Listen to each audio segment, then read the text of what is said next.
accordingly.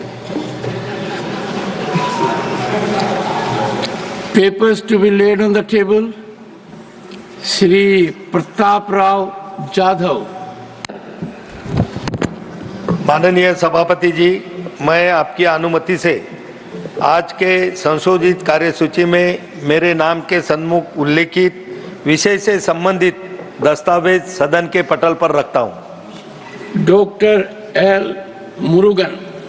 Respected Chairman, sir, with your kind permission, on behalf of my colleague Sri Pankaj Chaudhary, I rise to lay on the table of the House the papers mentioned at serial number 1, Class B of today's revised list of business. Shri Shantanu Thakur. Chairman, sir, with your kind permission, I rise to lay on the table of the House the paper mentioned against my name, serial number 1, bracket C, in today's revised list of the business. Thank you, sir. Shri हर्ष मल्होत्रा. आदरणीय सभापति जी, मैं आज की संशोधित कार्यसूची में क्रमांक 1D पर मेरे नाम के सामने उल्लेखित पत्रों को सदन के पटल पर रखना चाहता हूं।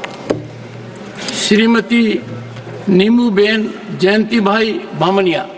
माननीय सभापति महोदय, मैं आपकी अनुमति से आज की संशोधित कार्यसूची में क्रम संख्या 1E पर अपने नाम के आगे उल्लेखित कागजात हिंदी और अंग्रेजी में सभा पटल पर रखती हूं।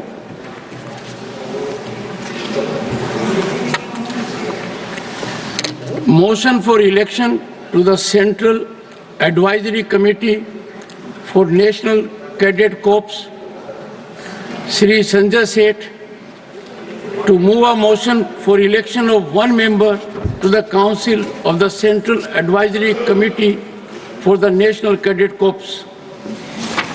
Honorable Chairman, sir, with your kind permission, I rise to move the motion that in pursuance of Clause 1 of subsection 1, read with the subsection 1A of Section 12 of the National Cadet Corps Act 1948, this House do proceed to elect in such manner as the Chairman may direct one member from amongst the members of the House to be a member of the Central Advisory Committee for the National Cadet Corps. Motion moved. Those in favor will please say aye. Aye. Those against will please say no. I think the ayes have it, the ayes have it, the ayes have it. The motion is adopted.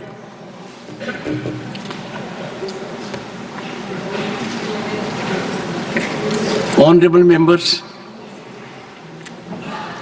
I have received notices under Rule 267. The notice of Sri Sanjay Singh demands discussion over alleged lapse of Election Commission in issuance of multiple duplicate elector photo identity cards across the country. Shri, एक second. Yes, sir. Got to deal with this, sir. Given a short duration discussion, sir, you can allow in that because already we have raised 0. Well. Yes. Kindly give a permission for a short duration discussion. We will be very pleased. Please, sir. You were reading, sorry. The notice of Sri Samik Bhattacharya demands discussion on non-implementation of Pradhan Mantri Janjati Adivasi Nyay Maha Abhiyan in West Bengal. One communication received not in accordance with rules is not being considered. Honorable members are fully aware of the contours and elements that are required for consideration of these notices. Having carefully gone through that and taking note of detailed ruling imparted earlier, in spite of best intentions at my level, I have not been able to persuade myself to accord acceptance, as these issues can be easily, effectively and impactfully raised during the listed business during the course of the session. Yes, Derek O'Brien. Sir, I'm on Rule 29 with a request to you, sir. In the period you were unwell, we're happy to see you back, that there was a broad consensus even at a BAC that a short duration discussion across would be one of the subjects, as my colleague had said, and one of the subjects was the epic duplication of voter cards. Sir, nobody here wants to... Also delimitation. And I will say, Bhaiya, let me finish speaking now. On the duplication of epic cards and the election commission. Sir, it is not anyone's intention. Duration discussions. One is on epic, sir, and the other is on delimitation. Now, Sir, it is not anyone's intention to disrupt this house, even when the minister is passing a railway budget during a discussion. So we want the house to run. Members have very important issues to raise in 0 hour, sir. Kind consideration, short duration discussion on this issue, sir. Thank you. honorable members, yes, honorable members,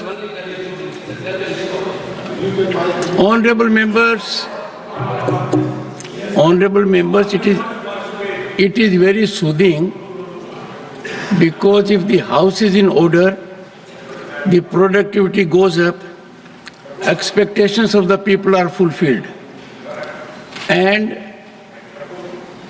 deliberations in accordance with rules go a long way in helping the government also and making people aware of the ground reality. I will confer with leaders of the parties and come back to the House at the earliest.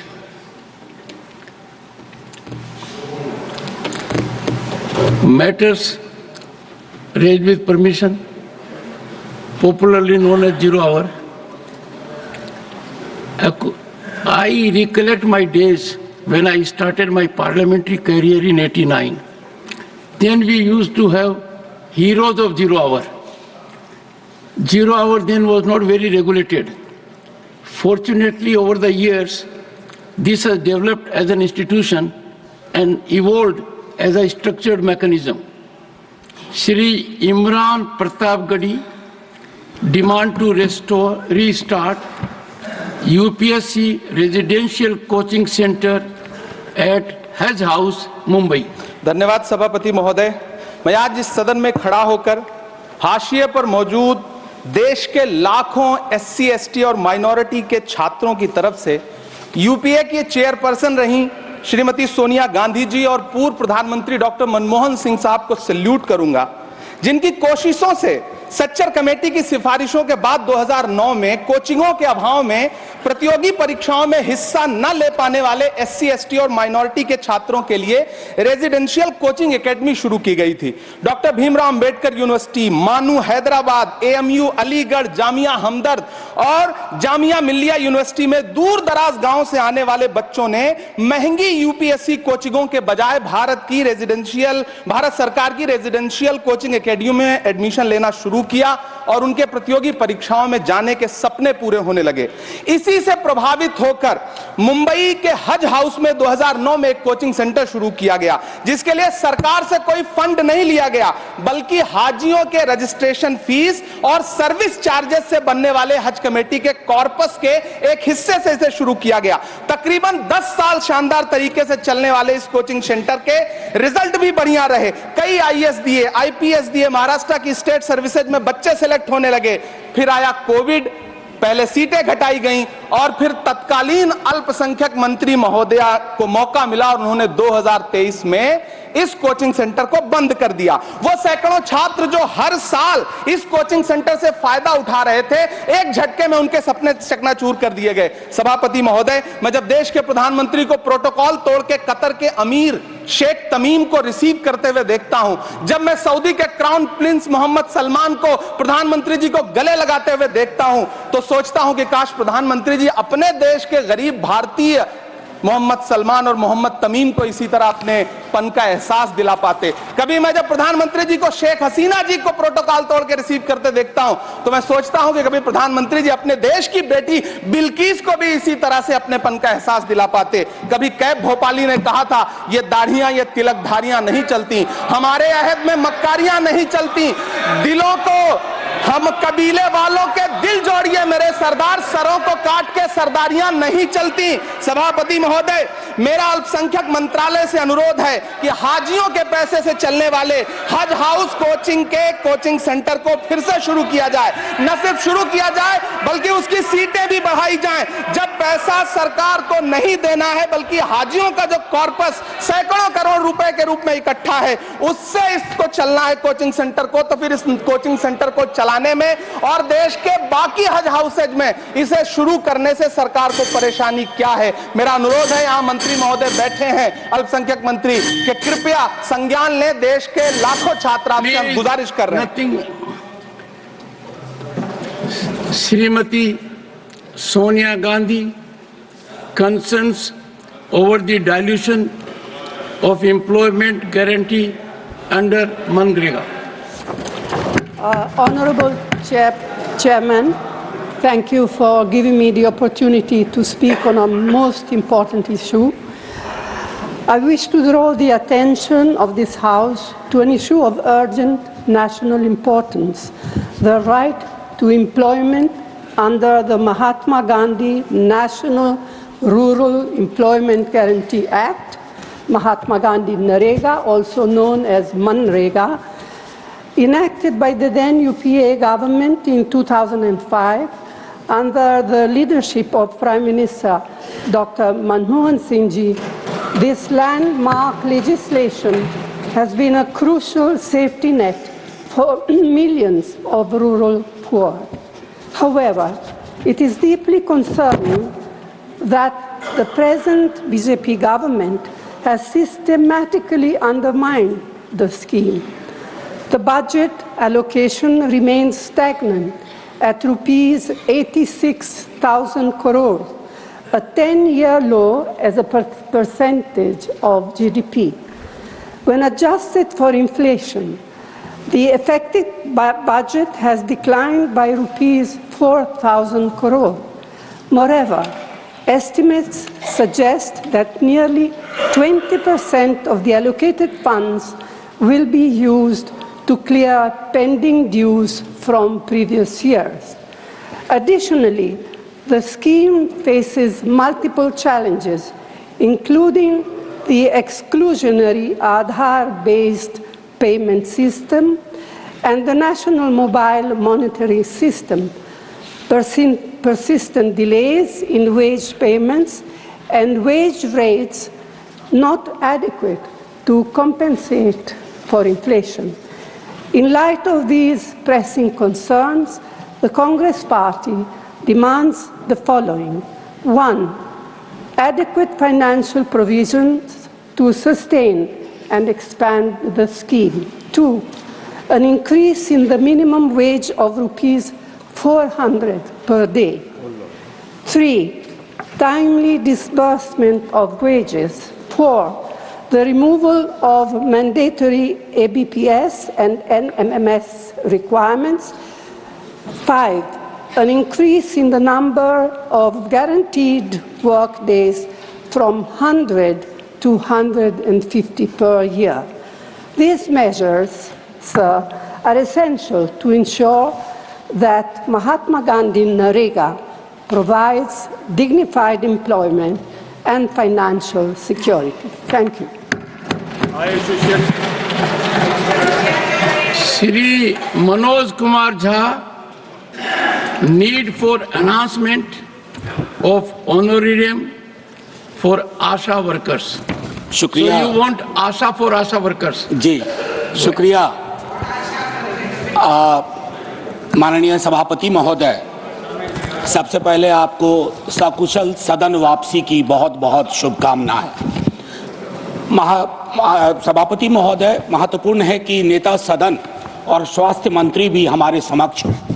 तो ये जो accredited social health activist, जिनको हम popularly आशा कहते हैं, ये तकरीबन 20 वर्षों से हमारी तमाम योजनाओं का, स्कीम्स को अपने कंधों पे, जो कई दफा मजबूत कंधे नहीं होते, उन पे ढो रहे हैं। और उन कंधों पे वजन तब और बढ़ जाता है जब उनके समक्ष अनिश्चितताएं हो। माननीय सभापति महोदय, मूलतः मैं आशा कर्मियों के लिए बात रख रहा हूं, लेकिन इस देश के तमाम स्कीम वर्कर्स जो अलग अलग योजनाओं में संलग्न हैं, उनके समक्ष भी अनिश्चितता का एक ऐसा माहौल है कि जिसको सिर्फ तालियां बजा करके, उनको ग्रेटिट्यूड दे करके उसकी भरपाई कतई संभव नहीं है। माननीय सभापति महोदय, बीते 20 वर्षों में जैसा मैंने कहा कि तमाम राज्यों की सारी योजनाएं, खास करके स्वास्थ्य और पोषण के क्षेत्र में इन्हीं वर्कर्स द्वारा चलाई जा रही हैं। एक जेंडर्ड नोशन भी है माननीय सभापति महोदय कि महिलाएं हैं मूलतः, तो ये केयर गिवर हैं। इनका शोषण भी अगर हो जाए तो केयर गिवर के नाम पर इसको रख लिया जाए। 2005 से एनआरएचएम का हिस्सा थी और मुझे दुख के साथ कहना पड़ रहा है, राज्यवार परिस्थितियां बहुत विपरीत है इनके लिए। हाल में इनकी एक हड़ताल भी हुई थी। एक तरफ केरल जैसा राज्य है जहां सबसे ज्यादा ऑनरेडियम है, दूसरी तरफ मेरा अपना गृह राज्य बिहार है जहां 2000 रुपए मात्र ऑनरेडियम है। सर, ये तो पूरे देश के समक्ष एक चुनौती है। पूरे देश में कम से कम मेरी मांग होगी कि इनका जो आप एक तो ऑनरेडियम अगर वर्कर कह रहे हैं, एक्टिविस्ट कह रहे हैं, सर ये ऑनरेडियम थोड़ा डिमीनिंग लगता है। अगर इसको हम कोई बेहतर नाम दे और 21,000 रुपया कटिंग अक्रॉस स्टेट्स करें और one time retirement benefit 5 lakh रुपए का करें तो शायद, और ये स्टैंडिंग कमेटी का भी सर ये आग्रह था 2020 में कि फॉर्मलाइज किया जाए इनके काम को। और मैं अंत में आपके माध्यम से सभापति जी, माननीय स्वास्थ्य मंत्री जी से आग्रह करूंगा, अगर आपने सकारात्मक पहलकदमी ली इसकी गूंज दूर तक जाएगी, हम बेहतर प्रदर्शन कर पाएंगे। और इसी के साथ मैं जोर से कहना चाहता हूं, जय Hind sir.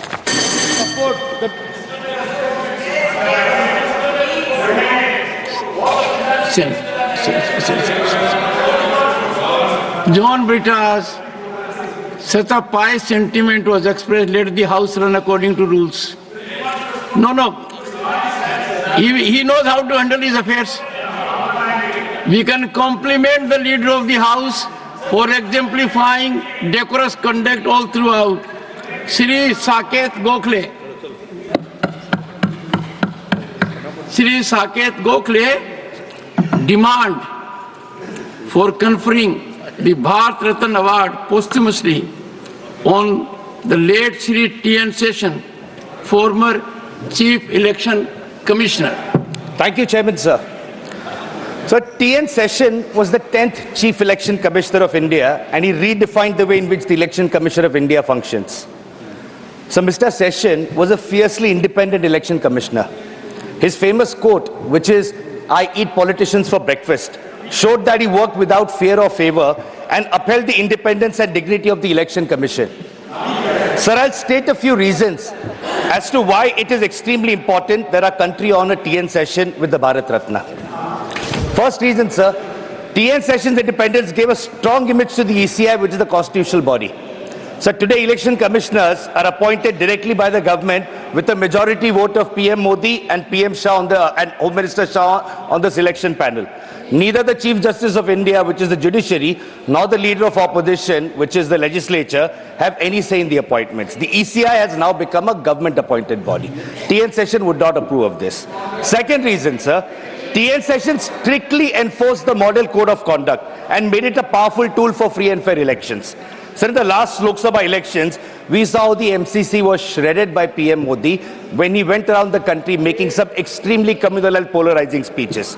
So media owners capitulated to the PM and he gave 80 interviews during the course of the election, while no other opposition leader got that kind of coverage. So the ECI has constantly refused to act on model code of conduct despite repeated violations by the BJP and PM Modi. So the third reason, and this is the most important reason, sir, so T.N. Session, and this is important for everyone to know in the government especially, T.N. Session created the epic cards, envisaged the identity, the voter ID cards were envisaged by T.N. Session. So he envisaged them as being a unique electoral ID for every Indian. So today our electoral system is in dire straits, where the ECI itself has accepted and admitted that multiple duplicate epic cards exist within the system. The unique voter ID envisaged by TN session is no longer unique, sir. So what is shocking is that ECI was aware of this major scam, but they did not do anything about it until it was raised by my leader Mamata Banerjee on 27th of February. So what is even more shocking, sir, is the ECI now says that they will resolve this issue within 90 days. So the Election Commission still hasn't disclosed how many duplicate epics even exist in India. How are they going to resolve this in 90 days, sir? So we have expressed concerns. Delhi elections, about 8 lakh new voters were added. Maharashtra, 39 lakh new voters were added. How is this possible, sir? So under TN session, the EC was independent. And we need to give him Bharat Ratna, sir, to remind the Election Commission today that it is a free body, it is a constitutional body, and they must function independently, sir. Thank you. Election Commission is a constitutional body. No comment on Election Commission, please. Srimati Maya Narnolia demand to increase effectiveness of one-stop center service number in Madhya Pradesh. Please. माननीय उपसभापति महोदय, मैं आपका धन्यवाद देती हूं कि आपने इस महत्वपूर्ण विषय पर बोलने के लिए मुझे अवसर प्रदान किया। माननीय उपसभापति महोदय, मैं इस सदन के माध्यम से माननीय महिला एवं बाल विकास मंत्री जी का ध्यान वन स्टॉप सेंटर की ओर आकर्षित करना चाहती हूं। माननीय उपसभापति महोदय, पूरे भारत देश में अभी तक 878 वन स्टॉप सेंटर खोले गए हैं, जिसमें से 802 वर्तमान में कार्यरत हैं। मध्य प्रदेश में 64 वन सेंटर खोले गए हैं, जिसमें से 57 वर्तमान में कार्यरत हैं। माननीय उपसभापति महोदय जी, मैं इस सदन के माध्यम से माननीय मंत्री जी से यह निवेदन करती हूं कि यह वन स्टॉप सेंटर को hospital, police station, railway station एवं अन्य सार्वजनिक स्थानों पर रणनीतिक रूप से स्थित हों, ताकि आसान पहुंच सुनिश्चित हो सके। माननीय उपसभापति महोदय जी, इन केंद्रों के कर्मचारियों को, जरूरतमंद महिलाओं को प्रभावी सहायता करने के लिए पर्याप्त प्रशिक्षण की बहुत आवश्यकता है। वो प्रशिक्षण मिलना बहुत जरूरी है। इसके अलावा इन केंद्रों की पहुंच बढ़ाने के लिए एक व्यापक जागरूकता कार्यक्रम लागू करने की तत्काल आवश्यकता है। ऐसी पहलों से जनता को वन स्टॉप सेंटर OSC द्वारा दी जाने वाली सेवाओं के बारे में शिक्षित किया जाए, जिससे अधिक से अधिक महिलाएं इन आवश्यक सेवाओं का उपयोग करने के लिए प्रोत्साहित होंगी। इससे उनकी सुरक्षा और कल्याण में महत्वपूर्ण योगदान मिलेगा। माननीय मंत्री जी से आग्रह करती हूं कि वे मध्य प्रदेश में वन स्टॉप सेंटर की प्रभावकारिता और नंबर बढ़ाने के लिए इन उपायों पर विचार करें। हालांकि हमारी भारतीय जनता पार्टी की सरकार और मध्य प्रदेश सरकार भी सरकार के माध्यम से और महिला बाल विकास मंत्रालय के माध्यम से बहुत अच्छा कार्य कर रही है, लेकिन इसको और बेहतर और प्रभावी बनाने के लिए निश्चित रूप से प्रशिक्षण और महिलाओं को प्रशिक्षित किए जाने की भी बहुत आवश्यकता है। धन्यवाद। धन्यवाद। माननीय Shri Pramod Tiwari ji, concern over crashing of Indian stock market and its impact on investors. धन्यवाद उपसभापति जी। दलाल स्ट्रीट रक्त रंजित हो गया है, चारों तरफ तबाही मची हुई है। 30 साल की रिकॉर्ड गिरावट शेयर मार्केट में दर्ज की गई है। पिछले 5 महीने में 95 लाख करोड़ स्वाहा हो गए हैं। विदेशी निवेशकों को भारतीय बाजार अब आकर्षक नहीं लग रहा है, इसलिए 6 महीने में 1.67 लाख करोड़ बाजार से निकाले गए हैं। इन विदेशी निवेशकों को अमेरिका और चीन का बाजार ज्यादा आकर्षक नजर आ रहा है। तभी तो पिछले 6 महीने में चीन के बाजार में 17% की उछाल दर्ज की गई, जबकि इस अवधि में भारतीय बाजार में 12% की गिरावट दर्ज की गई। इस तबाही के बीच सरकार मौन साधे हुए है। भारतीय शेयर बाजार विश्व में सबसे खराब प्रदर्शन करने वाले बाजारों में शामिल हो गया है। बड़े बड़े शेयर धड़ाधड़ गिर रहे हैं। सबसे ज्यादा नुकसान बाजार की इस गिरावट पर छोटे निवेशकों पर आ रहा है। वैश्विक बाजारों की कमजोरी, विदेशी निवेशकों की बिकवाली और अमेरिका के नए टैरिफ से जुड़े चिंताओं के चलते बाजार में ये गिरावट देखी जा रही है। लेकिन इस गिरावट में घरेलू कारण भी शामिल है।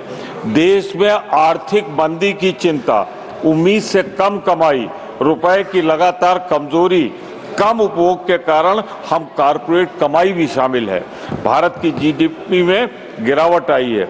अर्थशास्त्रियों का कहना है कि वित्त वर्ष 2025 की जीडीपी वृद्धि आरबीआई और एनएसओ के पूर्वानुमान से कम रहेगी, क्योंकि वित्तीय वर्ष की पहली 3 तिमाहियों में आर्थिक विकास तुलनात्मक रूप से धीमा है। रुपए की कमजोरी ने विदेशी पूंजी निकास को बढ़ा दिया है, जिससे बाजार की धारणा पर और दबाव पड़ा है।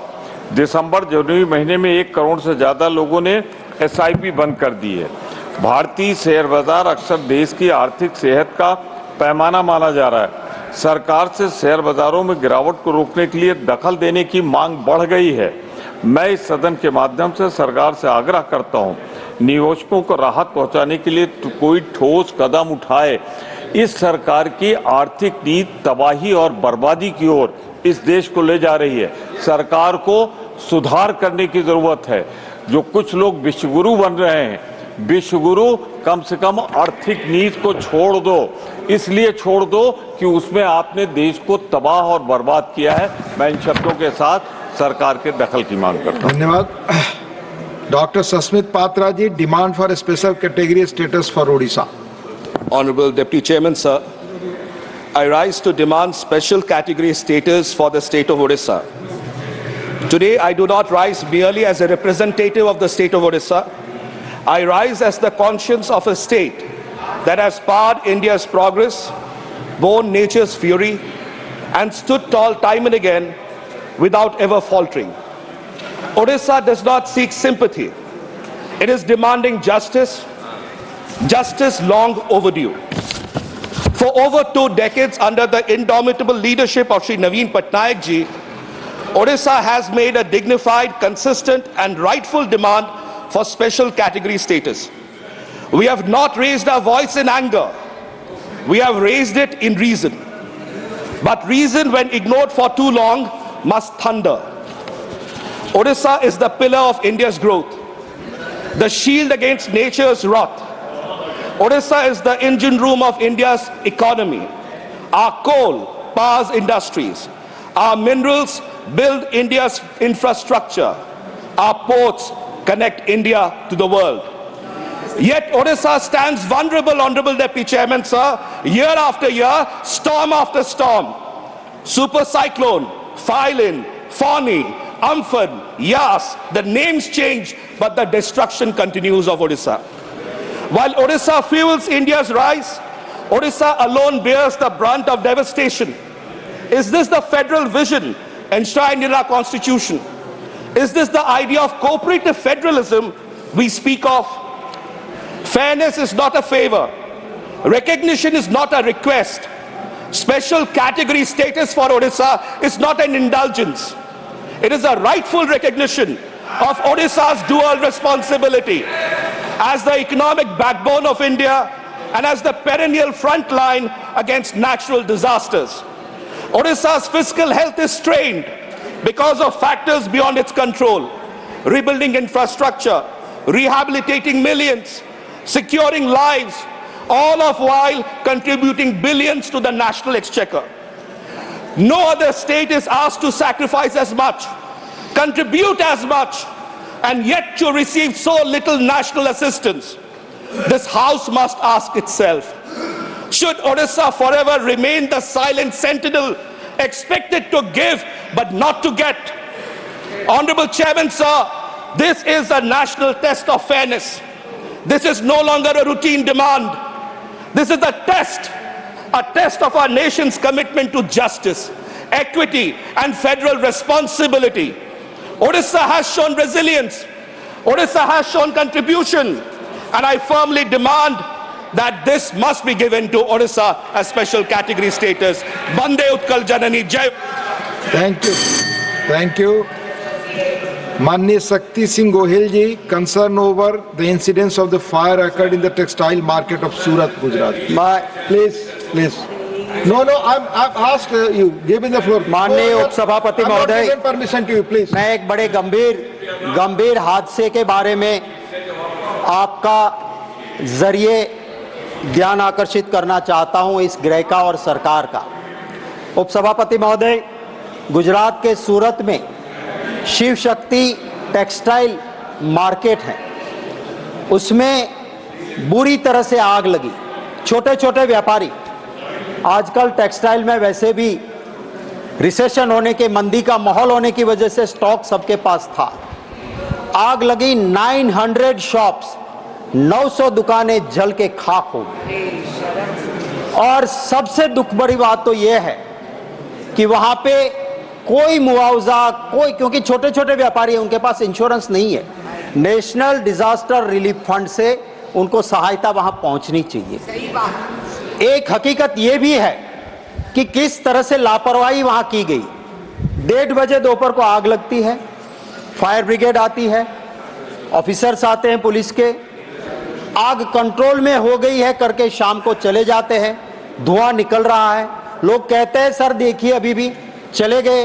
रात को 1 बजे फिर से आग निकली और बहुत बड़े पैमाने पे, अगर वो लापरवाही नहीं होती तो जो 1:30 बजे दोपहर आए थे और ठीक करके जाते, इतना बड़ा नुकसान नहीं होता। इससे पहले 2020 में भी इसी तरह से एक टेक्सटाइल मार्केट में बुरी तरह से हादसा हुआ था। वहां से सरकार को सीख लेना चाहिए कि दोबारा ऐसे हादसे न हो। मेरा उपसभापति महोदय, आपके जरिए सरकार को अनुरोध है कि दोबारा ऐसे गुजरात में हादसे ना हो, इसके प्रिकॉशंस लिए जाए। मेरे एक फायर विभाग से जुड़े हुए अधिकारी से बात हुई, वो कहते हैं सर तक्षशिला में पहले जो हुआ, इसके बाद ये भी हुआ, यहाँ पे हमें फायर के वक्त जब सिंथेटिक चीजें हैं तो उसके लिए एक स्पेशल केमिकल आता है, वो पानी में मिला के लगाना चाहिए, उसका पूरा स्टॉक हमारे पास नहीं था। तो ये जरूरी है कि सूरत जैसा शहर, हमारा आर्थिक राजधानी जैसा शहर, देश के फॉरेन एक्सचेंज कमाने में भी जो काम देता है, टैक्स इतना देता है, तो उस सूरत शहर के लिए ज्यादा चिंता होनी चाहिए। मैंने पर्सनली तो फोन पे नहीं, क्योंकि मिलना भी मुश्किल, पर सोशल मीडिया में मोदी जी को टैग करके कहा था कि आप सूरत जा रहे हो, उस मार्केट में जरूर विजिट कीजिए ताकि आपको पता चले कि किस तरह से गुजरात के हालात है। बदकिस्मती से वहां रोड शो हुआ, गए, पर उस टेक्सटाइल मार्केट को उन्होंने देखा नहीं है। मैं आपके जरिए सरकार से गुजारिश करता हूं कि ये छोटे व्यापारी है, उनकी चिंता की जाए और उनके मुआवजा दिया जाए। धन्यवाद। Dr. Kalpana Saini ji, demand to strengthen the sports infrastructure in Uttarakhand and to develop it as a hub for international sports events. धन्यवाद सर। माननीय सभापति महोदय, उत्तराखंड अपनी प्राकृतिक सुंदरता, आध्यात्मिक महत्व और वीरता के लिए पूरे भारत में प्रसिद्ध है। कई प्रमुख तीर्थ स्थल और मंदिर होने के कारण इसे देवभूमि भी कहा जाता है। हाल में राष्ट्रमंडल खेलों के सफल आयोजन के बाद उत्तराखंड की पूरे देश में सराहना हो रही है। खिलाड़ियों के शानदार प्रदर्शन, इको फ्रेंडली आयोजन और मजबूत इंफ्रास्ट्रक्चर ने साबित कर दिया कि उत्तराखंड सिर्फ देवभूमि ही नहीं बल्कि खेल भूमि बनने की ओर भी अग्रसर है। यहाँ के युवाओं में खेलों के प्रति उत्साह और क्षमता देखते हुए यह आवश्यक हो गया है कि राज्य को अंतर्राष्ट्रीय खेल आयोजन के केंद्र के रूप में विकसित किया जाए। राष्ट्रीय खेलों का आयोजन एक भारत श्रेष्ठ भारत की अवधारणा को मजबूत करते हुए भारत की संस्कृति, परंपराओं और खेल प्रतिभा का उत्सव मनाने का एक प्रभावी मंच है। भारत तेजी से दुनिया की तीसरी सबसे बड़ी आर्थिक शक्ति बनने की ओर अग्रसर है। इस लक्ष्य में खेल अर्थव्यवस्था एक प्रभावी भूमिका निभा रही है। भारत को वर्ष 2047 तक विकसित भारत बनाने के लिए खेलों के प्रति एक सुव्यवस्थित और सहयोगात्मक दृष्टिकोण की आवश्यकता है। प्रधानमंत्री श्री नरेंद्र मोदी जी के नेतृत्व में एनडीए सरकार 2036 ओलंपिक की मेजबानी के अधिकार प्राप्त करने के लिए पूरी प्रतिबद्धता और ऊर्जा के साथ इच्छा रखती है। यह ऐतिहासिक पहल न केवल भारतीय खेल जगत को वैश्विक मंच पर नई ऊंचाइयों तक लेके जाएगी, बल्कि इसके बुनियादी ढांचे, पर्यटन, रोजगार और आर्थिक प्रगति के लिए असीम संभावनाएं भी उत्पन्न होंगी। साथ ही यह आयोजन देश के लाखों युवाओं के लिए प्रेरणा का स्रोत भी बनेगा। उत्तराखंड की भौगोलिक स्थिति और जलवायु इसे पर्वतीय खेलों, एथलेटिक्स, फुटबॉल, क्रिकेट और एडवेंचर स्पोर्ट्स के लिए विशेष रूप से अनुकूल बनाती है। यदि यहाँ अंतर्राष्ट्रीय खेलों की प्रतियोगिताओं का आयोजन किया जाता है तो इससे न केवल राज्य की ख्याति बढ़ेगी, बल्कि पर्यटन, रोजगार और आर्थिक विकास को भी बल मिलेगा। उत्तराखंड को वैश्विक खेल मानचित्र में स्थापित करने के लिए अंतर्राष्ट्रीय मानकों के अनुरूप विकसित करने की आवश्यकता है। इसके तहत विश्व स्तरीय स्टेडियम, अत्याधुनिक ट्रेनिंग सेंटर और मल्टी स्पोर्ट्स कॉम्प्लेक्स की स्थापना को प्राथमिकता दी जानी चाहिए। विशेष रूप से ऋषिकेश, नैनीताल, देहरादून, औली और मसूरी जैसे पर्यटन स्थलों को एडवेंचर स्पोर्ट्स हब के रूप में विकसित किया जाए। उत्तराखंड पहले से ही ट्रैकिंग, राफ्टिंग और पर्वतारोहण जैसे साहसिक खेलों के लिए प्रसिद्ध है, लेकिन उन्हें अंतर्राष्ट्रीय स्तर पर संगठित और संरक्षित करने की आवश्यकता है। इसके लिए विश्व स्तरीय खेल प्रतियोगिताओं का आयोजन कर राज्य को अंतर्राष्ट्रीय खेल आयोजनों की धन्यवाद कल्पना जी। माननीय Shrimati Ranjeet Ranjan, concern over poor implementation of the regional connectivity scheme UDAN. धन्यवाद सभापति जी। मैं आपके माध्यम से महत्वपूर्ण मुद्दा उठाना चाहती हूं कि जो उड़ान योजना 2016 में आपकी सरकार ने शुरू की थी, आम नागरिक को कहा गया था कि उड़ान योजना यानी उड़े देश का आम नागरिक। लेकिन अभी हो क्या रहा है, अंधाधुंध जिस तरह से किराए बढ़ रहे हैं, जो विमान मालिक है उनकी अपनी मनमानी चल रही है, मोनोपोली चल रही है, कोई भी जवाबदेही नहीं है और किसी भी तरह बहुत सारे लोगों को बहुत तरीके की हरासमेंट हो रही है, कोई सुनने वाला नहीं है। सरकार ने घोषणा में ये कहा था कि हम बाटे की चप्पल पहनने वालों को सफर कराएंगे विमान का। बाटे की चप्पल सस्ती है, मैं सरकार को याद दिलाना चाहूंगी, क्योंकि प्लेन में जो चाय मिलती है, जो 20 रुपए की चाय है, वो 200 रुपए की है। जब हमारी सरकार थी, मैं निश्चित कहूंगी कि कम से कम हवाई जहाज का किराया 2200 रुपए में भी गए हैं, हम लोग 3300 रुपए में भी गए हैं। और अभी जो किराया है, जो बिजनेस क्लास का किराया, 2022 का एक डेटा देना चाहती हूँ मैं, बिहार का 2022 से 3 गुना किराया बढ़ गया है। दिल्ली पटना का किराया जो है वो लगभग 15,000 हो गया है, 3 गुना बढ़ गया है। अक्टूबर 22 में एयर इंडिया की पुणे दिल्ली की जो उड़ान है 27,000 रुपए इकोनॉमिक क्लास हो गया। बिजनेस क्लास का जो किराया था वो 24,000 था। इस तरह से बहुत सारी ऐसी घटनाएं हैं। अभी रिसेंटली एक शुगर का पेशेंट था, उसने प्री बुकिंग अपना मील बुक कराया, उसको बहुत डिले हुआ, उसको बहुत ज्यादा हाइपरटेंशन हो गई, वो सीरियस हो गया। बहुत सारी ऐसी घटनाएं आई हैं। खराब फूड, खराब क्वालिटी का खाना परोसा जाता है, सीटों की क्वालिटी, कई बार टूटी सीटों पे लोगों को बैठना पड़ता है, कई बार घंटे घंटे रनवे पे प्लेन को खड़ा रखा जाता है, कई बार एसी बंद हो जाते हैं और पैसेंजर वहां पे पसीने पसीने हो रहे होते हैं। कई बार कई पैसेंजर को विमान से निकालना पड़ता है क्योंकि उनकी तबीयत खराब हो गई होती है। तो क्या कोई जवाबदेही तय होगी? आप किराया कम करने की बात कर रहे हैं, आप कुंभ का आपको एग्जाम्पल दूंगी, आपने 50% का डिस्काउंट भी दिया, उसके बाद 30 से 1 लाख रुपए वसूले जा रहे थे। ये किसकी उड़ान है? क्या ये विमान मालिकों की उड़ान है या ये आम नागरिकों की उड़ान है? तो मैं सरकार से ये पूछना चाहती हूँ कि जो विमान मालिक है उनकी कोई जवाबदेही तय होगी कि नहीं। साथ ही मैं एक और चीज जोड़ना चाह रही हूँ कि हमारे प्लेयर जाते हैं, एक्सेप्ट क्रिकेट, बहुत सारे बच्चे जाते हैं जो नेशनल खेल रहे होते हैं, स्टेट से जा रहे होते हैं, किराया ऑनलाइन दिखता है 4,000, जब आप बुकिंग कराने जाइए तो सीधा 4,000 बढ़ जाता है। तो क्या आप उन बच्चों को, अब सरकार विमान मालिकों को सब्सिडी दे रही है? धन्यवाद। माननीय Shri Dhairyasheel Mohan Patil demand to lift ban on POP idols imposed by the central pollution control board. आदरणीय सभापति महोदय, महाराष्ट्र में गणेशोत्सव बड़े भक्तिभाव से मनाया जाता है। इस राज्य में गणेश जी की लाखों मूर्तियां बनती है। ये न केवल पूजन के लिए उपयोग में आती है, बल्कि इससे बहुत बड़ा रोजगार भी अध्यक्ष महोदय मिलता है। 20,000 कारखाने मूर्ति बनाने वाले के महाराष्ट्र में है, जिससे 2-3 लाख कलाकार मूर्तिकार यहाँ पर अध्यक्ष महोदय काम करते हैं। अब केंद्रीय प्रदूषण नियंत्रण मंडल ने प्लास्टर ऑफ पेरिस के मूर्ति पर प्रतिबंध लगाया है। इस निर्णय से कई हजारों लाखों मेहनतकश मूर्तिकारों का रोजगार अध्यक्ष महोदय संकट में आया है। अध्यक्ष महोदय, गणेश जी की मूर्ति मुख्य स्वरूप से प्लास्टर ऑफ पेरिस ही बनती है। ये प्लास्टर ऑफ पेरिस है जो हम यहाँ पे भिंत पर यहाँ पर प्लास्टर के लिए लगाते हैं।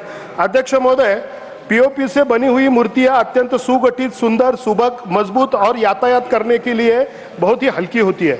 अध्यक्ष महोदय, एनपीसीबी बोर्ड ने यह तर्क दिया है कि पीओपीसी मूर्ति से प्रदूषण होता है, लेकिन कई संशोधक ये वैज्ञानिक ये दावा करते हैं कि प्रदूषण यहाँ पर बिल्कुल होता नहीं है। अध्यक्ष महोदय, पीओपी एक खनिज है कि जो खनिज प्राकृतिक रूप में पाया जाता है, जिसे जिप्सम बोलते हैं। कृषि क्षेत्र में भू सुधारक के रूप में भी अध्यक्ष महोदय इसका उपयोग होता है। अध्यक्ष महोदय, अगर प्लास्टर ऑफ पेरिस से कुछ हद तक प्रदूषण होता भी है तो प्रदूषण का नियंत्रण करना चाहिए, प्रतिबंध नहीं होना चाहिए। पर्यावरण और रोजगार निर्मित का अध्यक्ष महोदय बैलेंस बनाना अध्यक्ष महोदय यहाँ पर बहुत जरूरी है। जब हम प्रगति की ओर बढ़ते हैं अध्यक्ष महोदय, तो कठिनाइयां तो आती है, लेकिन उस पे आधुनिकीकरण से के उपायों से उसका उपचार करना चाहिए। अध्यक्ष महोदय, 30-40 साल पहले गाड़ियां चलती थी 40-50 किलोमीटर के हिसाब से चलती थी। अध्यक्ष महोदय, उस वक्त भी एक्सीडेंट होते थे, लेकिन गाड़ी पे प्रतिबंध नहीं लगाया। टेक्नोलॉजी में सुधार लाया, रास्ते अच्छे किए, ड्राइवरों को प्रशिक्षण दिया और टेक्नोलॉजी के सहारे यहाँ पर गाड़ी को प्रतिबंध न लगाते हुए सुधार करने की अध्यक्ष महोदय कोशिश की गई।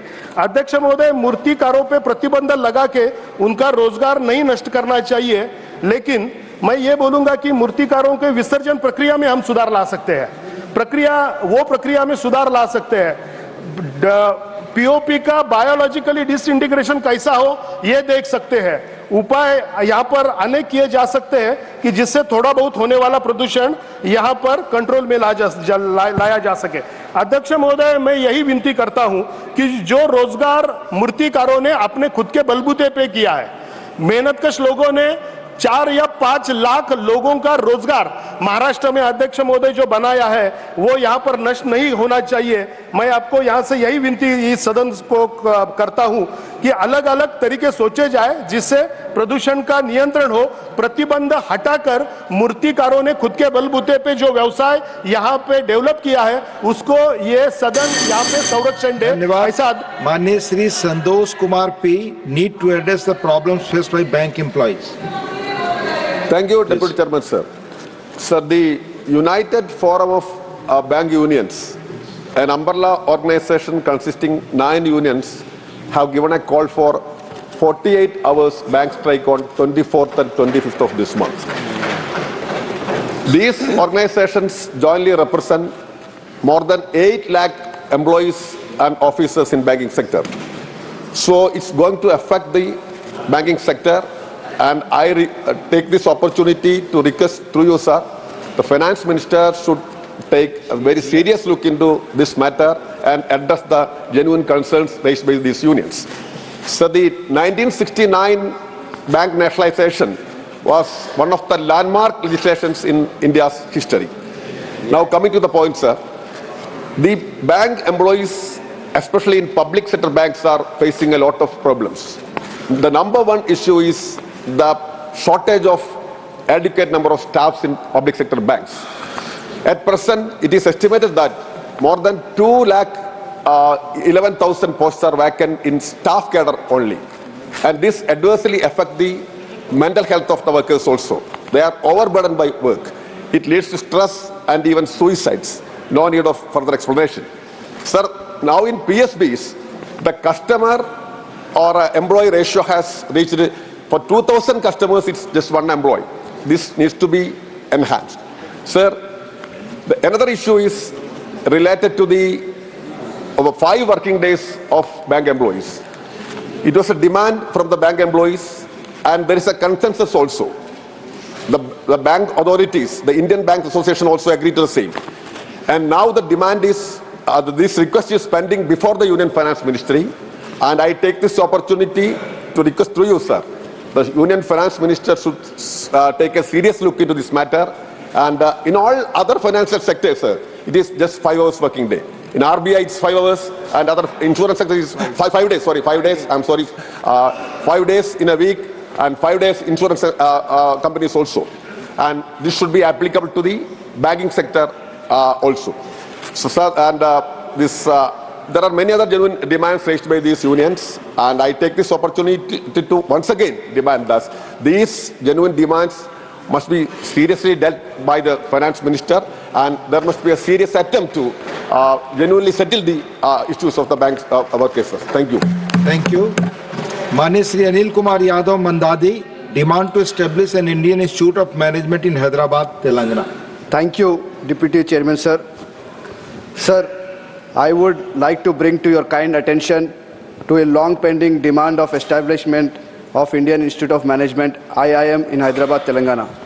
Sir, I come from city of Hyderabad, which is the capital of India's youngest state, Telangana.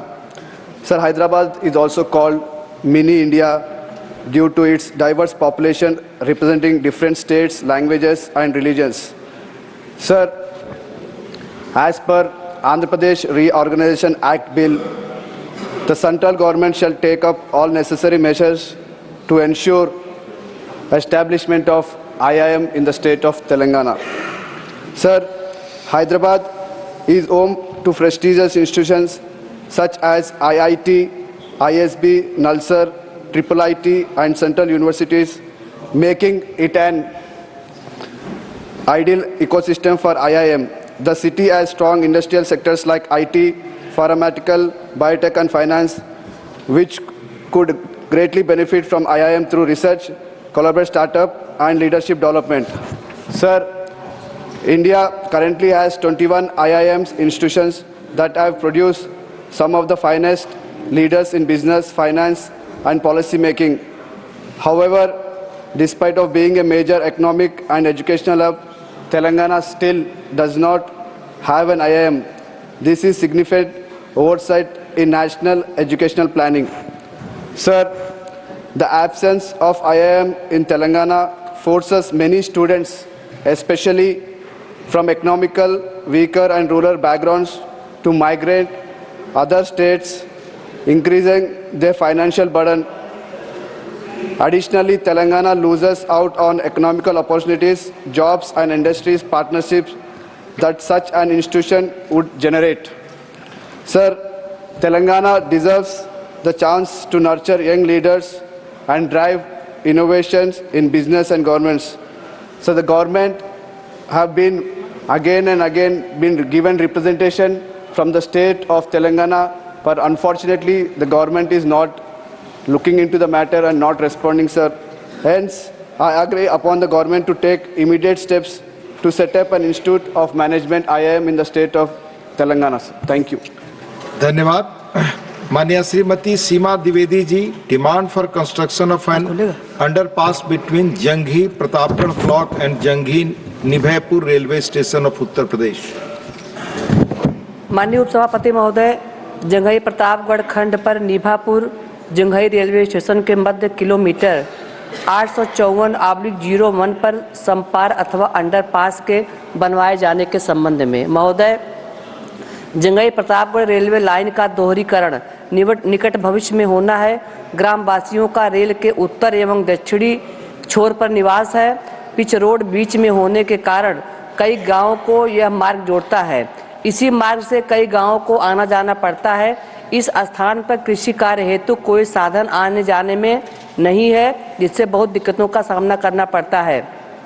यहाँ तक कि कोई भी कार्य करने के लिए ग्रामवासियों को 10 किलोमीटर का चक्कर लगाना पड़ता है, जिससे बार बार कोई भी कृषि कार्य करने में बहुत दिक्कतों का सामना करना पड़ता है। अगर कोई व्यक्ति बीमार हो गया तो सब टैंक को बार बार क्रॉस करना पड़ता है, जिससे आए दिन दुर्घटना होती रहती है। महोदय, अतः मैं सरकार का ध्यानाकर्षण करना चाहती हूं कि ग्राम सभा नडार में 854/0-01 पर अंडरपास बनवाने की कृपा करें ताकि जनमानस को सुविधा मिल सके। धन्यवाद। धन्यवाद। माननीय Shri Sanjay Yadav ji, demand to open new Kendriya Vidyalaya and Jawahar Navodaya Vidyalaya in state of Bihar. Thank you deputy chairman sir. Sir, हाल ही में भारत सरकार द्वारा देश भर के विभिन्न राज्यों और केंद्र शासित प्रदेशों में 85 केंद्रीय विद्यालय और 28 जवाहर नवोदय विद्यालयों की स्थापना की स्वीकृति दी गई। मैं सदन का ध्यान इस ओर केंद्रित करना चाहूँगा महोदय, इन 85 केंद्रीय विद्यालयों और 28 जवाहर नवोदय विद्यालयों में से बिहार को एक भी केंद्रीय विद्यालय और जवाहर विद्यालय नहीं दिया गया। बिहार देश की सब तीसरे नंबर पे, जनसंख्या के आधार पे बिहार तीसरे नंबर पे है। देश की लगभग 10% आबादी बिहार में रहती है, यानी हर 10वां भारतीय बिहार से है। लेकिन इसके बावजूद भी बिहार की अनदेखी करना सर, ये कहीं से वाजिब प्रतीत नहीं होता है। महोदय, अगर ऐसे राज्यों की सूची बनाई जाए जहां प्रति 1 लाख व्यक्ति के अनुपात में अगर केंद्रीय विद्यालयों, सबसे कम केंद्रीय विद्यालय अगर कहीं होंगे तो वो बिहार में है। और अकेले पटना जिला को छोड़ के बाकी जिला में 1 से अधिक केंद्रीय विद्यालय नहीं है। पूर्णिया में तो केंद्रीय विद्यालय की अपनी बिल्डिंग तक नहीं है महोदय। उप सभापति महोदय, बिहार देश के सबसे पिछड़े राज्यों में से एक है। देश में सबसे कम साक्षरता दर बिहार में है। महिलाओं की साक्षरता दर में भी बिहार सबसे कम है, नीचे है। मल्टी डायमेंशनल पॉवर्टी इंडेक्स में बिहार सबसे नीचे है। नीति आयोग के एसडीजी इंडेक्स में बिहार सबसे नीचे है। ग्रोस एनरोलमेंट रेशियो में बिहार सबसे नीचे है। ग्रामीण क्षेत्रों में सबसे कम साक्षरता दर बिहार में है। देश में सर्वाधिक निरक्षरता बिहार में है। स्कूल ड्रॉप आउट रेट सबसे अधिक बिहार में है। तो महोदय, समुचित विकास एवं औद्योगिकरण के अभाव में शिक्षा ही एकमात्र ऐसा साधन है, ऐसा रास्ता है जिसे बिहार जैसे राज्य को पिछड़ेपन और गरीबी के दुष्चक्र से निकाल के हम प्रगति पथ पर ले जा सकते हैं। और कम खर्च पर गुणवत्तापूर्ण शिक्षा सुनिश्चित करने के लिए बिहार में केंद्रीय विद्यालय और जवाहर नवोदय विद्यालयों की अधिक से अधिक आवश्यकता है। महोदय, हम जानना चाहते हैं कि जवाहर नवोदय विद्यालय और केंद्रीय विद्यालय स्थापित करने का क्राइटेरिया क्या है। अगर बिहार में सबसे कम साक्षरता दर है, सबसे कम महिला साक्षरता दर है, सर्वाधिक निरक्षरता दर है, सबसे अधिक स्कूल ड्रॉप आउट रेट है, ग्रोस एनरोलमेंट रेशियो सबसे कम अगर बिहार में है, अगर ये पैमाना माना जाए तो सबसे अधिक केंद्रीय विद्यालय और जवाहर नवोदय विद्यालय बिहार को मिलना चाहिए। लेकिन यहाँ उल्टा हो रहा है। हर 10वां भारतीय बिहारी है। तीसरी सबसे अधिक जनसंख्या बिहार की है, फिर भी आप बिहार को एक केंद्रीय विद्यालय और जवाहर नवोदय नहीं देना चाहते। मैं आपके माध्यम से सरकार से पूछना चाहता हूं कि बिहार को इसमें उपेक्षित क्यों रखा गया। तो महोदय, मैं मांग करता हूं सरकार से कि बिहार में अधिक से अधिक केंद्रीय विद्यालय और जवाहर नवोदय विद्यालय की स्थापना की जाए। आपका बहुत बहुत धन्यवाद। धन्यवाद। माननीय Shri Mujibulla Khan, demand to take steps to restore and upgrade Sipri testing infrastructure. धन्यवाद अध्यक्ष महोदय। मैं देश के एक महत्वपूर्ण विषय को आज उठाना चाहता हूं। माननीय वित्त मंत्री भी यहाँ मौजूद है, ये मेरे लिए बहुत खुशनसीबी है कि उनको भी पता चले कि वो जो रुपया सैंक्शन करते हैं उसका कैसा दुरुपयोग हो रहा है। Central power research institute CPRI ये 1960 में बना था। इलेक्ट्रिकल इक्विपमेंट्स जो हमारे देश में बनता है उसको टेस्टिंग किया जाता है, सर्टिफिकेट दिया जाता है, सर्टिफिकेशन दिया जाता है उसका, ताकि उसको उपयोग में लाया जाए। लेकिन अध्यक्ष महोदय, पिछले 15 साल से वो इंस्टीट्यूट का जो मिशन है, सिंथेटिक लेबोरेटरी मिशन है, जो फंक्शनिंग होना चाहिए वो नहीं होकर बंद पड़ा है, खराब हो गया है। जब एनर्जी कमेटी, हमारा स्थायी कमेटी का वहाँ हम लोग गए थे उस सेंटर को, रिसर्च सेंटर को, तो हम लोग ने जानना चाहा कि वो रिपेयर क्यों नहीं हो रहा है। तो उन लोगों ने कहा कि कोई मैकेनिक नहीं मिल रहा है उसको रिपेयर करने के लिए। मैं बोला, अरे भाई, हमारा देश चांद में जाके पहुंच गया, तुमको मैकेनिक नहीं मिल रहा है। उसका मेन कारण, असली कारण यह है अध्यक्ष महोदय कि उस इंस्टीट्यूट का कोई अधिकारी वहां से नौकरी छोड़ के विदेश में जाकर नौकरी कर रहा है दूसरे कंपनी में। इसीलिए हमारा टेस्टिंग के लिए विदेश को जाना पड़ता है, छोटे छोटे एंटरप्रेन्योर को विदेश लेके जाना पड़ता है। इलेक्ट्रिकल इक्विपमेंट्स को टेस्ट करने के लिए विदेश लेके जाना पड़ता है। वो होता है नेदरलैंड, साउथ कोरिया और इटली जाते हैं, वहां से सर्टिफिकेशन लाते हैं, सर्टिफिकेट लाते हैं, तब जाके उनका बिक्री होता है। केंद्र सरकार 2021 में 40 करोड़ रुपया सैंक्शन किए हैं वो रिपेयर करने के लिए। मैं वित्त मंत्री यहाँ पर मौजूद है, उनका ध्यान आकर्षण करना चाहता हूं कि 40 करोड़ रुपया 1921 में दे चुके हैं रिपेयर के लिए, लेकिन आज तक रिपेयर नहीं हो पाया, आज तक रिपेयर नहीं हो पाया। अध्यक्ष महोदय, इसका असली कारण है जो अधिकारी यहाँ छोड़ के वो बाहर के प्राइवेट कंपनी में नौकरी कर रहा है, वो वहां बुला के कमीशन देता है और लेता है, इसी के कारण आज तक इसको रिपेयर नहीं किया जा रहा। मैं केंद्र सरकार के आपके माध्यम से अनुरोध करना चाहता हूं, मैं डिमांड करना चाहता हूं कि जल्द से जल्द उसको रिपेयर किया जाए और हमारे देश के जो पब्लिक इंटरप्राइजेस जो छोटे छोटे इंडस्ट्री किए हैं इलेक्ट्रिकल इक्विपमेंट्स का, उन लोग को मौका दिया जाए ताकि वो देश में टेस्टिंग कराए और खर्चा से बचे। टेस्ट कराने के लिए विदेश जाएंगे, इटली जाएंगे, नेदरलैंड जाएंगे, कोरिया जाएंगे, क्या है अध्यक्ष महोदय? मैं माननीय मंत्री जी यहाँ है, उनसे अनुरोध करूंगा कि 21 करोड़ रुपया 40 करोड़ रुपया जो 2021 में आप दिए हैं, अभी तक उसको रिपेयर के लिए उन लोग यूज नहीं करके पैसा क्या करे है पता नहीं, आप उसका जानकारी लीजिए। मैं आपसे बहुत बहुत अनुरोध करता हूं। धन्यवाद अध्यक्ष महोदय। माननीय Shri Sadanand Mahalu Seth Tanawade, concern over increasing problems of unsolicited spam, fraudulent audio and video calls via WhatsApp and other social media platforms. Thank you, Deputy Chairman, sir. I rise to bring to the attention of this August House to the rising menace of spam and fraudulent calls, phishing attempts and cyber scams that have become serious threat to the privacy, security and financial well-being of Indian citizens. In recent times, there has been a sharp increase in unsolicited spam calls, fraudulent audio and video calls via WhatsApp and other social media platforms, and deceptive messages sent through email, SMS, phishing websites. These fraudulent activities are being carried out by individuals falsely representing themselves as legitimate financial institutions, government agencies and law enforcement authorities. As a result, thousands of innocent citizens have lost their hard-earned money and many continue to fall victim to the digital frauds. A particularly alarming aspect of this scam is that fraudsters often possess extensive personal details of their victims before initiating this contact. This raises serious concerns about data privacy and unauthorized access and sale of personal information by data brokers and telemarketers. The citizens, especially those who are not well versed in advanced digital technology, are at higher risk of being duped. The fear and anxiety caused by such fraudulent activities have created an environment of insecurity for mobile phone internet users. A primary factor contributing to this growing menace is the unauthorized access and misuse of personal data. Spammers and fraudsters illegally obtain phone numbers and personal details through various means, including data harvesting, data mining, and purchasing cyber ready-made data from third parties or companies maintaining data banks. This blatant misuse of data raises serious concern about the privacy and security of Indian citizens. Although the government has introduced mechanisms such as Do Not Disturb registry along various laws and tries efforts to regulate telemarketing practices, unauthorized data sales and privacy breaches remain rampant, leaving citizens vulnerable to exploitation. Honorable Vice Chairman, sir, the right to privacy and data security is a fundamental right, and it is imperative that the government takes decisive action to safeguard its citizens from data misuse and unsolicited calls. I urge urgent intervention to ensure the protection of personal data and to put an end to this growing nuisance. Thank you, sir. Thank you. Mani Shri Tejveer Singh, need to develop new spiritual tourism circuit in the state of Uttar Pradesh to tap tourism. Mani Tejveer Singh ji.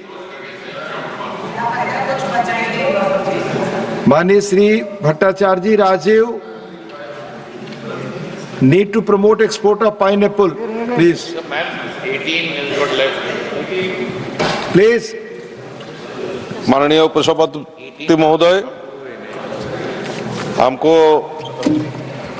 बोलने का मौका दिया है 0 our में। हम लोग जानते हैं उत्तर पूर्वांचल में त्रिपुरा ऐसे राज्य है जहां पहाड़ी राज्य है, जहां पाइनएप्पल की खेती होती है और पाइनएप्पल 2018 में हमारा सरकार बनने के बाद माननीय राष्ट्रपति द्वारा स्टेट फूड डिक्लेयर किया है और अभी Honorable member, question hour. We'll give you opportunity again. Question hour. Question number 181, Shri Sanjeev Arora, not present. Honorable Minister, question number 181. विवरण सदन के पटल पर रख दें। Doctor Laxmikant Vajpayee, supplementary. माननीय सभापति जी, मैं आपके माध्यम से माननीय मंत्री जी से जानना चाहता हूं कि कैंसर जैसी भयावह बीमारी के लिए विस्तृत उत्तर ग्रामीण क्षेत्र के संबंध में तो दिया है, लेकिन एक गर्भाशय कैंसर एक बड़ी विकराल समस्या है जिस पर समय समय पर चिंता भी व्यक्त की गई है। सरकार अपनी इस व्यवस्था के अंतर्गत गर्भाशय कैंसर वैक्सीन को कोरोना वैक्सीन की तरह से जनरल पब्लिक को लगाने के बारे में कोई विचार करेगी। दूसरा विषय मेरा है कि मेरठ में मेडिकल कॉलेज में कैंसर इकाई की स्थापना के संबंध में भी मेरा निवेदन है कि क्या सरकार उस पर विचार करेगी। Honourable minister. माननीय सभापति जी, सर्वाइकल कैंसर के वैक्सीन के बारे में जो सम्मानीय सदस्य ने यहाँ पर पूछा गया, तो निश्चित रूप से इसकी वैक्सीन बाजार में उपलब्ध है और निश्चित रूप से हमारी सरकार, हमारे प्रधानमंत्री आदरणीय नरेंद्र मोदी जी और हमारे स्वास्थ्य मंत्री जेपी नड्डा जी के मार्गदर्शन में निश्चित रूप से कैंसर के रोकथाम के लिए बहुत सारे उपाय और योजनाएं भी हमारे सरकार ने यहाँ पर लागू की है। और जो कि सदस्य ने यहाँ पर जो प्रश्न पूछा कि कैंसर का जो प्रादुर्भाव जो बहुत हृदय, उसके रोकथाम के लिए स्क्रीनिंग का जो काम है कि हमारे जो सब सेंटर है, पीएससी है, सीएससी है, सभी जगह पे स्क्रीनिंग करके कैंसर के रोगियों को पहले स्टेज में अगर निश्चित रूप से ढूंढा जाता है या उपचार शुरू होते हैं तो उनके दुरुस्त होने की ज़्यादा प्रतिशत में जो लोग जो होते हैं, लेकिन थर्ड स्टेज में कैंसर के रोगी जब उपचार करने आते हैं तो उसमें उपचार करने में भी और उनको बचाने में भी बहुत सारी दिक्कत होती है। लेकिन इसके जागरूकता, कैंसर के बारे में जागरूकता दिन भी मनाया जाता है और वो जागरूकता के माध्यम से लोगों में अवेयरनेस पैदा करने की कोशिश भी हमारे मंत्रालय के माध्यम से की जाती है और कैंसर जैसे बीमारी के रोकथाम के लिए, उनको कम करने के लिए हमारे विभाग के माध्यम से बहुत सारे उपाय और भी यहाँ पर चलाए जा रहे हैं। Shri Praful Patel. So, Chairman sir, cancer is a very, dreaded disease, and of course it requires specialized treatment and long gestation treatment. So when many people go to, say, Mumbai, Delhi and bigger centers, even AIIMS and other places where government has now done a great job of increasing the reach of all these specialized medical facilities. However, there needs to be some sub-centers. I will just give one example that in Maharashtra we have many private hospitals having extended facilities for targeted immunotherapy and all in many districts. Similarly, if the government also, through the private as well as some of the government institutions, reaches out to, say, virtually every district, there are about 600 districts in the country, all need not be covered, maybe 300 districts or so which are very backward. There, if these kind of centers, once the main treatment is done in the bigger center, the sub-center can do the rest of the treatment so that time is saved for the person to go again to the bigger centers. Cost is involved, staying facilities are a big problem. So may I request the Minister to have a view and let us know what he thinks. Honorable Minister. सभापति महोदय, सम्माननीय सदस्य प्रफुल्ल पटेल जी ने जो पूछा है कि निश्चित रूप से हमारे स्वास्थ्य विभाग के माध्यम से एनपी एनसीडी के तहत 770 जिला एनसीडी क्लिनिक है, 223 हृदय परिचर्या इकाइयाँ है, 372 जिला डे केयर सेंटर भी चलाए जाते हैं। सामुदायिक स्वास्थ्य केंद्रों पर 6410 एनसीडी क्लिनिक भी स्थापित किए गए। इसके अतिरिक्त 19 राज्य कैंसर संस्थान और 20 विशिष्ट कैंसर परिचर्या केंद्र का भी कार्यात्मक वहाँ पर कार्य चल रहा है।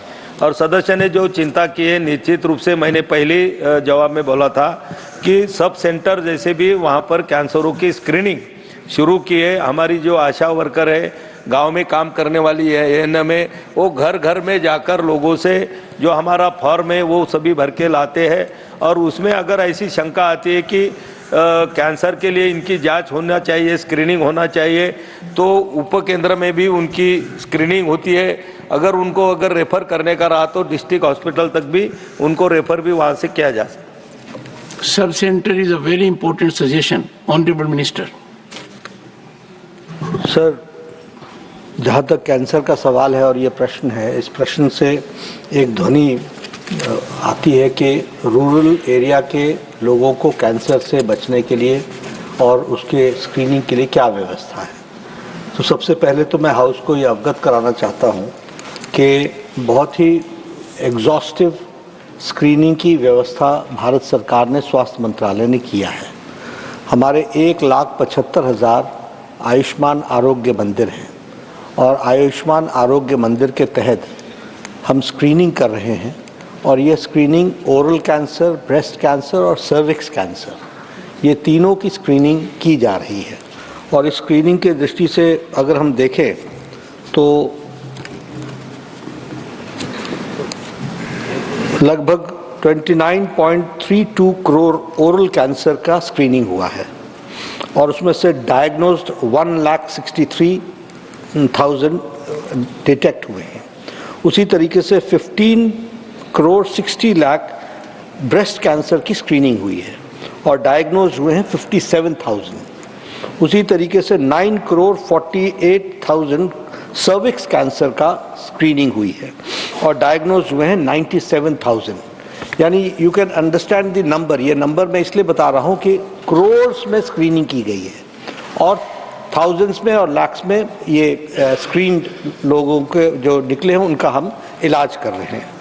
जहाँ तक आपने कहा कि लोगों को फैसिलिटी मिलनी चाहिए ताकि उनको कोई नेशनल लेवल के या स्टेट लेवल के हॉस्पिटल्स में ना आना पड़े, इसके लिए प्रधानमंत्री मोदी जी ने बहुत ही अच्छी योजना को आगे बढ़ाया है। और अभी हमारे 372 डिस्ट्रिक्ट डे केयर सेंटर्स हैं जो कीमोथेरेपी अक्रॉस द कंट्री दे रहे हैं। इस बार निर्मला सीतारमण जी, हमारी माननीय वित्त मंत्री जी ने यह बजट में घोषणा की है कि हम आने वाले समय में every district will have a day care cancer center, and this year we have decided to open 200, and within next 3 years all districts will have cancer day care center, chemotherapy and radiotherapy also. Shrimati Mausam B Noor. Thank you, Chairman, sir. It's great to have you back. The Honorable Minister has already given an elaborate answer, but my question is if he can kindly state whether the Ministry is considering expanding telemedicine services and mobile cancer screening units to improve early detection and treatment accessibility in rural areas. If yes, please provide the details. Thank you, sir. Honorable Minister. Very good question. Sir, जैसा मैंने कहा कि हम screening पर बहुत ध्यान दे रहे हैं और इसलिए हम टेलीमेडिसिन को भी बहुत तवज्जो दे रहे हैं। And we have developed hub and spoke model, and hub and spoke model में we are giving training to the CHOs, community health officers, those who can detect which looks like cancer, and those patients are through telemedicine they are connected to the district hospitals and to the state hospitals and to the national institutes also, so that we decide whether this patient has to be brought at what level, so that we save time. And I would also like to share with the House, we would also like to share with the House that the Lancet study, Lancet की एक study आई है, जिसमें they have said that the timely cancer treatment initiation has improved in India and 90% rise in the access of timely treatment. This has been said by Lancet about the cancer treatment. So all this has been possible because the screening is exhaustive, and the moment the person is confirmed that he has got cancer, where he has to be treated, that is also advised at that very moment. Many honorable members, quite a large number, they wanted to ask supplementaries. Since there will be a discussion on the ministry, those of members who will not get opportunity otherwise to participate, I will accommodate all of them during the discussion. Question number 182, Srimati Sunetra Ajit Pawar. She had sought my leave. She was part of a delegation to Mexico representing the Parliament. Honorable Minister. Statement is laid on the table of the House, sir. Supplementary, Shri R.P.N. Singh. माननीय मंत्री जी से मैं जानना चाहता हूं कि storage के लिए बहुत फैसिलिटीज पूरे देश में बनाई गई हैं, परंतु फल के लिए मैं क्योंकि पूर्वांचल से आता हूं, कुशीनगर से आता हूं, हमारे यहाँ बहुत आम, लीची, केला की खेती होती है, परंतु जैसे हम सबको मालूम है लीची बहुत ही पेरिशेबल एक फल है, तो क्या इसके लिए सरकार फलों के लिए स्टोरेज बनाने के लिए कोई स्कीम लॉन्च कर रही है या इस पे सोच कर रही है कि फलों के लिए भी स्टोरेज के लिए सरकार की तरफ से यूटिलिटीज देश भर में बनाई जाएगी और खास तौर के ईस्टर्न पार्ट मीनिंग पूर्वांचल में बनाई जाएगी? Honourable minister. Sir, this is उधर जाकर बहुत सोबर हो गए. आपका इरादा है क्या सोबर होने का? हमारा पुराना नाता. Honorable Minister.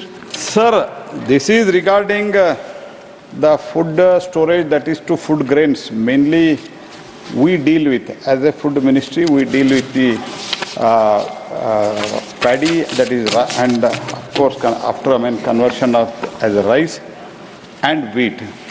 But as far as overall storage is concerned, fruit storage, of course, as far as my ministry is concerned, my department is concerned, we are continuously increasing the overall storage capacity since the procurement of the food grains, whether it is paddy or the wheat, it is continuously increasing. If I can quote the figure, from 2004 to 2014, total quantity procured was 4,590 lakh metric ton, whereas from 2014 to 2024, we have procured almost 700 lakh metric ton. Almost more than 50% procurement is more, and also the total value for that from 2004 to 2014 is 4,40,498 crores, whereas from 2014 to 2024 it is 12,51,403.58 crores. That is 184% increase. Because of this procurement, more procurement, storage has to be arranged. For that, many action we are taking. I do not want to go into those details. But for the fruits, it is for the cooperation minister and other storage facility, either it is dealt by agricultural or cooperative ministry. And we only deal with the food grain. That is the situation, and our department deals only with the food grains. Shri Manoj Kumar Jha. Thank you, Honorable Chairman, sir. My very pertinent but straight question to Honorable Minister, that reports indicate that India loses millions of metric tons of food grains annually due to inadequate storage. Has the government conducted any audits on storage losses, and what penalties are imposed on agencies responsible for mismanagement? Honorable Minister. Sir, as it is, if I can say that storage improvement is the major concern, but in last 10 years, we have taken a lot of measures. By that, the overall spoilage, because either it is for the storage, whether it is the transportation, whatever, all put together, total storage is 0.022%. However, using the technology, we are taking a lot of measures, and that measures have reduced the spoilage. And it is not the question of taking the action. We are trying to introduce more and more technologies. Because of that, considerably, it has come down. Scientific storage, food grains are stored by adopting proper scientific code of the storage practices. Adequate dunnage material such as wooden crate, bamboo mats, polythene sheets are used, and fumigation covers, nylon ropes, nets and the insecticides for the control of the stored grain, insect pests are provided. Many things such we are doing, and now I can say it has come down to very, very lowest level. Further also, we want to see that it comes to almost zero level. Dr. M. Thambidurai. Thank you, Chairman, sir. As our colleague Josh said, I want to add the same thing. In Tamil Nadu, the food procurements are taking place. The farmers are suffering a lot. Recently, my leader, Edappadi Palaniswamy, gave a statement. Due to the carelessness of the state government, whatever they procured and storage it and spoiled by the rain, but they are not taking action. Same way, I want to know whether the government will take aware of these things and give any assistance or take any penalty action. As he is taking penalty action, whether take action against the state government, which failed to protect the farmers and also storage, all the grains are gone away.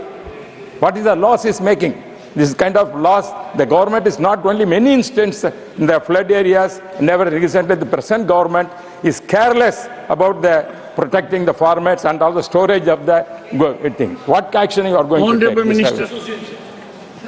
Already mentioned here, the overall spoilage is very, as far as central pool storage is concerned, I am talking because that report, whether the state government which stores for its own consumption, because some of the states, we provide 5 kgs of either rice or wheat free of cost under Pradhan Mantri Garib Kalyana Anna Yojana, free of cost for the 80 crore people in the entire country. Whatever PDS rice or wheat we store in the state, we take care of that, and out of that, as I have already mentioned, 0.022% is the loss because of these various reasons, and we have decided to further reduce it. At the same time, I can say in 22-23 and 21-22, when the movement was fast because of in COVID, we have supplied more grains free of cost at that time. Because of that and some other reasons, it was 0.002%. So that it is not to say that spoilage is more. As far as central pool of food storage, food grain storage is concerned, their storage is very, very negligible. However, whatever 0.022% is there, 0.022% is there, even to reduce that also, many actions are being initiated, and wherever if private go down or the even FCI won't go down or the state won't go down, if somebody because of the mistakes by the human-led mistakes, if it happens, definitely actions are going to be initiated. Question number 183, Shri Saket Gokhale. Question number 183. Honorable Minister. The statement is laid on the table of the House. Supplementary number 1, Shri Saket Gokhale. Thank you, sir. Sir, first I would like to commend the Honorable Minister for India has greatly reduced our maternal and infant mortality rates. I would definitely like to congratulate the Ministry for that. So in the answer that is given, it is true that the government does provide hot meals under the Janni Shishu Suraksha Karyakram. The problem, sir, is that these are provided in the general health centers and the ones which are accessible. But the problem is in the peripheral health centers, in a lot of states, an allowance is given for maybe milk and biscuits, and that has been the tradition, where hot meals, it is not possible to provide them. So in that particular area, I want to ask the Honorable Minister whether there is any plan by the Ministry to provide an allowance or maybe extend it in places where hot meals cannot be provided to women. Honorable Minister. Sir, Janani Shishu Suraksha Karyakram, this was introduced in the year 2011 primarily to bring down the out-of-pocket expenses for the women and children who are seeking health treatment services at the public health facilities. This is a scheme under which we do not provide any financial incentive. We provide in-kind services to the pregnant women, whether it is free diet, drugs, diagnostics, consumables, transport, or free blood transfusion services. So these are the facilities which are being provided all over the country to different states, and the out-of-pocket expenses have come down because of many schemes, but primarily because of this scheme. Second supplementary, Shri Saket Gokhale. So unfortunately, my question wasn't answered because I said there are peripheral health centers where it is not possible for the government to provide hot meals. What do we do in areas like those? But nevertheless, sir, the other issue that people are facing is again in peripheral areas, a lot of times ambulances, there is a shortage, they cannot reach, so they have to take referral transport. Or in a lot of peripheral health areas, advanced ultrasound facilities are not available. So these are areas where out-of-pocket expenses do happen. I mean, the government doesn't reimburse, but women do end up going through. So I'm talking specifically about these remote areas, be it in terms of diet, be it in terms of ultrasound. Is the government considering providing reimbursement in areas where the government is not able to, for logistical reasons, provide those services? Thank you. Honorable Minister. So there is a provision under the National Health Mission, which we call as PIP, Program Implementation Plan. So how do we unfold the program? That has to be decided at the grassroots level. The suggestions which you have given, if it comes under the program implementation plan, we can think about it because they sit, they have discussion, the meeting takes place, and we discuss in the nitty-gritties of it. So the suggestion is good, but I would advise the honourable member that the chief medical officer and the block medical officer, they should come up with some plan. What do they need at which place? And the National Health Mission, the steering committee, the steering group is always very conscious about all these things. And the annual meeting takes place and we also monitor it. So we'll see accordingly. Supplementary, third, Susri Dola Sen. Thank you, Chairman, sir. You are welcome, most welcome back, sir. Hope you are in good health and spirit. Somehow nowadays the price of the general medicines needed for the pregnant women and the general medicines needed for the newborn children, which is very much related for Janani Shishu Suraksha, and also the life-saving drugs for the mother and child, and also for the cancer patients, for the high blood pressure, diabetes patients also, increasing day by day. Our crores of common and downtrodden people and mothers and children are suffering always for this reason. What measure is being taken by the Union Government, Minister, through you, sir, I want to know, to address these people's issues so that the price of medicines may be reduced? Honorable Minister.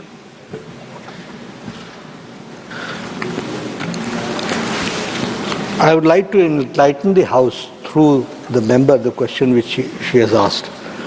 That as the Honourable Member Saket Gokhale also said, that the MMR, IMR and the under 5 mortality has been on decline. And the decline has been more than double of the global decline. This has been possible only because of the interventions which we have done. And I would like to enlighten the House, because through you, the people should also come to know that we have a very exhaustive mother and child treatment program, and the reproductive health care has been taken care. As far as the mother and the child health care is concerned, we should know that the moment any woman conceives, from that very moment, there are 4 compulsory antenatal checkups which are being done. And there are 3 additional checkups for high-risk patients.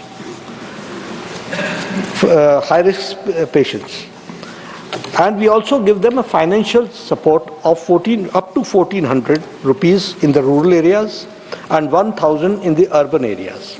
And ASHA's workers are also given the incentive. Along with this, the delivery which takes place, more than 88.6 deliveries are being taken in they are institutional deliveries which are taking place. And for that also, no expense. Transportation is taken care by the government. The normal delivery or the cesarean C-section, that is taken, free diagnosis, free drugs, everything is given. And if the deliveries, they get the meals also, as it was asked by Saket Gokhale ji, for 3 days if it's a normal delivery, and 7 days if it's a C-section. What I mean to say is that as far as the mother and the child is concerned, and I would also like to share with you that all the vaccination, which is 27 vaccinations, 12 vaccinations in 27 sessions is given to mother and child till the child grows till the age of 18. तो हम पूरा health के programme को checkup करते हुए एक healthy born child किस तरीके से ग्रो करता है, तब तक हेल्थ डिपार्टमेंट उसकी चिंता करता है. And all this has taken care about the health of the India. One thing more, what you are talking about, आप इस previous question के आंसर में मैंने कैंसर के बारे में कहा था और मैंने फिगर्स भी दिए कि कितने करोड़ सर्विक्स कैंसर, कितने करोड़ ओरल कैंसर और कितने करोड़ ब्रेस्ट कैंसर की स्क्रीनिंग हो चुकी है और कितने थाउजेंड सस्पेक्टेड केसेस को हम ट्रीट कर रहे हैं. तो बहुत एग्जॉस्टिव हमारा प्रोग्राम है. What I need your support is that every member from all sides, they should contact the chief medical officer and try to discuss with him what is the program, how it is being implemented. हमारा भी भला होगा, patients का भी भला होगा और आपका भी ज्ञानवर्धन होगा कि किस तरीके से हेल्थ डिपार्टमेंट काम कर रहा है. Supplementary for Shri G.C. Chandrasekhar. Thank you, Chairman, sir. Sir, whether the ministry is aware of the fact that cancer among the women is growing every year. Breast cancer contributes around 14.8% and around 5.4% is cervical cancer in women as per the Indian Council of Medical Research. And what are the initiatives taken by the government to enhance early screening and diagnosis of cancer among the women? And what is the setup? Specialized oncology specialties in district hospitals, especially in rural areas. Honorable Minister. Sir, the question relates to maternal health. He is asking about cancer, but I'll answer accordingly. Sir, we have got... Sometimes you have to overlook certain situations. Yeah, I understand. It's a good question. Yes. Sir, we have got the National Cancer Institute in Jhajjar, and it has come up very well. More than 1,400 beds are there, and it is one of the world's best facilities are being given there, and it is taking care. The same way the Chitranjan Cancer Center, Calcutta, that is also taking care. Then the Homi Baba institutes, there are 2 places, and all Indians of Medical Sciences, the 22 All Indians of Medical Sciences have got a full-fledged oncology department which is being developed. So this is how we are, and as you talked about the rural, I answered in my previous question that 1,75,000 are Ayushman Arogya Mandirs. There is a CHO, community health officer. They are doing the screening work, and they are also connected to the hub and spoke model with telemedicine, and they advise accordingly which patient has to go which way. But I repeat again that screened up to 16th March 2025, 29.32 crore oral cancers have been screened and diagnosed 1,63,000.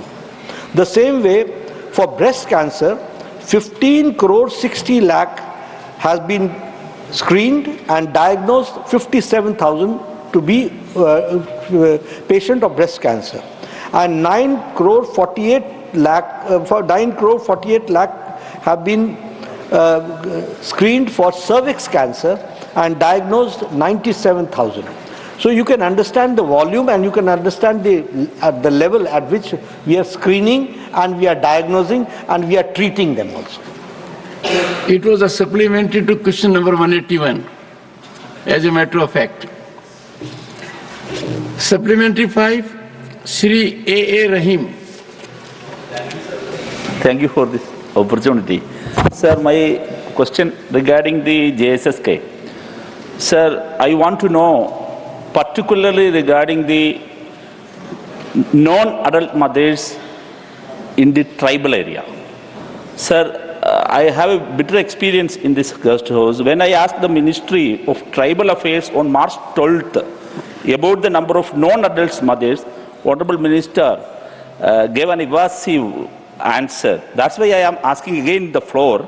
I now ask the Minister directly, how many non-adult mothers are there in tribal areas? How many of them have received the benefit under the Janani JSSK? What is the infant mortality rate in this area, particularly in this area of tribals? Honorable Minister.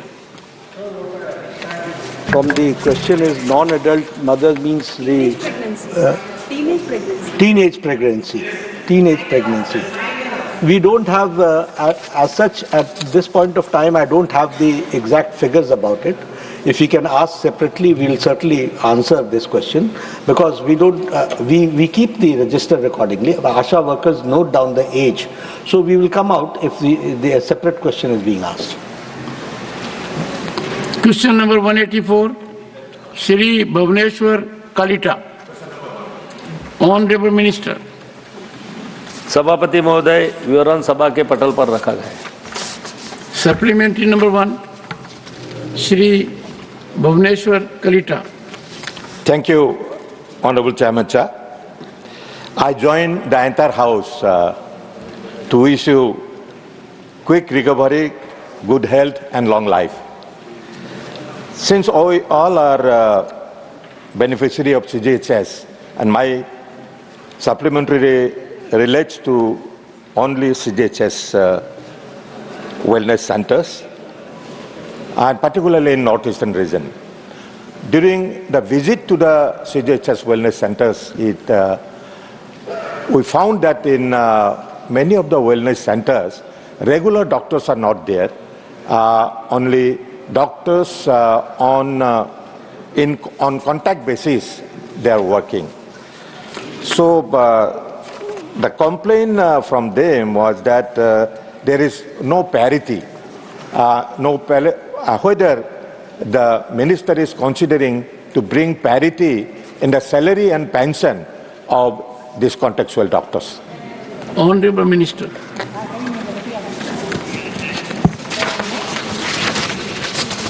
सभापति महोदय, जो पूर्वोत्तर क्षेत्रों के बारे में CGHS के बारे में यहाँ पर पूरक प्रश्न पूछा गया, तो सीजीएचएस ने पूर्वोत्तर क्षेत्र में 33 स्वास्थ्य सेवा संगठन को भी इसमें सूचीबद्ध किया गया है कि जहाँ पर ज़्यादा से ज़्यादा हमारे केंद्रीय कर्मचारी और पेंशनर लोगों का उपचार किया जाए।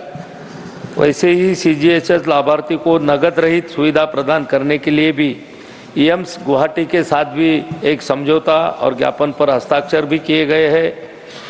सीजीएचएस ने सीजीएचएस पेंशनभोगी लाभार्थियों को नगद रहित उपचार के लिए 12 नवंबर 2024 को क्षेत्रीय आयुर्विज्ञान संस्थान रिम्स इम्फाल तथा 25 फरवरी 2025 को पूर्वोत्तर इंदिरा गांधी क्षेत्रीय स्वास्थ्य एवं चिकित्सा विज्ञान संस्थान निग्रिम्स शिलांग के साथ पर भी समझौता ज्ञापन पर हस्ताक्षर किए हैं और निश्चित रूप से इसका जो बजट है कि ज़्यादा से ज़्यादा किया जाए तो पिछले बार जो 7,500 के लगभग इसका बजट था तो ये साल में उसको लगभग 1,000 करोड़ से बढ़कर 8,500 तक होने का भी अनुमान है।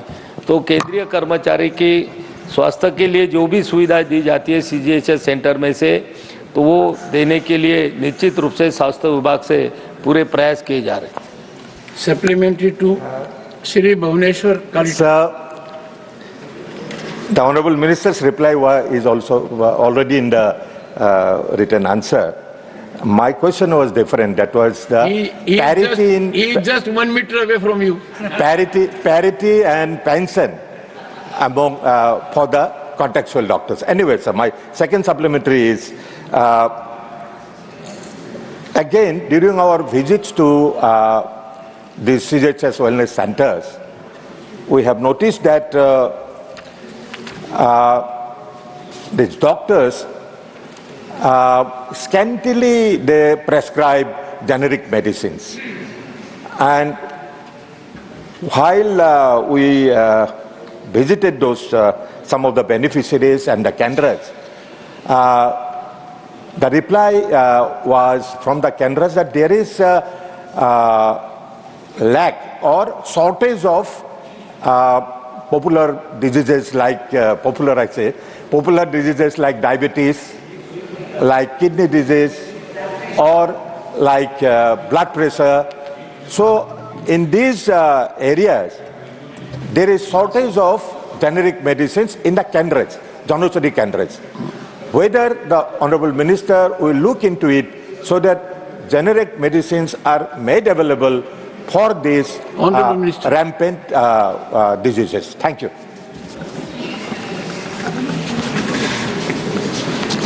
सभापति महोदय, जो यहाँ पर जन औषधि पूर्ति के बारे में माननीय सदस्य ने पूछा है, तो मंत्रालय के माध्यम से गुणवत्ता और खरीद में सुधार के लिए भी बहुत सारे पहल वहाँ पर किए जा रहे हैं और दर अनुबंधन विस्तार से भी जन औषधि आपूर्ति श्रृंखला को मजबूत करने का काम भी निश्चित रूप से मंत्रालय के माध्यम से सीजीएस में किया जा रहा है और समान मूल्य निर्धारण के लिए भी सीधी बातचीत और स्वतंत्र तृतीय पक्ष गुणवत्ता का भी उसमें आश्वासन भी दिया गया है। और जो चिंता सदस्य ने यहाँ पर व्यक्त की गई है कि जन औषधि केंद्र सीजीएस में ज़्यादातर लिखे नहीं जाते हैं, तो निश्चित रूप से उसकी भी पड़ताल की जाएगी और लोगों को सस्ती दवाएं ज़्यादा से ज़्यादा कैसी उपलब्ध होंगी इसके लिए भी निश्चित रूप से स्वास्थ्य मंत्रालय से ध्यान रखा जाएगा। Supplementary 3, Dr. Parmar, Jaswant Singh, Salam Singh. Mike sir, मेरा क्वेश्चन 183 और 184 क्वेश्चन नंबर दोनों का कॉम्बिनेशन है। सबसे पहले तो मैं स्वास्थ्य मंत्री जी को बधाई देना चाहता हूं कि पिछले 10 सालों में अपने देश में एमएमआर और इन्फेंट मोर्टालिटी रेट आईएमआर दोनों में काफ़ी हद तक हमने कंट्रोल कर लिया है, लेकिन जो नॉर्थ ईस्टर्न रीजन्स हैं जैसे असम, मेघालय और मणिपुर, वहाँ का जो एमएमआर है और आईएमआर दोनों नेशनल एवरेज से काफ़ी ऊपर है। तो मेरा मंत्री जी से ये क्वेश्चन है कि नॉर्थ ईस्टर्न रीजन के लिए क्या हमारा कोई स्पेसिफिक प्लान है ताकि उसको नेशनल एवरेज के करीब लेके आए ताकि हमारा और भी अच्छा दिखे, और सीजीएचएस का इसमें कोई रोल बनता है या उसको कोई मिशन मोड पे लगा सकते हैं ताकि उसको हम जल्दी से इम्प्रूव कर सकें। Thank you. Honourable minister,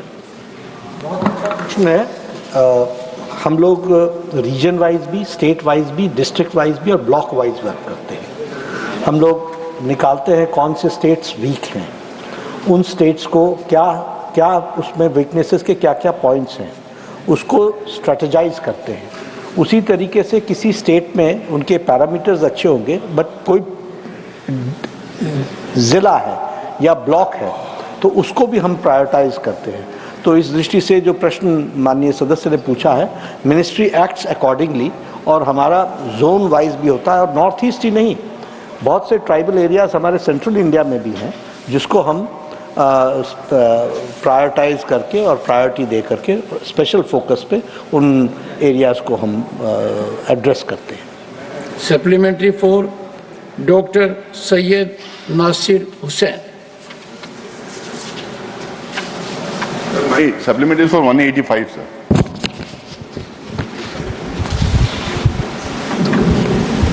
So supplementary number 4, Susri Susmita Dev. Thank you, sir, for the opportunity.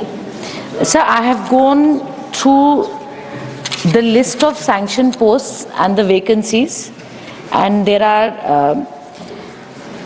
3 units in Silchar, but the figure against sanctioned posts is 0, sir. So therefore, they have not been able to fill it. My question to the Honorable Minister is that, sir, a posting in Northeast is seen in the country as a hardship posting sometimes, sir.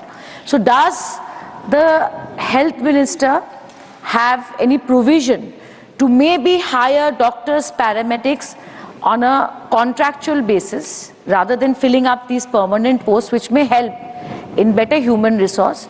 And Nadda ji सदन में है, sir एक बात मैं कहना चाहती हूँ कि NHM के जो एम्प्लॉइज है वो आसाम में बहुत दिनों से एक स्ट्राइक कर रहे हैं for equal pay equal work. बड़ी मेहरबानी होगी सर अगर आप उनके डिमांड को लेकर थोड़ा चिंता करें। धन्यवाद। Honourable minister. डॉक्टर्स के लगाने का सवाल है। हमारे यहाँ कंबाइंड मेडिकल सर्विसेज होती हैं और वो जैसे यूपीएससी लेता है और यूपीएससी ईयर वाइज ईयर लेता है। लास्ट ईयर 165 पोस्ट उन्होंने भरी थी और वो हम प्रायोरिटी पर नॉर्थ ईस्ट में ही हम भेजते हैं। और वैसे ही अब इस बार हमने 225 पोस्ट की रिक्वेजिशन भेजी है और वो एग्जामिनेशन होगा तो वी विल अपॉइंट अकॉर्डिंगली। जो आपने कहा कि लोकल लोगों को या कॉन्ट्रैक्चुअल पर, तो मैं इनका सजेशन है, सजेशन इज़ गुड, देखते हैं मैं मंत्रालय में क्या इसका निष्कर्ष निकलता है। और आपने एक बात और कही कि एनएचएम के लोगों का इक्वल पे वाला विषय हमारे ध्यान में नहीं है, लेकिन आप मुझे चेंबर में कोई इसके बारे में डिटेल पर्टिकुलर्स देंगे तो I certainly look into it. I called out the name of Dr. Sayyid Nasir Hussain because he was trying to catch my attention. So I sent the marshal to find out what does he want, and came a chit he wants to ask supplementary on 184. Therefore 184 we'll try to accommodate in 185. But the best is we must send the slips now. Question number 185.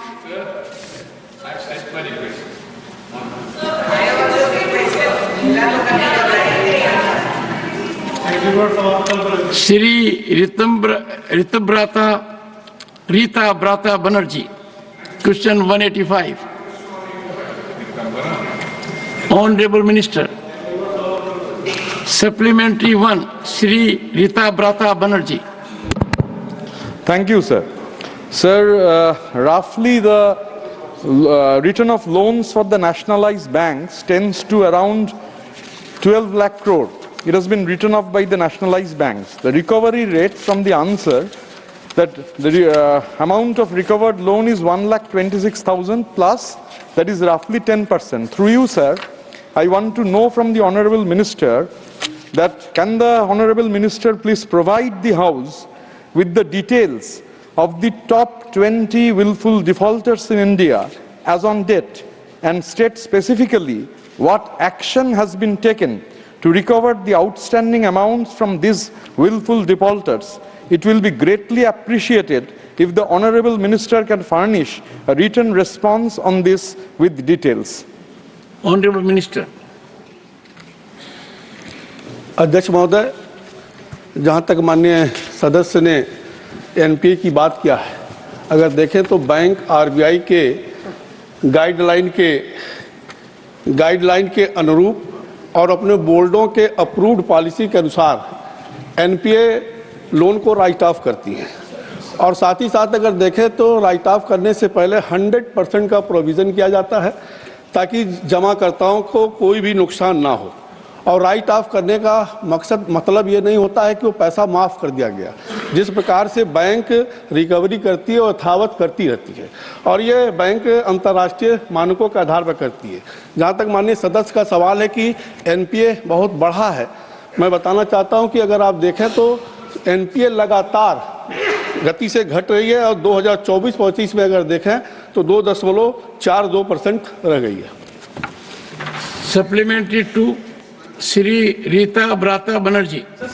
Sir, my specific question was that the nationalized banks, overall 16.35 lakh crores have been written off overall. The nationalized bank amount is 12 lakh crores. Of that, the answer that is given by the government, it shows that the recovery is 1,26,000. That is merely 10%. So 90% of the loans is not recovered. Now my second supplementary, through you sir, I want to know, can the ministry please state the details of the cases where the government has taken recapitalization measures for public sector banks facing a high volume of non-performing assets. Please also state the details of the funds for recapitalization released to these banks in the last 5 years. I will urge through you sir, I need a specific answer. The earlier answer was not at all specific. Honorable Minister. सभापति महोदय, माननीय अध्यक्ष, माननीय सदस्य ने जो पूछा है कि रिकैपिटलाइजेशन के लिए, मैं निश्चित तौर से बताना चाहता हूं कि जब से मोदी जी की सरकार बनी है, आरबीआई और सरकार मिल करके कहीं ना कहीं एक सुदृढ़ व्यवस्था बनाई ताकि बैंकों को मजबूती प्राप्त हो सके, और आज हमारे देश में सभी बैंक रोबोट्स तरीके से काम कर रहे हैं। Honorable Finance Minister is responding. One second, Honorable Finance Minister is responding. Sir, I just want to add a few more things to what the Honorable Minister of State has said. On the recovery of written-off loans, sir. First of all, I'm sure the Honorable Member realizes that when we say a loan is written off, it is not as if it has been completely waived off. The defaulter doesn't escape consequences. Action is taken through courts, action is taken through the IBC process, and recovered monies are restored to the banks. And that record of how much has been restituted to the banks have been periodically answered when questions are asked in the Parliament. We have done that. But I just want to, because the Honourable Member kept saying he wants specific details, the numbers that he mentioned are probably old. I want to give the latest numbers, sir. Actually speaking, recovery in written-off loans by banks, sir, had reached a peak in the sense by about 22-23 public sector banks, recovery of written-off loans has gone up to the level of 35,378 crores. Cumulatively, the public sector banks have recovered written-off loans of a total of 2,27,288 crores. Now, private sector banks on their own are also recovering, and they have recovered something like 55,598 crores, and therefore the recovery is an ongoing process. Every year adds to the total of money recovered. Now, as a whole, there is 2,27,288 crores which are recovered by just the public sector banks. So that is on the recovery of written-off loans. Supplementary 3, Dr. John Brittas. Sir, thank you very much, sir. Sir, this is the first time I am speaking after you have come back fit as a fiddle, sir. It must have been very difficult for you. Yes, sir. Very difficult. So without you, sir, I feel orphaned, sir. Sir, through you, sir, I thank the Honorable Finance Minister for her kind gesture of going over to Kerala House to have breakfast with my Chief Minister, sir. Sir, having said this, there is an impression that all the sectors are equal in its default. In this context, I would ask a specific question here. Part A. What could be the sector-wise industry, service, agriculture, NPA, write-off, and the recovery thereof? These three sector-wise. And the B part of the question is that there is a growing concern that education loans are becoming NPAs on account of growing unemployment. Will the minister be kind enough to give the statistics of the amount of NPAs on this account, the write-off and the recovery? Thank you very much, sir. Honorable Minister. Specific details which are being asked about, let's say, the agriculture, the manufacturing and the services, and also on the student loans, I may have to obtain it. I don't have it ready in my hands. I'll always take it, share it in the House, and also share it with the Honorable Member.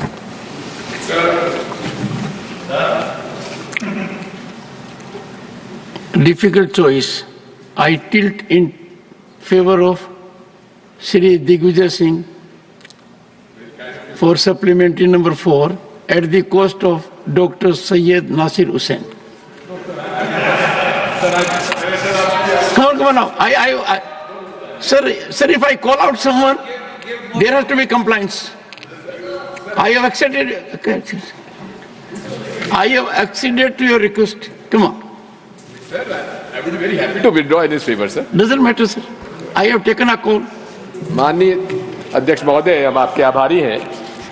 मैं माननीय मंत्री से पूछना चाहता हूं कि NCLT के प्रकरणों में कमिटी ऑफ क्रेडिटर्स जब तक हेयरकट एक्सेप्ट नहीं करता है तब तक एनसीएलटी आदेश नहीं देता है। मैं माननीय मंत्री जी से आपके माध्यम को पूछना चाहता हूं कि एसबीआई लगभग 65% लोन्स वो हेयरकट के वजह से नुकसान हुआ। इसी प्रकार 2 प्रकरणों में जो उसके क्रेडिटर्स की में जितना अमाउंट था केवल 4%, 96% हेयरकट हुआ है। एक हुआ है रेडियस एस्टेट के लिए और वीडियोकॉन इंडस्ट्री के लिए। वहां का जो लाभार्थी कौन थे मुझे बताने की जरूरत नहीं है, अडानी गुड होम्स। मैं आपके माध्यम से पूछना चाहता हूं कि क्या जो आपने उत्तर में बताया है जितना लोन राइट ऑफ हुआ है उसमें क्या हेयरकट का जो फिगर है वो शामिल है और क्या उसे कमिटी ऑफ क्रेडिटर्स ने मंजूरी दी है? Honorable Minister. Sir, the committee of creditors will have to give manzoori. There is not as if any one liquidation process or resolution process Is that a binding, sir? Sir, is that a binding? Honorable Finance Minister is on her legs. Sir, very senior member sometimes is in a hurry to get the reply, just as he is in a hurry to also arrive at the numbers. 34% haircut and all that is on the basis of what claims have come through.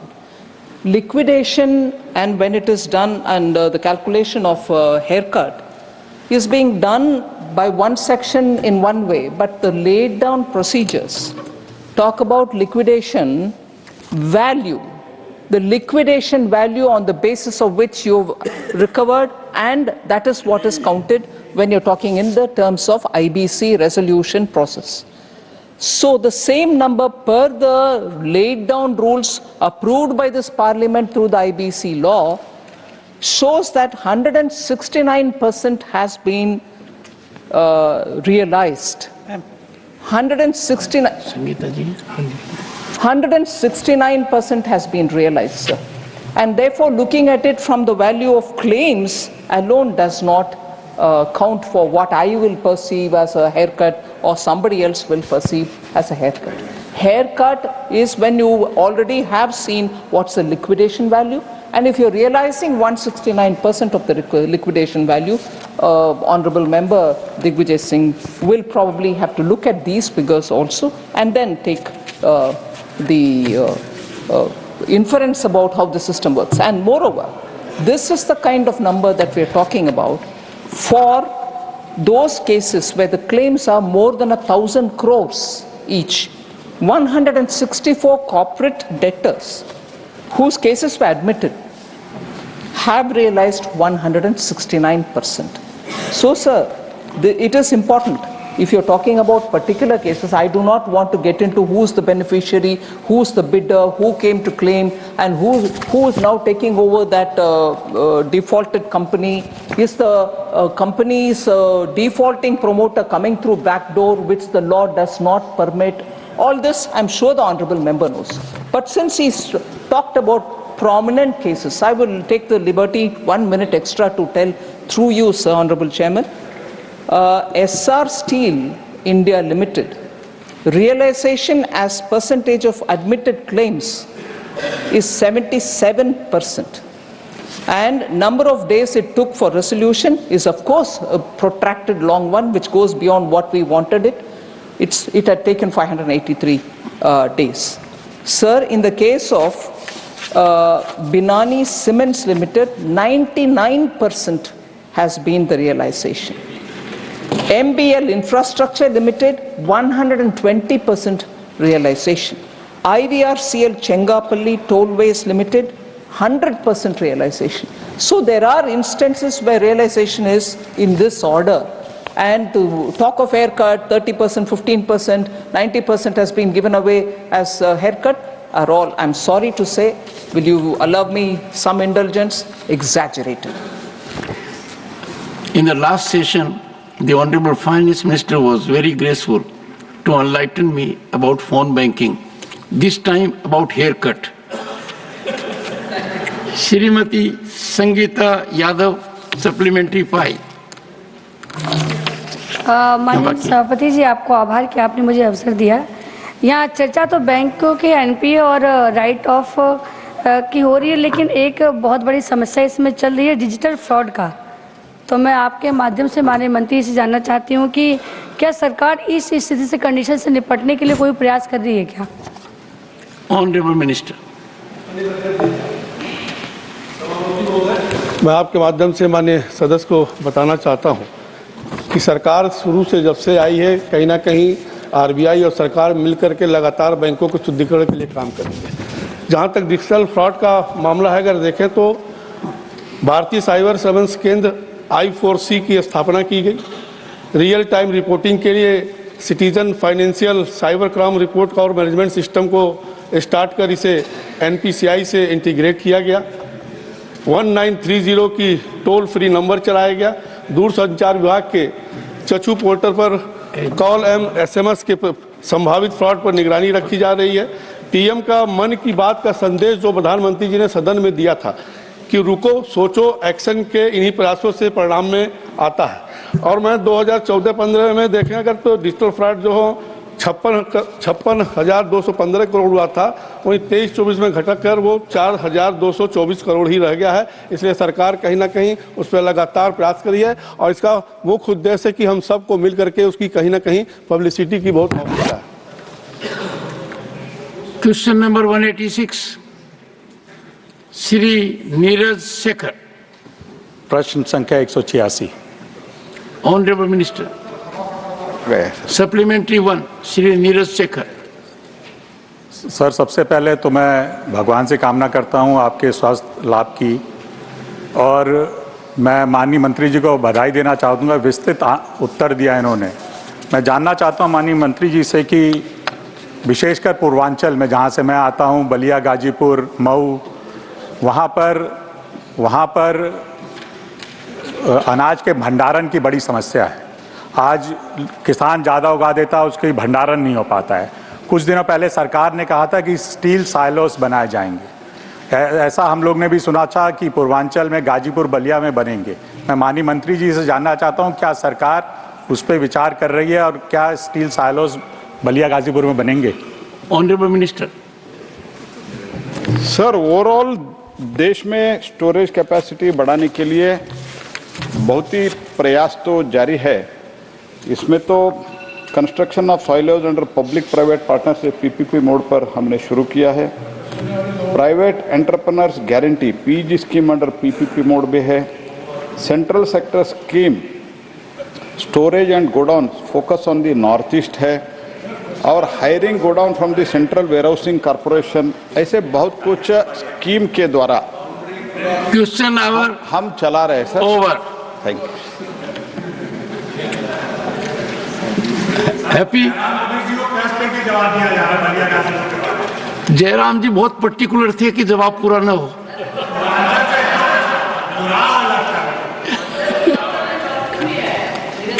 Reply to the discussion on the budget Manipur 2025-26 and the motions regarding appropriation bills moved by Shri Pankaj Chaudhary on the 17th March 2025. The discussion was concluded yesterday and the Honorable Minister to reply now, Srimati Nirmala Sitharaman.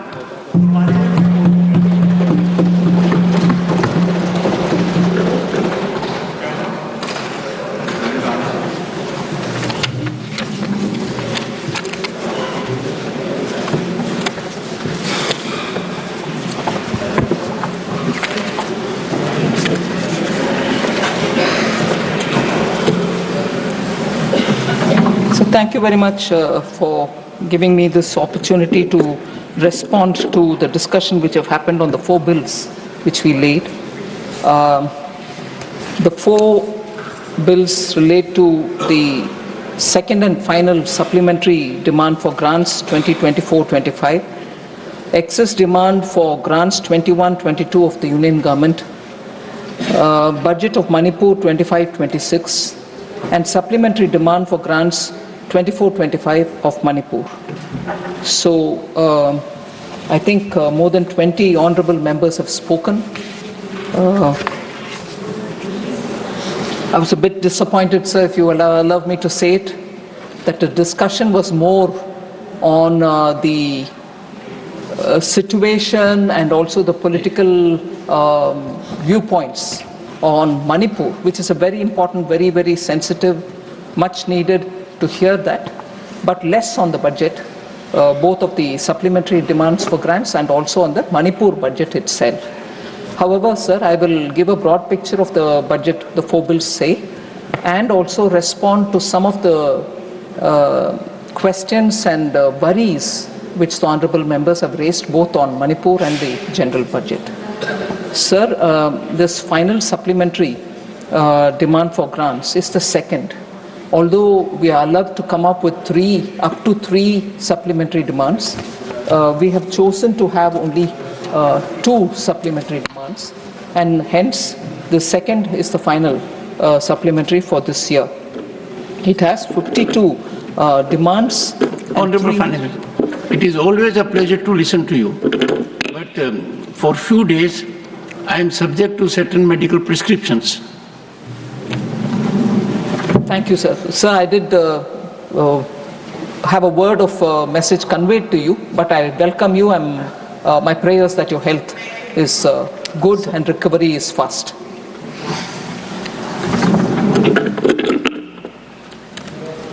Deputy Chairman, sir, I commenced my response with stating what the 4 bills which are before us, and I will try to respond.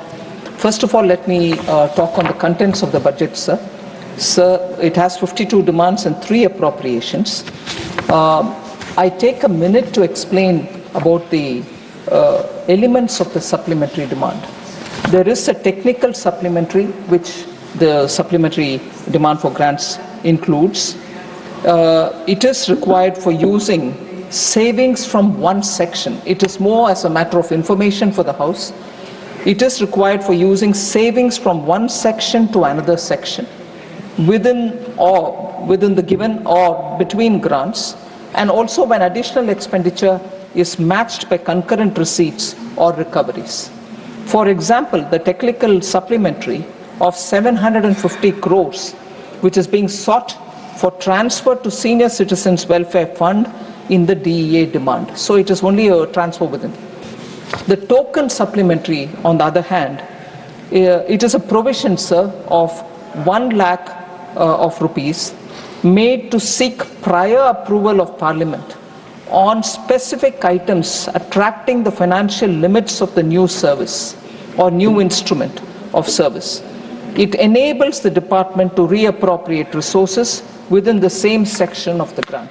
So they can just be 1 lakh rupees made as a grant, which is a token supplementary. Later on, more can be added, but we create that window by providing that 1 lakh. And for instance, in that token supplementary, sir, a token supplementary is being made sought for education, school education, to meet additional expenditure under the grants for creation of capital assets in the Samagra Shiksha Abhiyan from savings within the same section of the grant. So that is a new instrument which is coming in, new scheme or new idea for creation of capital assets. So you would have created the token and then it will get expanded. Finally, sir, there is a cash supplementary which we explain, and the cash supplementary entails cash outgo. It increases the BE of the year by an equivalent amount when provided. It is given when adequate savings are not available to meet the additional fund requirements through reappropriation.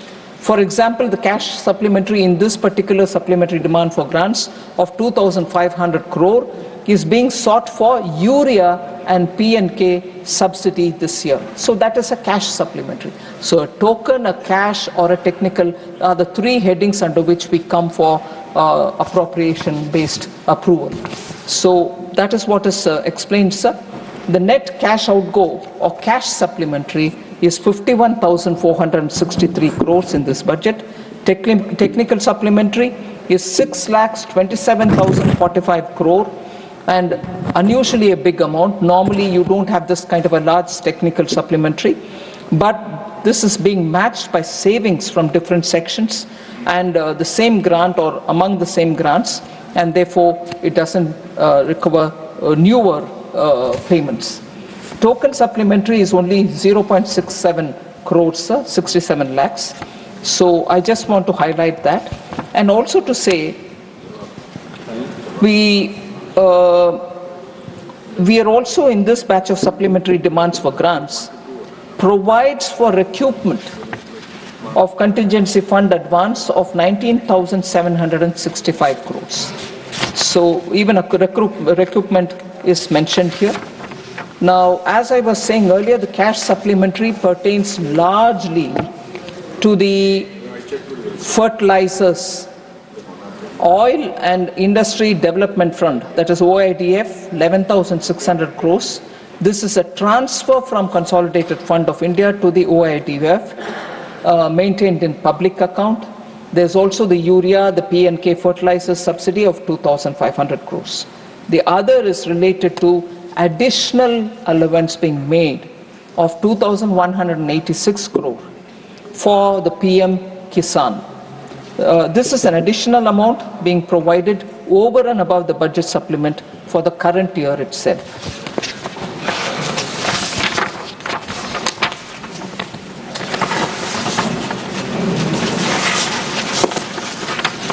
I'm not getting into the technical supplementary, sir, which is already very much in detail explained in the budget document itself.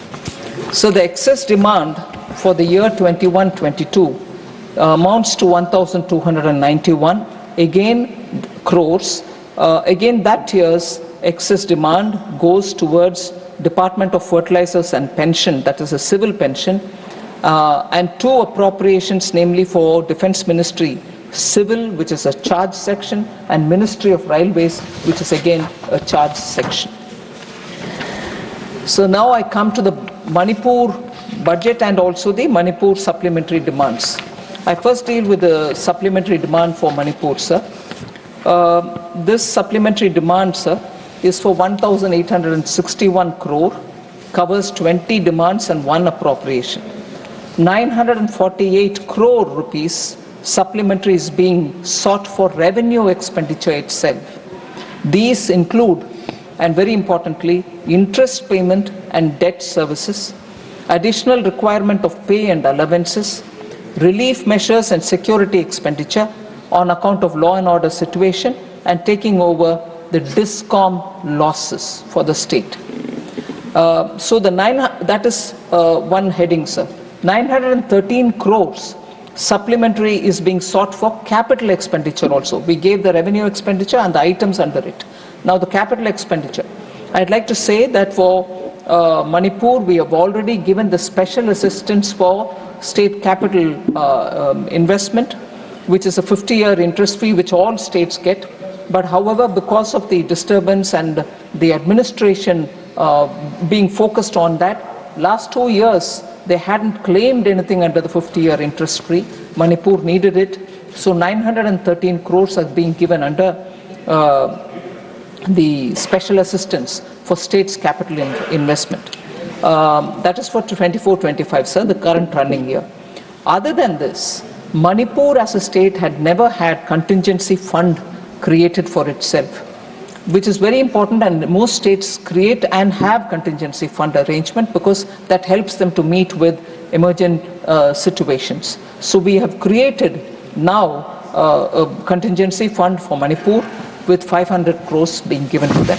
So that is about the supplementary demand for 24-25 Manipur budget, sir. But the forthcoming year, 25-26 budget is also presented here. And I would like to remind honorable members, particularly member Sushmita Dev, because of a concern about Manipur and its requirement for funds, given the situation they are in, she had said, why are you not announcing a package? I would like to tell her, honorable member, through you, sir, that this is a vote on account budget for Manipur. We are presenting a vote on account for 6 months so that the government runs, its immediate emerging expenditure can be taken care of, and the government, when it comes into place, will obviously make provision for whatever they want, and that is the budget, which is the year-long budget. So this is a budget vote on account for 6 months, and this is for 17,947 crores. The total receipts which are projected is 35,368 crores. Revenue receipts are estimated to be 27,231 crores. Sir, the state's own tax is 2,634 crore rupees as receipts, and non-tax is 400 crore respectively. So at this stage, sir, we are looking at giving all the assistance which I've committed. I said this in Lok Sabha, I'm repeating it here. We extend the fullest support from Ministry of Finance so that the recovery of Manipur will be sooner rather than later, and we have absolutely extended all assistance, and in the meanwhile making sure the public finance and the fiscal situation of Manipur is well assessed. Central government will be fully of support to the state.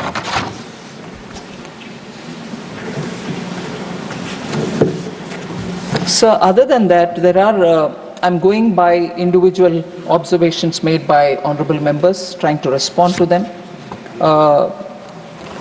Again, commencing from Manipur budget and Manipur law and order issues, several members have spoken.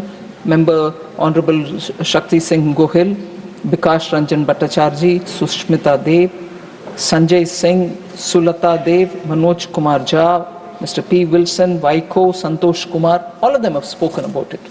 So I will broadly explain the context, sir. I want to understand, equally state some facts before the House.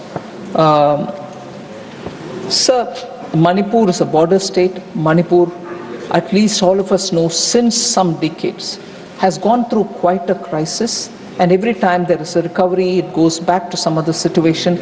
So every government has handled it with that sensitivity. I am not differentiating between this government or that government. There have been situations much more in terms of human loss, more in terms of asset loss and so on. So when we speak about the state, I will say that every voice which has been voiced in this House has the same sensitivity as much as all of us have. There is no way any one of us will be doing any help to Manipur by pointing a finger at one another. But even with that said, I will definitely try to remind some passionate voices which speak as if everything was calm and never has there been a situation like this ever before in Manipur. Sir, in 1990s, I've heard quite a few members speak about, oh, double-engine sarkar, center be BJP, state be BJP. There have been double-engine sarkar of Congress earlier. Center be Congress, Manipur be Congress. And what kind of agitations and loss of life have happened? So your double engine did not do anything. In fact, it worsened the situation, if I have to get into that kind of a talk. We are, all of us here, committed to get that state back to some normalcy, and we want that state to grow and prosper as much as any other state. They cannot be, even for a moment, a mockery of kind of things that we want to state when that state is suffering, and all of us will have to be working towards. Please take your seat, Mr. Gokhale. Nothing is going on record. Please take your seat. Madam, take your seat. Please, nothing is going on record. Take your seat. I will not get distracted by the TMC. Now I take the name. The TMC technique of shouting members down. Susmita ji, please. Every time somebody tries to answer the points that they raise, they shout them down. Please take your seat. That kind of a thing will not work in this House. I'm sorry to say this, sir. We are trying to answer the questions that have been raised here. Then there is no need to shout me down here. I will continue my answer. Please. Sir, to 1990s, double-engine Congress के सरकार, double-engine Congress सरकार के समय, how many people died? I want to say, why in 1990s, the then Prime Minister did not visit, the then Home Minister did not visit? I would like to ask that question as much as... Please take your seats. I am not allowed to put in question. This tactics, I'm now saying the name, sir. This tactics of Trinamool Congress to shout down ministers when they speak will not be allowed, will not be entertained. We are giving answers. You should have the strength of your conviction to hear the answers here.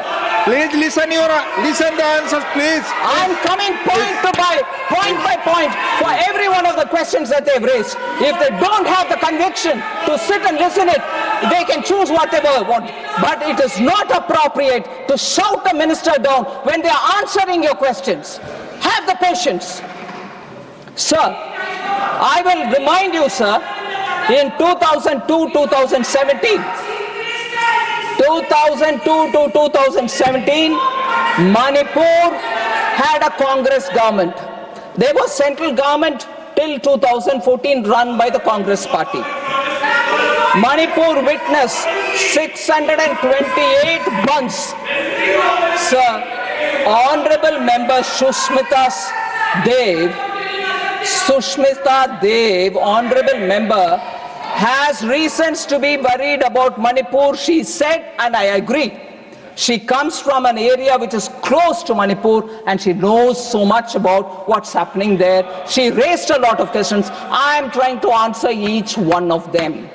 If it is an attempt to shut me down, it means that her allegations are not right. If she's got the strength of her conviction, she should hear my answers. And after that, I will sit down, welcome, if you permit her, to ask any number of questions more. But what's the point in shouting me down if there are other members who can also benefit from the answer that I'm giving? She's raised valid questions. I want to answer them. No, they've run out. That's because their tactics is always, don't allow a minister to answer, do all your mudslinging, go away. I know they are watching on the television. Sir, 2000, sorry? I'm giving you the answer. I'm giving answer. To their chief minister they have to register that they protested.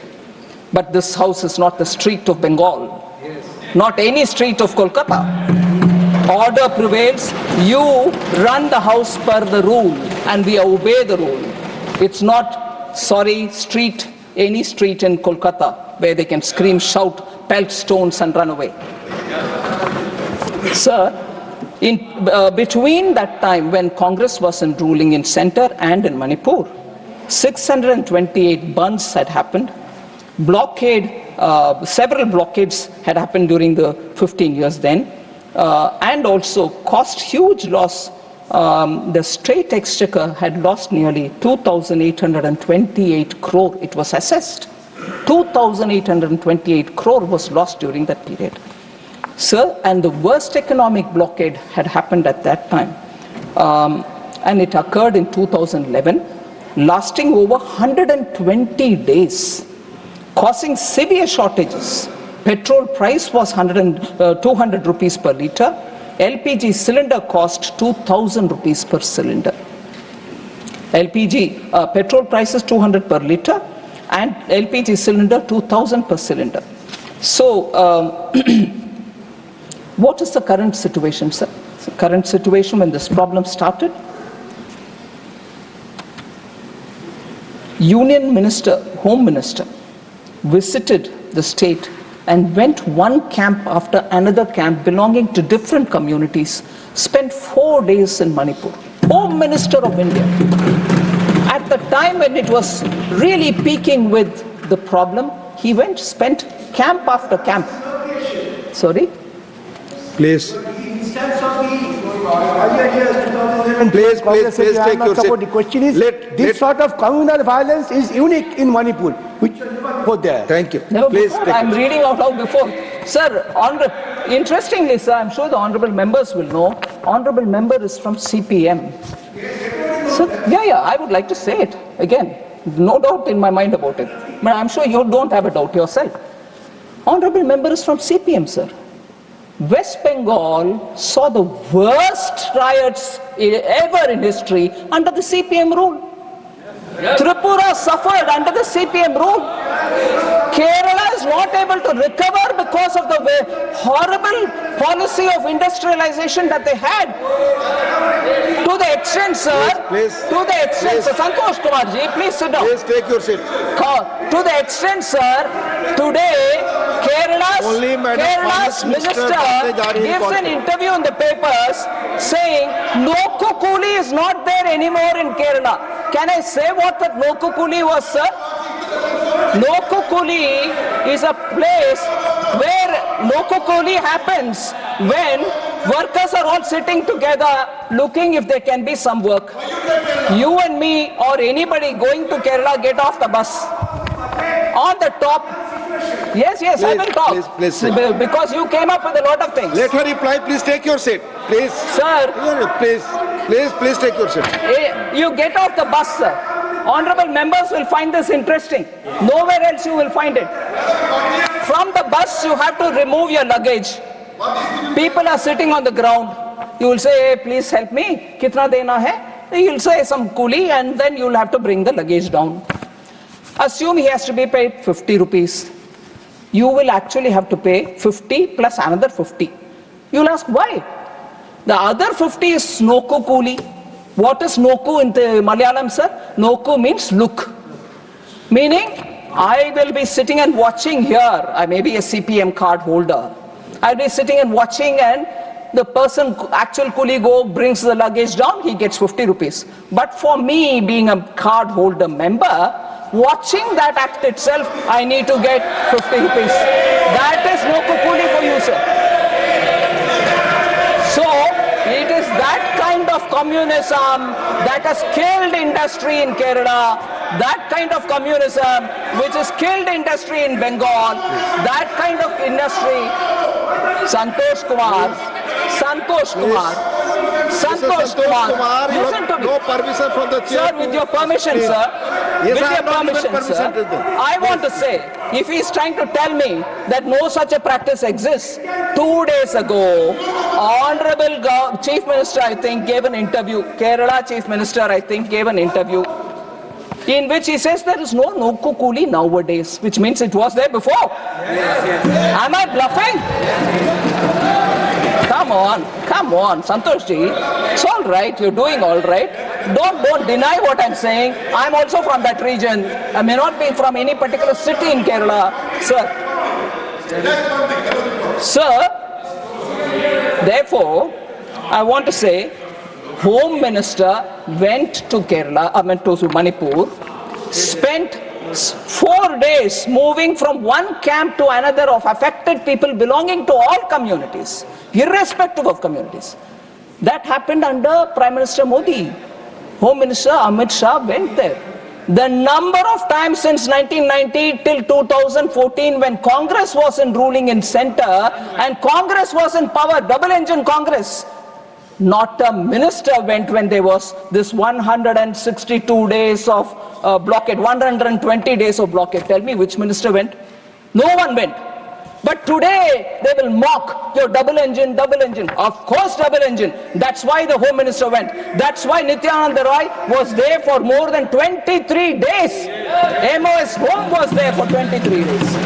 So don't please compare how you handle Manipur and how this government is handling Manipur. We have greater sensitivity. We care for Manipur and every state of this country. Nowhere do we, stay back. Prime Minister himself went to Wayanad. Prime Minister himself went to Wayanad, hasn't he? Therefore, we should not speak as though we treated it better and you are not, whereas we are handling that legacy of 60 years of mishandling of states.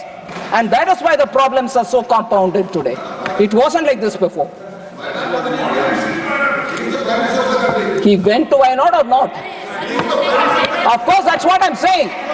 That's what I'm saying. You don't agree to it. Please, Santosh. You are putting words in my mouth. You are putting words into my mouth, Santosh Kumar. I said he also went to Kerala. Don't you try that communist tactic on me. Put your words into my mouth. I will not take it. No, you don't give me the tactics. Sir, so the special assistance scheme, again, the same culture has been inherited by TMC, sir. Shout people down. That's communist. TMC has inherited it.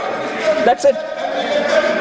Sir, contingency fund have been created for 500 crores and that will help the state so that if there is emergency, they can handle it. Sir, in 1993, Rajkumar Dorendra Singh of the Congress was the Chief Minister of Manipur. A major flare-up happened between Kukis and Nagas between April and December 1993. 750 deaths unfortunately happened at that time.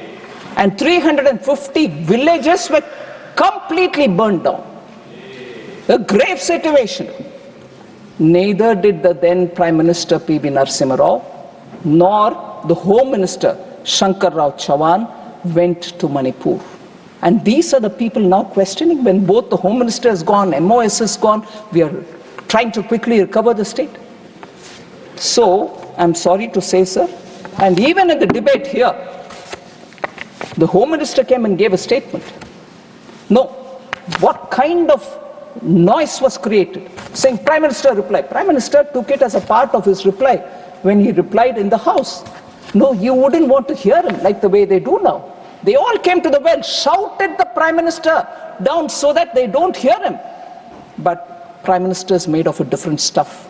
He continued answering and spoke about how he's handling Manipur and did not relent. So on Manipur, I would submit to the House, go into the detail of what work is happening, how restoration is happening. It is our Manipur, your Manipur, all our Manipur. Deal with it with a sense of ownership.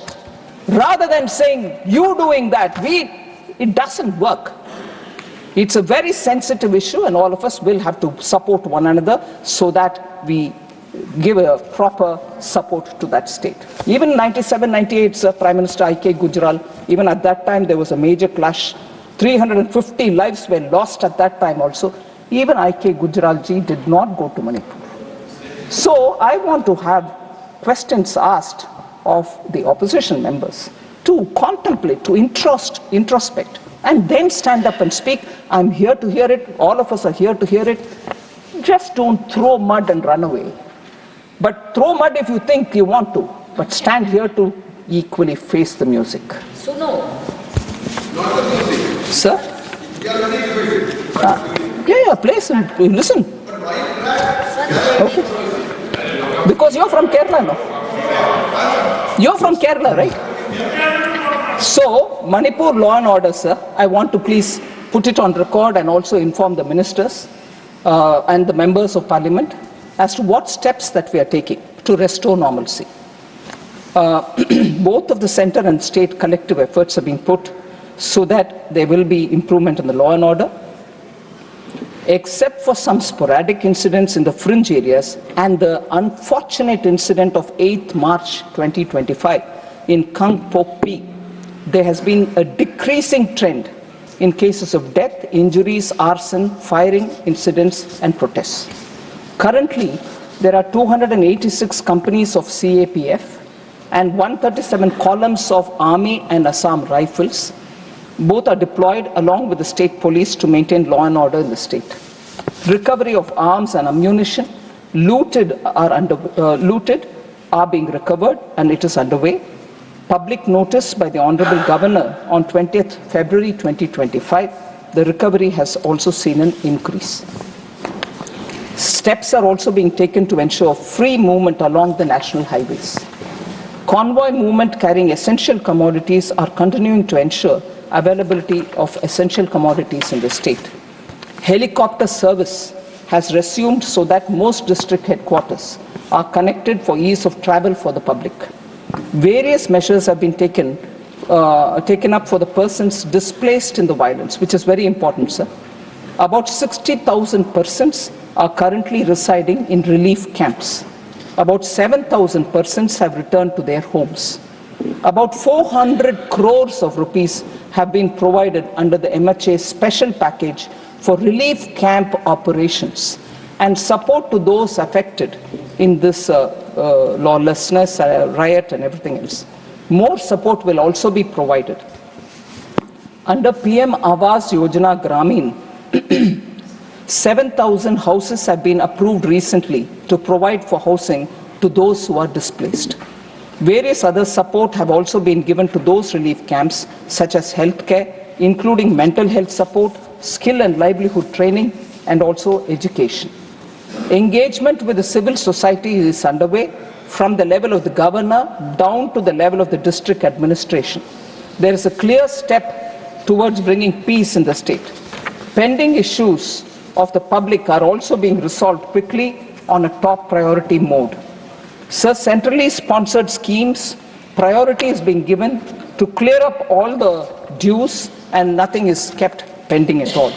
Major and critical projects are monitored and reviewed regularly for timely completion, including tying up of required funds for national highway projects, railway projects, civil secretariat, Chura Chandpur Medical College, Manipur water supply project, triple IT at Mayang Kang, and government residential accommodation is also being provided.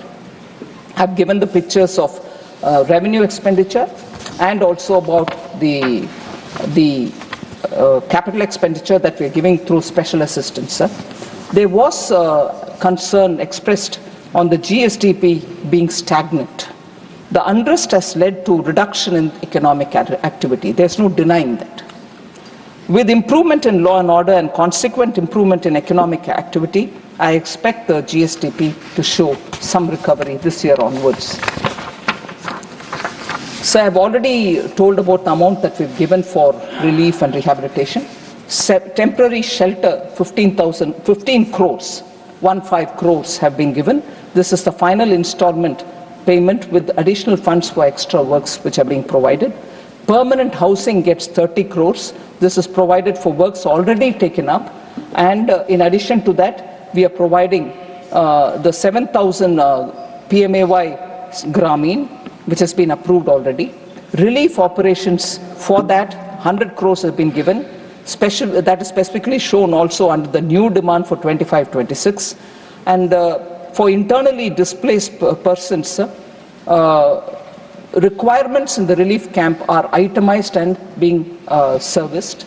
So for the relief under the natural disasters, 200 crore is being put under the NDRF allocation. 68 crore is allocated under the SDRF, and for mitigation purposes also, as per the recommendation of the 15th Finance Commission. So that was on Manipur, sir. Honorable Member Shakti Singh Gohil and also Member Girirajan from DMK raised questions about fiscal consolidation at the cost of cutting public spending. They said better financial discipline is required. Manrega is not being released. I want to take a minute to explain this, sir. Union budget, sir, total expenditure is 50.65 lakh crores, which is higher by about 2.44 lakh crores and 3.49 lakh crores compared to 24-25 and 24-25 RE, first number being BE related and the second being RE related. So the capital expenditure target itself is 11.21 lakh crores.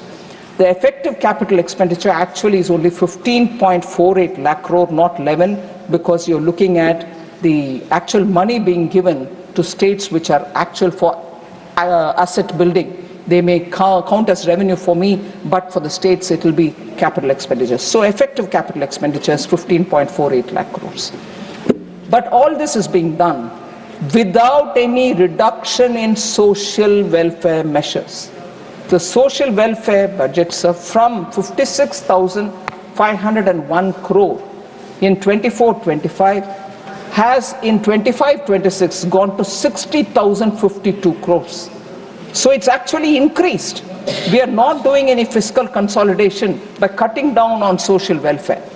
Education has gone up from 1.26 crore in 24-25 to 1.29 lakh crores for 25-26. Health has gone up from 89,287 crore to 98,311 crore in the BE of 25-26. So there is no reduction in the social sector spendings. I also want to draw the attention of honorable members to the statement 4AA, which has been given in Annexure C for me, for my reference, and in the budget documents. It is provided as a separate document. I want to highlight the fact, and I will request the honorable members to take a look at that statement. It comes as a part of the expenditure profile. Shows how unspent balances are lying with the states, which are more than 1 lakh crore as on 31st December 2024. And they are for various centrally sponsored schemes. So our money has already gone there. It's lying unutilized, 1 lakh crore. Now, we also borrow money and then send it for the schemes. They should be utilized appropriately and speedily. Sir, on the question of Bengal funds not being released, honorable members don't seem to be here. Probably they don't want an answer from me because they know that even the CAG has pointed out on how many inappropriate actions have happened. Many of the bogus ghost accounts have been given money to, and when the realization had to happen from those ghost accounts, the state government chose to pay that amount which has actually got to be realized from the ghost accounts. They gave that money itself from their own state's treasury. So one, first of all, you give the money for non-existing individual. Two, when that has to be recovered as per the orders of CAG, you again give from the taxpayers' money to saying, no, I've recovered, take it. You have not recovered from people for whom it went, who were not deserving of it, or probably people who don't even exist.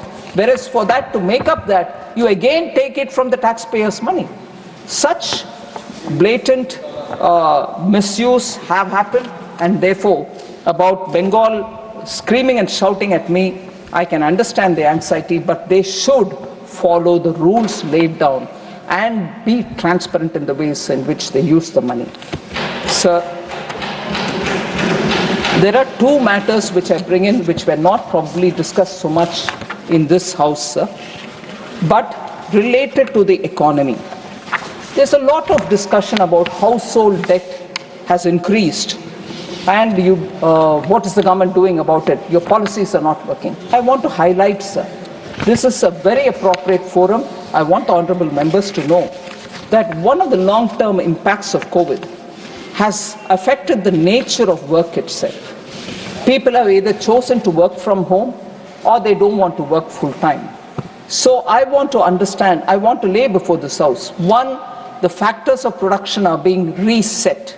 The industry is also looking at using robotics, the industry is also looking at Web3 driven production, and therefore there is definitely a lot of churn. There was this feeling that compensation for employees is not going up. I'd like to highlight the national account statistics. Compensation of employees at current prices achieved a compound average growth rate of 11.1% during 14-15 to 22-23. So the first 10 years of Prime Minister Modi's rule, you had the wages going up 11.1%, and that is the data given. Now this is up to 22-23, which is inclusive of the COVID years as well. So post-COVID as well, increase has happened. However, I would also like to say that India's household debt is relatively low compared to the other emerging market economies as well as some developed countries. Sir, except for Brazil, where it is 35%, ours being higher than them at 39%. So household debt, loans and debt securities as a percentage of GDP for India is 39, whereas for Brazil it is 35. But all other countries which are comparable with us, say Malaysia 69%, Greece 42%, Canada 102%, Hong Kong 93%, Australia 110%, Israel 42%, France 63%. So household debt, if people are talking about it as though India's is high because the way in which we handled COVID, I'm sorry, they are wrong. Our household debt to GDP is far lower compared to our peer group and compared to some of the advanced economies. So the stock of financial liabilities of the household as a percentage of GDP has increased from 38% in March 2023 to 40.2% in March 2024, which is Reserve Bank of India numbers. Stock of financial assets of households as a percentage of GDP increased from 103.5% in March 23 to 108.3% in March 2024, given by the Reserve Bank of India. So I want to put before this Honorable House India and its asset and liability figures are very much better than very many of our comparable emerging market economies and even some of the developed economies. Outside again, sir, discussion on inequality prevailing in India. I just want to highlight the fact consumption inequality in rural and urban areas has declined significantly, as reflected by the significant improvement in the Gini coefficient, which is a key measure of income inequality, sir. I'm stating the number for 2011-12, 22-23, and 23-24 in that order. For rural areas, sir, in 2011-12, it was 0.283, whereas today it is 0.237 only, which means the situation is improving, it's bettering, rather than widening. The inequality is not widening. In urban areas, sir, it was 0.363 in 2011-12. In 22-23, it improved to 0.314, whereas now in 23-24, for which the data is last available, it is 0.284. Drastic change, improvement in the inequality index. So the inequality is not widening, it is only narrowing. So I want that to be laid in the House, sir. Approximately 25 crore people escaped multi-dimensional poverty in the last 9 years. This is due to the significant initiatives that the government has taken up, and this data has come from NITI Aayog. Sir, more important, one of the data which is important for talking about inequality in that debate. A paper which has been put out and which has been remarkably, I was surprised, written in the Economist magazine, says that inequality declined over the last decade. First time since 1990s in India, inequality has declined in the last decade. This has come out through that article in Economist, which draws on the paper written after extensive research by Dr. Surjit Balla and Karan Basim. It also says, the Economist also says, poverty has declined across all possible poverty lines. The Economist doesn't write about our government in favorable terms, but you have them saying this means it is in your face. You cannot deny it. Third, sir, extreme poverty has been eliminated. That's what it says. In India, under Prime Minister Modi, extreme poverty has been eliminated. Poverty at 15% for World Bank's higher poverty line of $3.2 PPP, down from 52% in 2011-12, sir. So from 52% in 2011-12, it's come down to 15%. So on the inequality debate, I honorably request all the honorable members that the data that we are giving you here, please go through it. And then, of course, we have all ears to listen to your comments. But without the data, please, let us have a considered debate. So there was also this noise about how India's Make in India is failing. In fact, Honorable Member Jairam Ramesh had tweeted about it. He's incidentally gone in. But I would like to respond to him. Make in India has not failed at all. On the contrary, it has given a great momentum for manufacturing in India. India's manufacturing sector has faced significant challenges due to externalities rather than due to anything to do with India. We have taken short-term and long-term measures. Honorable Prime Minister Modi has prioritized national interest in economic policy making. He has spoken about it even yesterday in a podcast, which is being received all over the world, for extensive and comprehensive viewpoint on how this government deals with very many issues. India's own domestic growth, India's cultural rootedness, India's foreign policy. He has given extensively his thoughts on all these subjects. So has he prioritized national interest in economic policy making also. In order to curb dumping of goods into this country, sir, several measures has been taken up. Anti-dumping duties have been imposed. Strengthening of our trade defense mechanism have been taken up. I want to highlight how Atmanirbhar Bharat and related policies have brought in defense sector today to become an exporter, net exporter. They are able to earn more than 30,000 crores. And as a result, you see what Make in India has achieved for defense production in this country. And I see enthusiastic, I'm sorry to say, Congress members taking vicarious pleasure in saying, oh, Make in India is dead, RIP Make in India. Make in India made defense to become net exporter and earn 30,000 crores. Don't be too quick. And above all, Congress has had absolutely a hypocritical approach to Make in India. They had remained in power from 2004 till 2011 when they came up with the national manufacturing policy. 2014, of course, they went away. It took them 7 long years just to make a policy rather than implement it. Now, that national monetary manufacturing policy was there, which said 25% we'll achieve in manufacturing contribution to GDP. They said that. But before even moving that paper, people send them out. So when Prime Minister Modi in 2014 brings Make in India, the kind of statements which have been made by Congress members. One eminent member at that time said, the objective of Make in India plan to attract investment and technology and promotion of exports cannot be part of a partisan narrative. Do you want manufacturing to grow in this country or not?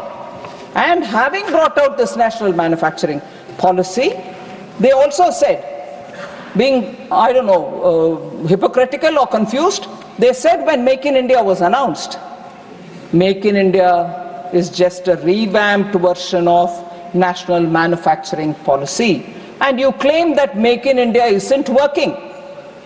You claim that Make in India isn't working. Doesn't that mean that national manufacturing policy itself was flawed? Are you suggesting that it is your policy? But it remained a policy, it didn't find an action ground. And when we make it an actionable policy, we bring in Make in India, we want to bring in several steps towards improving it. They have this problem of either not knowing whether they should accept it, not knowing whether they should reject it, because it also has their own national manufacturing policy into it. They claim 25% of contribution, manufacturing will reach 25% to the GDP level. No, they didn't move an inch. Whereas Make in India today is showing how, for example, in the defense industry, we are able to export. And also, I would want to highlight, sir, the national manufacturing policy guided them to set up national investment and manufacturing zones in several parts of the country. They're called NIMS in the short. NIMS also remained where they were. They were in far-flung areas, no railway station next to it, no port. They were on patronage basis.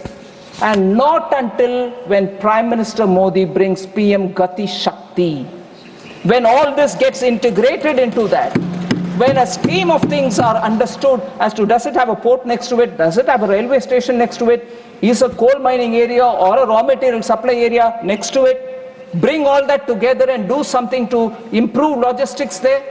It is only after that PM Gati Shakti has NIMS found the light of the day. Otherwise they were desolate and isolated places all over the country with no semblance of any making in India. Of course, manufacturing was just a policy for them. There was no more implementation on it. Similarly, sir, they also had a lot of quick fix FTAs, which killed actually many of our manufacturing. Today, Commerce Minister is struggling to have those FTAs hurriedly done during their period, reviewed, because countries have realized it was so loosely worded, it had so many things which was ready giveaways for our partner countries, which is good. You want to give them market access for many of the things. But we didn't get equally anything for ourselves. So the Commerce Ministry today is sitting and asking those countries to review the FTA signed during UPA policy time. So that hurried rushing into FTA, hurried bringing into some kind of a context, manufacturing policy, has not delivered. On the contrary, has hurt us. Believe in Make in India. It is giving you results. I've already quoted how defense exports are flourishing under Make in India. Of course, everybody called during UPA time their growth as jobless growth, which is right. 69, the report of the Standing Committee on Finance itself said that. Sir, but I would like to highlight the fact that Make in India has actually given us good result. We took step after step after step to strengthen the manufacturing in this country. Corporate tax rate was brought down to 15% for new capacities in February 2019. Production-linked incentives have been given for critical key starting materials, KPI, drug intermediaries, and active pharmaceutical ingredient manufacturers.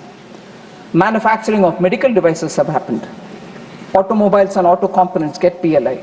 Pharmaceutical drugs get PLI. Specialty steel gets PLI. Telecom network products, electronic technology products, white goods, ACs and LEDs, food products, textile products, MMF segment of technical textiles, high efficiency solar PV modules, advanced chemistry cells, and drones and drone components all get PLI. I just want to highlight one data point, sir. I'm not just listing PLIs. Some of the most notable achievements of PLI schemes are attracted investments exceeding 1.5 lakh crores. because of PLI. 1.5 lakh crores have come into this country. Employment generation has happened to the extent of 9.5 lakh people. It has also led to exports surpassing 4 lakh crores. Electronics, pharmaceutical and food processing sector are also contributing to the export. 99.2% of mobile phones now sold in the country are made in India. 325 to 330 million mobile phones are being manufactured in India every year. Mobile phone exports reached $15.6 billion in 23-24 from 0.2 billion in 2014-15. Significant reduction in the import of raw materials in the pharma sector thanks to PLI. Considerable improvement in domestic sourcing of raw materials in food processing, again because of PLI. Telecom equipment manufacturing surpassed 50,000 crores in sales under the production-linked incentive scheme. The automobile sector also got a considerable boost, with the PLI directly generating sales worth 2.25 lakh crores and creating 1.5 lakh jobs in that sector.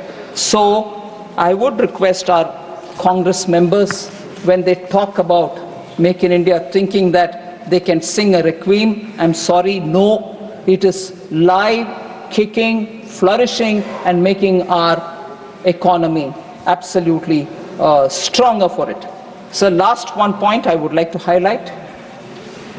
As a result of this concerted effort, sir, our domestic defense production, about which I spoke, reached 1.27 lakh crores, marking a record high with an impressive increase approximately of 174% from 46,429 crores, which it was in 2014-15. So defense is a classic example. In that, I will just put one example forward, sir. You are from Bihar. It's a very good example to show how every state of India is contributing for Make in India.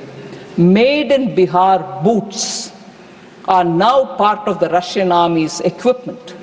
So Bihar is contributing for manufacturing, and boots manufactured there are going for our Russian army as well. So number of companies have also increased, which have registered. 13% increased in the number of establishments has been witnessed. Employment marked over 10% rise. Manufacturing sector reported the highest wage growth of 16%. Sir, without elaborating more, I know honorable members are waiting for a long time. Lunch hour, you may run the house even during lunch, but I don't want to take more of your time. But I thank every one of the members who've spoken on the 4 bills which are before this House for consideration and returning to the Lok Sabha. Thank you. Members, please. I shall now put the motion regarding consideration of the Appropriation Bill 2025 to vote. Please, it's over. Yes, tell me. So my point of order is under Rule 238A. Honorable Finance Minister, in an attempt to justify the stand taken by her government, I can understand that, made a lot of allegations, unwantedly dragged. Please be brief and quote the rules. I'm coming to the point, be sir. Brief, yes. While talking about the honorable member, Mr. Bigas Ranjan Bhattacharya, who is a senior member, I'm just telling you, please be patient. Her reference was like this: whether he doubts his CPM membership. There was a passing comment by her. So that is quite defamatory, and she should be. No. I'm kindly go through the verbatim documents. That reference could have been avoided. The reference was whether he himself doubts his CPM membership. Thank you. It's no pointer. Please. I shall now put the motion regarding consideration of the Appropriation Bill 2025 to vote. The question is that Appropriation Bill 2025 as passed by Lok Sabha be taken into consideration. Those in favor will please say aye. Aye. Those against will please say no. I think the ayes have it. The motion is adopted. We shall now take up clause by clause consideration of the bill. Clauses 2, 3 and the scheduled stand part of the bill. Those in favor will please say aye. Aye. Those against will please say no. I think the ayes have it, the ayes have it, the ayes have it. Clauses 2, 3 and the schedule are adopted. Clause 1, the enacting formula and the title stand part of the bill. Those in favor will please say aye. Those against will please say no.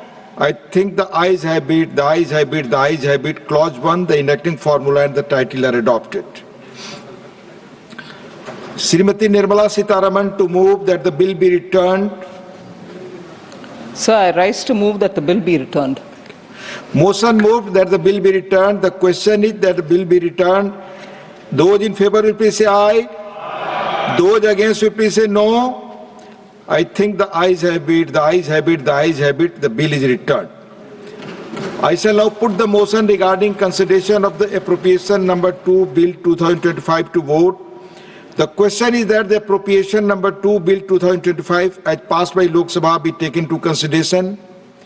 Those in favor will please say aye. Those against will please say no. I think the ayes have it, the ayes have it, the ayes have it. The motion is adopted. We shall now take up. Please keep quiet. Shanti rakhe, please. We shall now take up clause by clause consideration of the bill. Clauses 2, 3 and the schedule stand part of the bill. Those in favor will please say aye. Those against will please say no. I think the ayes have it, the ayes have it, the ayes have it. Clauses 2, 3 and the schedule are adopted. Clause 1, the enacting formula and the title stand part of the bill. Those in favor will please say aye. Those against will please say no. I think the ayes have it, the ayes have it, the ayes have it. Clause 1, the enacting formula and the title are adopted. Srimati Nirmala Sitharaman ji to move that the bill be returned. Sir, I rise to move that the bill be returned. Motion moved that the bill be returned. The question is that the bill be returned. Those in favor will please say aye. Those against will please say no. I think the ayes have it, the ayes have it, the ayes have it. The bill is returned. I shall now put the motion regarding consideration of the Manipur Appropriation Vote on Account Bill 2025 to vote. The question is that the Manipur Appropriation Vote on Account Bill 2025 as passed by Lok Sabha be taken into consideration. Those in favor will please say aye. Those against will please say no. I think the ayes have it, the ayes have it, the ayes have it. The motion is adopted. We shall now take up clause by clause consideration of the bill. Clauses 2 to 4 and the schedule stand part of the bill. Those in favor will please say aye. Those against will please say no. I think the ayes have it, the ayes have it, the ayes have it. Clauses 2 to 4 and the schedule are adopted. Clause 1, the enacting formula and the title stand part of the bill. Those in favor will please say aye. Those against will please say no. I think the ayes have it, the ayes have it, the ayes have it. Clause 1, the enacting formula and the title are adopted. Srimati Nirmala Sitharaman ji to move that the bill be returned. Sir, I rise to move that the bill be returned. Motion moved that the bill be returned. The question is that the bill be returned. Those in favor will please say aye. Those against will please say no. I think the ayes have it, the ayes have it, the ayes have it. The bill is returned. I shall now put the motion regarding consideration of the Manipur Appropriation Bill 2025 to vote. The question is that the Manipur Appropriation Bill 2025 as passed by Lok Sabha be taken into consideration. Those in favor will please say aye. Those against will please say no. I think the ayes have it, the ayes have it, the ayes have it. The motion is adopted. We shall now take up clause by clause consideration of the bill. Clauses 2, 3 and the schedule stand part of the bill. Those in favor will please say aye. Those against will please say no. I think the ayes have it, the ayes have it, the ayes have it. Clauses 2, 3 and the schedule are adopted. Clause 1, the enacting formula and the title stand part of the bill. Those in favor will please say aye. Those against will please say no. I think the ayes have it, the ayes have it, the ayes have it. Clause 1, the enacting formula and the title are adopted. Srimati Nirmala Sitharaman ji to move that the bill be returned. Sir, I rise to move that the bill be returned. Motion moved that the bill be returned. The question is that the bill be returned. Those in favor will please say aye. Those against will please say no. I think the ayes have it, the ayes have it, the ayes have it. The bill is returned.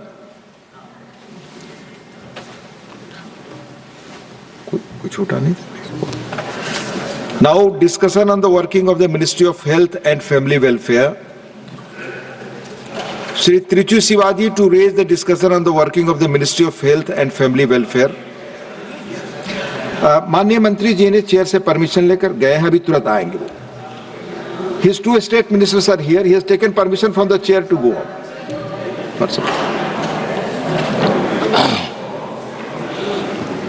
Thank you, Mr. Deputy Chairman, sir.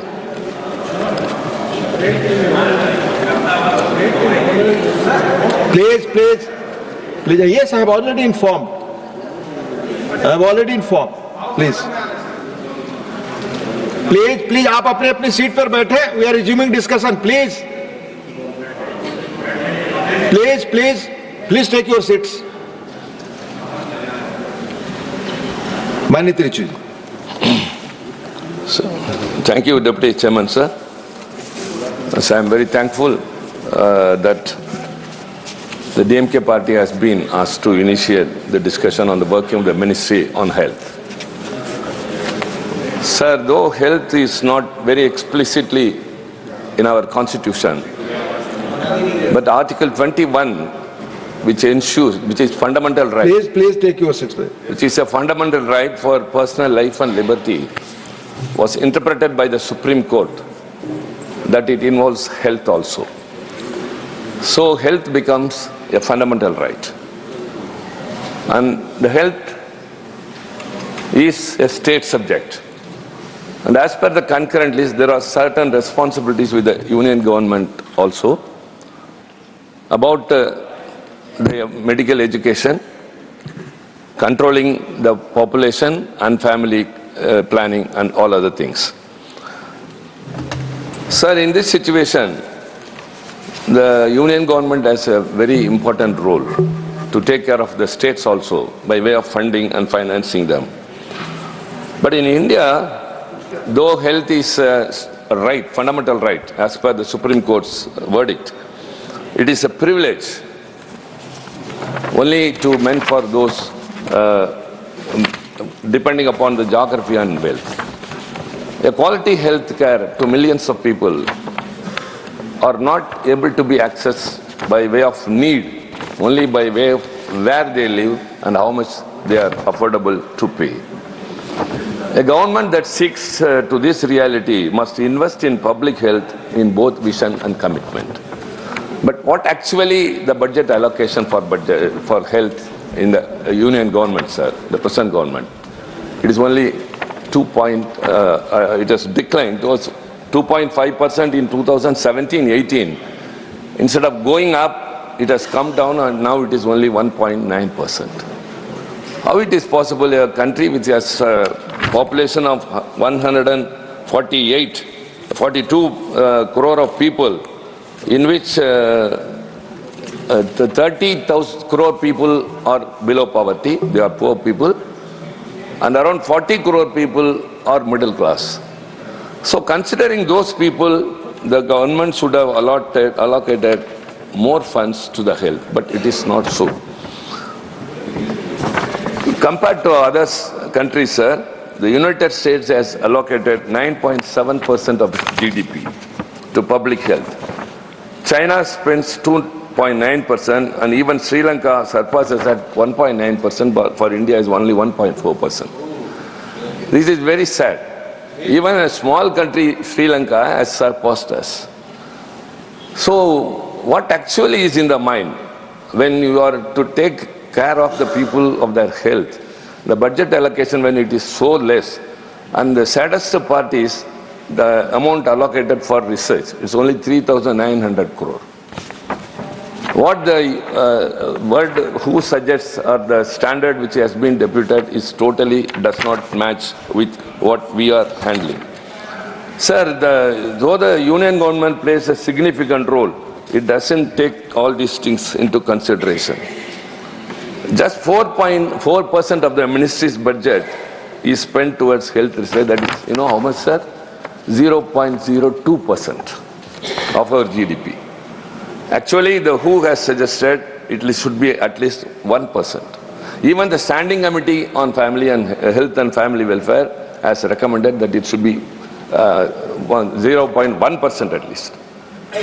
But actually it is 0.02, whereas the other countries, United Kingdom spends 0.65% and United States is at 0.44%. Sir, this standing committee's recommendations are not taken into consideration. Research is very important as far as health is concerned. So the budget allocation is very much less. It's only less than 2%. And the research is much lesser than the GDP, that's 0.02%. Take, for example, the state governments. The Tamil Nadu state government has allocated 4.9% of its total expenditure towards health care. So it must be taken as a cue. The government health expenditure as a share of GDP in other countries. I am very sorry that when I am speaking in the parliament, it will go across the world. I am very sorry to depict my nation in such a sad situation, but the government has to take the responsibility. It's our responsibility to point out, compared to other countries. See, even Thailand is 3.6%, and Brazil is 4.3%. South Korea is 5.4%. But in our country, the government's expenditure towards health is so sad that we stand at only 1.4%. So they have to take into consideration that it is not a thing that should be overlooked just like that and say these things and impose upon. So the medical education is vested with the union government instead of controlling the population. See, for example, we are raising the issue of delimitation, that we may have a very bad consequence if the delimitation is done on the basis of population. Why, sir? In 1976, an amendment was brought in the Constitution that birth control will be implemented across the country uniformly, and then only delimitation can be done, and it was deferred to 25 years after. And even in 2001, when Vajpayee ji was the Prime Minister, he also deferred it to 25 years since the population has not come to a level. The same situation prevails now also. In 2001, the population was 100 crore, and in 2011 it became 120 crore. And now it is 142, whereas the southern states have controlled the population, whereas the northern states have gone. So the government should have concentrated that uniformly the population should have been controlled, and family planning should also have been implemented. But not so. Whereas it comes into the medical education, they bring an examination NEET, which is common to all across the country. Sir, one size fits to all will not suit to education. Every state has, see, Tamil Nadu has got 79 medical colleges, the highest in the state, in the country. We give a very good education, everyone is appreciating, that all apart. You introduce NEET, which doesn't suit to one part of the country. See, a student who studies up to 12th standard, night and day, and scores very high marks, it is thrown to dustbin, and they conduct an examination for 3 hours, which is maybe totally new, but now they are being compelled to go through that examination or a crash course, spending a lot of money going to private institutions, and then only they can appear in NEET and pass. So this NEET examination, it must suit to the states, and so with the power with the state government, we have passed a legislation in the state government. Even after the consent of the governor, it is lying with the union government. You have to take into consideration. A state has got its own right. Health is a right of the state as per constitution. But since the medical education comes under the concurrent list with the union government, instead of concentrating on controlling the population and implementing family control, considering the future of this nation, you are bringing in the education and compelling all other states to go and accept only NEET examination, which has bothered the students so much across. Sir, these are all not just, and now that the finance minister has announced the budget, 10,000 medical seats will be increased. That will be done only by the state governments. Only the aims is with the union government. All the state governments have to increase the medical seats without giving them enough supply, without giving them any facility which they need. How can you expect to increase.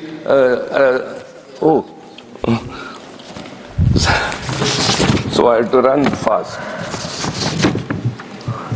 And sir, the WHO standard, it says that it's very very important. The patient-doctor population, it must be 1:1,000. That is what the WHO recommends. Let me tell what is the situation in India. It is 1:1,272 average. But state-wise I'll go. Uttar Pradesh is 3,767 per doctor. Jharkhand is 8,180 per doctor. Haryana 6,037. Chhattisgarh 4,338. And I'll not rush up. I'll rush up with everything considering the time.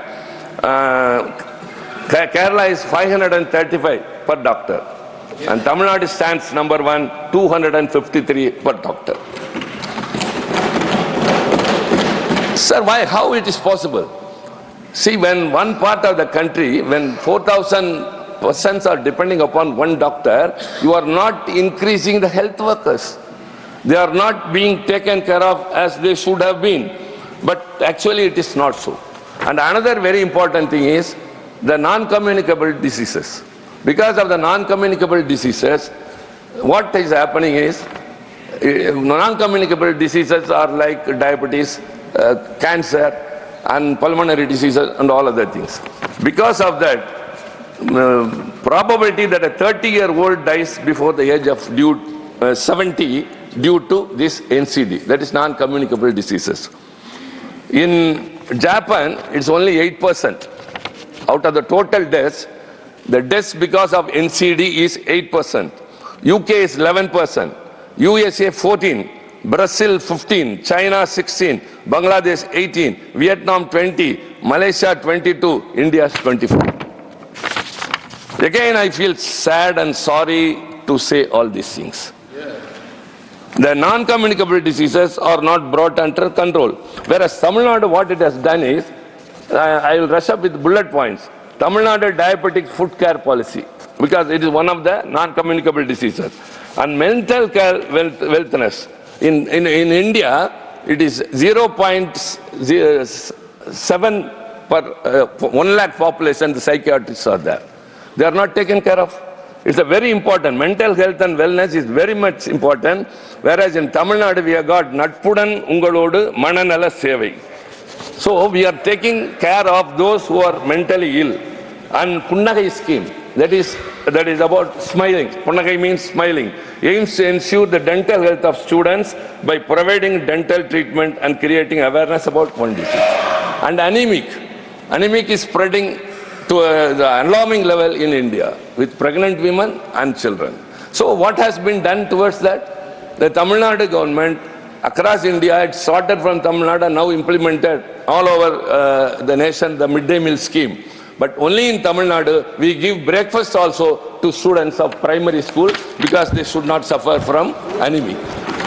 And this is being followed by other states like Kerala also. Yes, sir. Kerala also following. So southern states always stand first. That's why we are victimized. That's why we are penalized. For everything, we are not taken care of.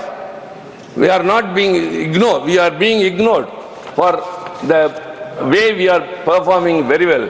We have never heard that an outstanding student is punished anywhere, sir, only in our country. This government is with a stepmotherly attitude and partiality looking into it. Strong public health infrastructure we have. We have got a strong focus on preventive care and community health services. Many PHCs across the country, what the union government should do is, it should focus on those states where the things are getting worse. Whereas we are doing very well. The PHCs are more in number. The community medical center, health centers are more in number. The secondary, tertiary hospitals are providing the best health. We go to the people where they live and give service. So the states are doing their responsibility and performing very well, whereas the union government is not focusing on the states that are not performing well, rather they try to punish us. That's what I say. Whatever is responsible with the union government, you say that first you increase the budget. With that budget allocation, you have to do the needful. But that is not done so. No research. Without research, medical advancement cannot be. You cannot be depending upon other countries for technology development. Sir, I got very important concerns because I think you have to give me some a minute or two for more. The health insurance. You have got one scheme, what is that? Pradhan Mantri Ayushman, and the state government has a different, the Chief Minister's health scheme, which gives 5 lakhs to people. That's all different. But the saddest part is the minister should take it into consideration. Excuse me, only the MOs is here, don't disturb them. What is, take care. Please, ma'am. When we are talking much about the insurances, the term insurance, health insurance, and life insurance premiums are taxed at a steep 18% GST, the highest. Treating them as luxuries rather than necessities. How sad it is. Health insurance premium is charged at 18% GST. And out-of-pocket expenditure. The middle class people are too rich to get any aid from the government and too poor to spell out from their own pocket. And another thing is toxic air. India has some of the world's highest rates of lung disease. And aging population, the TFR, and it is increasing alarmingly, enormously this side, but in southern states it is under control, the total fertility rate. And very importantly, I would urge the health minister who is here to take into consideration 2 things. One is this insurance premium should not be charged at 18% GST. Another is one paraquat poisoning. It is available very freely. If anyone consumes that, even medical intervention cannot save them. I think the ministers are very much aware of it. Already the European Union, China and UK have banned that. Only India is having that. The poor people who get very frustrated in life, who cannot resort to anything when they try to commit suicide, at least to frighten their family or anyone else, they resort to something. So they get the rat poison, which is very easily available, and this paraquat poison, which is very much easily available, and they are not at all able to be rescued. They get worse. They cannot be saved on one hand. They deteriorate in the worst manner that no patient should suffer. And so I urge the ministry to ban this paraquat poisoning and rat poisoning in the concern of the people. The common man, the poor man in this country, whoever is attempting to commit suicide, they are very easy. It's a herbicide. It's a herbicide and very easily available. And this is not just a suggestion from the ruling party side. I am speaking on behalf of the people who are suffering at the hospitals because of committing suicide. And the most important is the AIIMS at Madurai in Tamil Nadu. It was announced in 2018 with a proposed completion by 2022. The project remains in limbo with only excuses and shifting deadlines. Whereas at the same time, some aims have been announced to various other states and all have been completed, all have come to functional. That's why I say, don't look with a partisan eye the states. You have to look all the states as one. I have repeatedly told, we consider that we are a part of India and the union government has to consider the state of Tamil Nadu as a part of India. And so also, healthcare is not a very easy thing. Many are suffering, not able to get a quality access to quality care because of the hospitals. In Tamil Nadu, 50% is government hospitals, 48% is private, whereas in other parts like Uttar Pradesh and all, only 26% are government hospitals. So the government hospitals are not so easy. Anyone who has got an opportunity, please come and see the hospitals, government hospitals in Tamil Nadu, the best ever. Nobody will go to a private hospital if they enter into the government hospital. So also all the schemes we are implementing before, prevention is better than cure. That is the policy what we are implementing. Kindly take Tamil Nadu as a cue and implement it across the nation. And I urge the ministry to increase the budget and especially the GST must be reduced. Thank you very much. Thank you very much. I now call upon the members whose names have been received for participation in the discussion. Dr. Bhagwat Karad. माननीय उपमहापौर महोदया, उप सभापति महोदया, मैं आपका और हमारे हाउस लीडर माननीय जेपी नड्डा जी का आभार व्यक्त करता हूं। मुझे हेल्थ इस सब्जेक्ट के बोलने के लिए वक्त दिया है।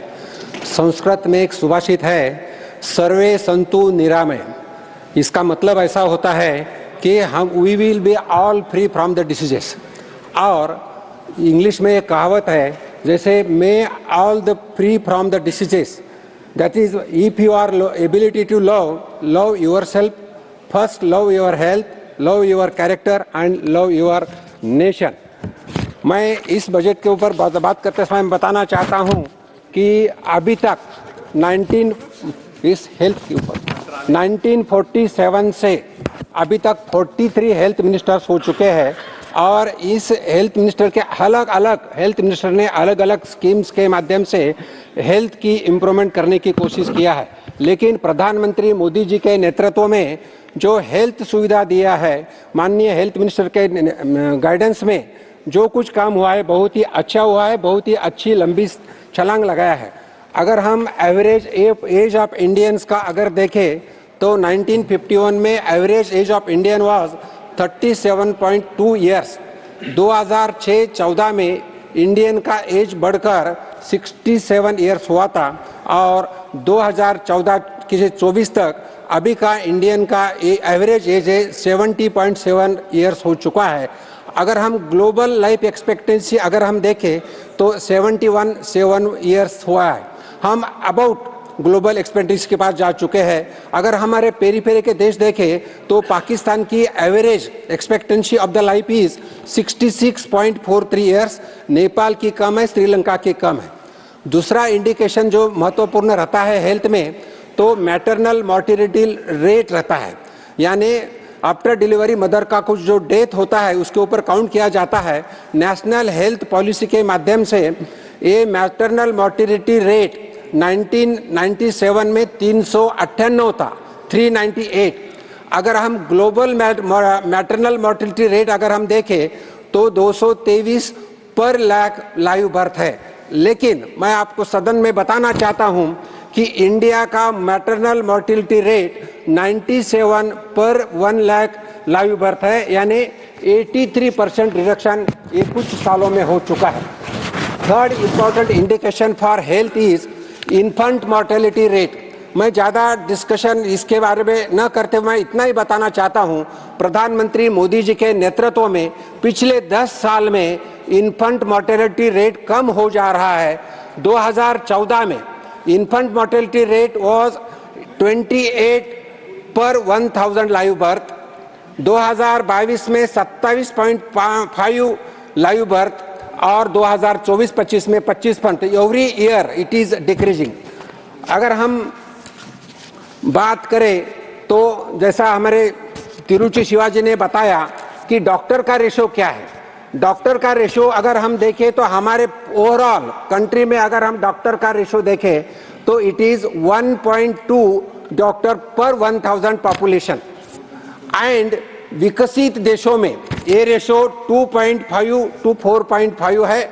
हम जरूर इसमें कम है, लेकिन माननीय प्रधानमंत्री मोदी जी के नेतृत्व में मेडिकल एजुकेशन में बहुत ही इम्प्रूवमेंट हो चुका है।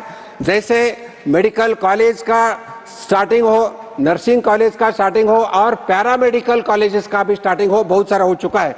कोई एग्जांपल मैं बताना चाहता हूं, मेडिकल कॉलेज अगर हम देखें 2014 में 383 थे, 2025 में 780 हो गए। एमबीबीएस सीट 2014 में 54,348 थे, अभी 2025 में 1,18,190 हुए। पीजी सीट भी अगर हम देखें पोस्ट ग्रेजुएट सीट्स तो 2014 में 31,185 थे और अभी 2025 में 72,727 हो चुके हैं। 133% राइज ये पीजी सीट्स में भी हो चुका है। मैं बताना चाहता हूं, अगर इस बजट में, इस साल के बजट में, हेल्थ बजट में जो टोटल इंक्रीमेंट ये जो हुआ है, इंक्रीज जो हुआ है, वो भी मैं अगर the share of the health budget increased marginally from 1.9% to 1.97%. This was the budget. Total budget was 50.65 lakh, out of which the health budget is 99,858 crores, and this budget in 2015 में 34,286 करोड़ था, इसमें भी 191% राइज हो चुका है। इस budget में health के लिए बहुत सारे सुविधा दिया है। जैसा मैं बताना चाहता हूं, गिग वर्कर्स के लिए आयुष्मान भारत की योजना है, जीवन रक्षक दवा जो हम इंपोर्ट करते हैं उसमें बॉर्डर कस्टम्स ड्यूटी कम किया है। उसी तरह health infrastructure and man power के लिए 4,200 करोड़ का राशि रखा है। वैसा ही जैसा पीएलआई स्कीम है, पीएलआई स्कीम के माध्यम से 2,445 करोड़ रखा है, जिसके माध्यम से हम फार्मा मेडिसिन बना के एक्सपोर्ट कर सकते हैं। और आयुष वीज़ा यानी कोई मेडिकल टूरिज्म के लिए अगर वीज़ा करना है तो उसके में भी सुविधा इसका संविधान रखा है। अगर हम हेल्थ की बात करें, हेल्थ फैसिलिटीज़ और बेड्स का अगर हम बात करें तो टोटल भारत देश में अराउंड 70,000 हॉस्पिटल्स है। इसमें प्राइवेट अगर हॉस्पिटल देखें तो 44,000 प्राइवेट हॉस्पिटल है और 44,000 और गवर्नमेंट हॉस्पिटल 26,000 है। अगर WHO के हिसाब से बेड रेशो अगर हम देखें तो 1.3 पर 1000 पॉपुलेशन अभी हमारा भारत का रेशो है, और WHO का रिकमेंडेशन है 3 होना है। डिफिसिट 1.7 पर 1000 पॉपुलेशन है। ये हम बढ़ाने के लिए कोशिश हो रही है।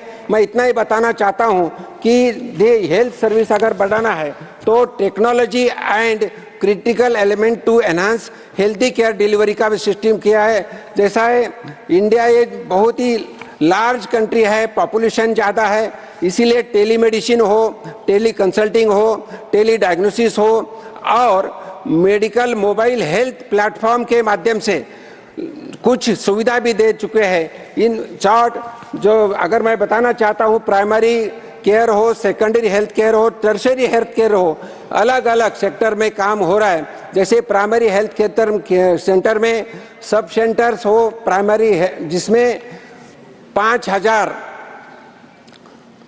सेंटर्स है, 3,000 लोगों के लिए एक सेंटर रहता है। प्राइमरी हेल्थ सेंटर्स 30,000 है, जिसमें 20,000 लोगों के लिए एक सेंटर रहता है। कम्युनिटी हेल्थ सेंटर्स अगर हम देखें दैट कवर्स अराउंड 1,20,000 लोगों के लिए रहता है। सेकेंडरी हेल्थ सेंटर्स में सब डिस्ट्रिक्ट हॉस्पिटल्स, तालुका हॉस्पिटल्स, इसमें भी राइज हो रहा है, जहां स्पेशलिस्ट डॉक्टर्स अवेलेबल रहते हैं। डिस्ट्रिक्ट हॉस्पिटल्स हो, मेडिकल कॉलेज का हॉस्पिटल्स हो, post graduate super speciality hospitals हो, इनमें बढ़ावा दिख रहा है। मैं इतना ही बताना चाहता हूं, रिमोट प्लेसेस पे डॉक्टर का अवेलेबिलिटी होना, इसीलिए स्टेट के माध्यम से डॉक्टर्स को भी नेगोशिएशन करके ज़्यादा पेमेंट यानी यू कोट वी पे इस स्कीम से माध्यम से सैलरी दिया जाता है। और अगर डॉक्टर ने प्राइवेट यानी रिमोट एरिया में अगर काम किया तो उनको पीजी को एडमिशन भी दिया जाता है। ऐसे अलग अलग स्कीम्स डॉक्टर्स को दिया जाता है, जिसके माध्यम से काम हो रहा है। सब सेंटर हो, प्राइमरी हेल्थ सेंटर हो, कॉमन हेल्थ सेंटर हो, डिविजनल हॉस्पिटल हो या डिस्ट्रिक्ट हॉस्पिटल हो, यहाँ अलग अलग 14 से लेके 318 तक अलग अलग लेबोरेटरी टेस्ट किए जाते हैं और पेशेंट की केयर जाती है।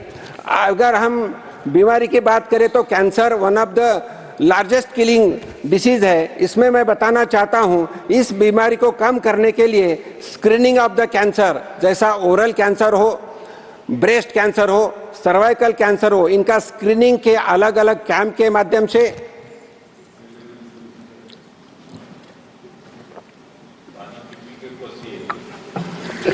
माध्यम से इन्वेस्टिगेशन से माध्यम से काम हो रहा है।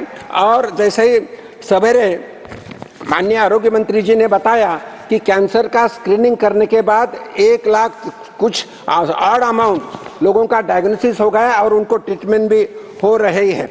मैं इतना ही बताना चाहता हूं कि अलग अलग स्कीम्स के माध्यम से लोगों को फायदा मिल रहा है, जैसे इंश्योरेंस सेक्टर में पीएम आयुष्मान भारत स्कीम हो, पीएम जन सुरक्षा बीमा योजना हो, पीएम जीवन ज्योति बीमा योजना हो या लाइफ इंश्योरेंस हो। पीएम आयुष्मान भारत ये बहुत ही महत्वपूर्ण स्कीम जो 25 सितंबर 2018 को शुरुआत हो गई, उसी दिन दीनदयाल जी उपाध्याय जी की जयंती, उसी दिन एक स्कीम चालू किया और वर्ल्ड हेल्थ असेंबली में यूनिवर्सल हेल्थ कवरेज की चर्चा हो रही थी, उसी में इस स्कीम के बारे में चर्चा हो गई और सभी देश के 80 देश के लोगों ने उसका अच्छा बताया। आयुष्मान भारत के माध्यम से 5 लाख का इंश्योरेंस दिया जाता है। टोटल अगर हम देखें तो 55 करोड़ को लोगों को इसका फायदा मिलता है। उतना ही नहीं तो ये स्कीम ट्रांसफरेबल है। समझो एक पेशेंट अगर कोई एक आधे स्टेट में रहता है, दूसरे स्टेट में गया तो ये स्कीम के माध्यम से उसका फायदा ले सकते हैं। ये स्कीम के लिए 24-25 के बजट में 6,606 करोड़ रखे थे और इस बजट में 25-26 के बजट में 9,406 करोड़ रखे हैं। इसमें अभी तक 29,000 हॉस्पिटल्स का एनरोलमेंट हो चुका है। इस स्कीम इज अनफॉर्चुनेटली ये स्कीम जो है वेस्ट बंगाल, तेलंगाना, उड़ीसा और दिल्ली इस सरकार ने नहीं चालू की थी। अभी उड़ीसा और दिल्ली में हमारी सरकार है तो मुझे लगता है ये स्कीम जल्दी ही चालू हो जाएंगी और गरीब लोगों को फायदा हो सकता है। इसके साथ बंगाल में नहीं, वेस्ट बंगाल में नहीं है। इसी के साथ हेल्थ सेक्टर में वैक्सीनेशन इज बहुत इंपॉर्टेंट चीज है। वैक्सीनेशन में मैं बताना चाहता हूं कि first vaccine on this earth was innovated by the Edward Jenner and first vaccine in India was given in 1802 by a 3 years old girl who was suffering from smallpox। प्रधानमंत्री मोदी जी की सरकार आते ही तत्कालीन हेल्थ मिनिस्टर माननीय नड्डा साहब ने इंद्रधनुष एक scheme चालू किया था। इंद्रधनुष के स्कीम के माध्यम से 7 अलग अलग बीमारियों के लिए वैक्सीनेशन शुरू की और ये वैक्सीनेशन के माध्यम से 2.53 करोड़ चिल्ड्रन और 68 लाख प्रेग्नेंट वुमेन को वैक्सीन दिया और अलग अलग डिसीज के माध्यम से उनको प्रोटेक्शन मिला है। मैं और एक सदन को बताना चाहता हूं, इस गवर्नमेंट के माध्यम से जन औषधि परियोजना की शुरुआत किया है। जन औषधि परियोजना के माध्यम से 25,000 करोड़ जन औषधि केंद्र शुरुआत किया है, जिसके माध्यम से जन औषधि केंद्र के माध्यम से जेनेरिक मेडिसिन लोगों को, गरीब लोगों को मिलता है। इस मेडिसिन की कीमत 50% से 80% से कम रहती है और इसमें मैं बताना चाहता हूं कि 2047 medicines are available in Jan Arogya Kendra और 300 surgical attempts are available on this medical centers. इतना ही नहीं तो अभी तक हम अगर 6 साल की बात करें तो 30,000 करोड़ का फायदा गरीब लोगों का इस जन औषधि केंद्र के माध्यम से हो गया है। कोविड-19 was a very bad situation all over the country और उसी वक्त मैं बताना चाहता हूं माननीय प्रधानमंत्री मोदी जी के नेतृत्व में हेल्थ डिपार्टमेंट के माध्यम से 2 वैक्सीन इनोवेट किए। इनोवेट करने के बाद 220 डोसेस इंडियन को मिले और this was the fastest and largest vaccination given by Modi ji government to everybody. अब उतना ही नहीं तो कुछ 70 to 80 कंट्रीज को हम वैक्सीन भी सप्लाई कर सके। ऐसा हर क्षेत्र में काम हो रहा है। वायरल इंस्टीट्यूशन भारत देश में अभी तक 4 वायरल इंस्टीट्यूशन हो चुके हैं।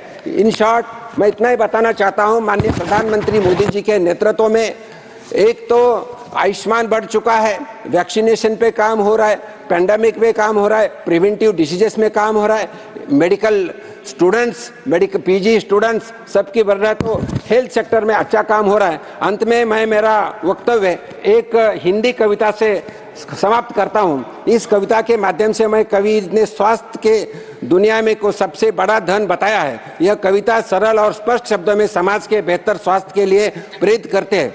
स्वास्थ्य ही सबसे बड़ा धन, इससे बढ़कर कुछ नहीं। रोग मुक्त रहना सच्चा सुख, यह सच है, इसमें शक नहीं।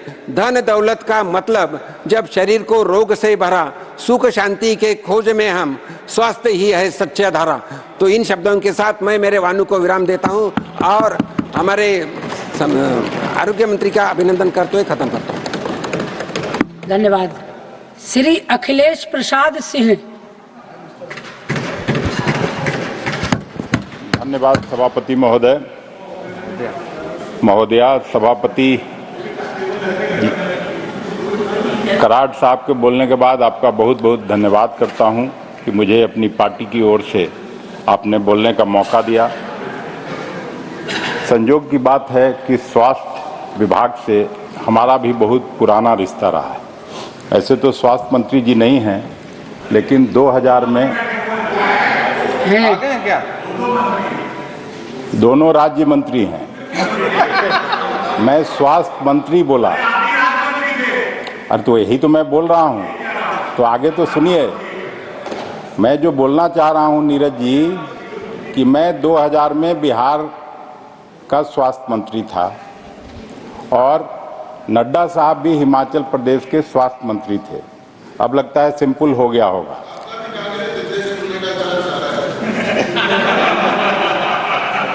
और उनका धन्यवाद।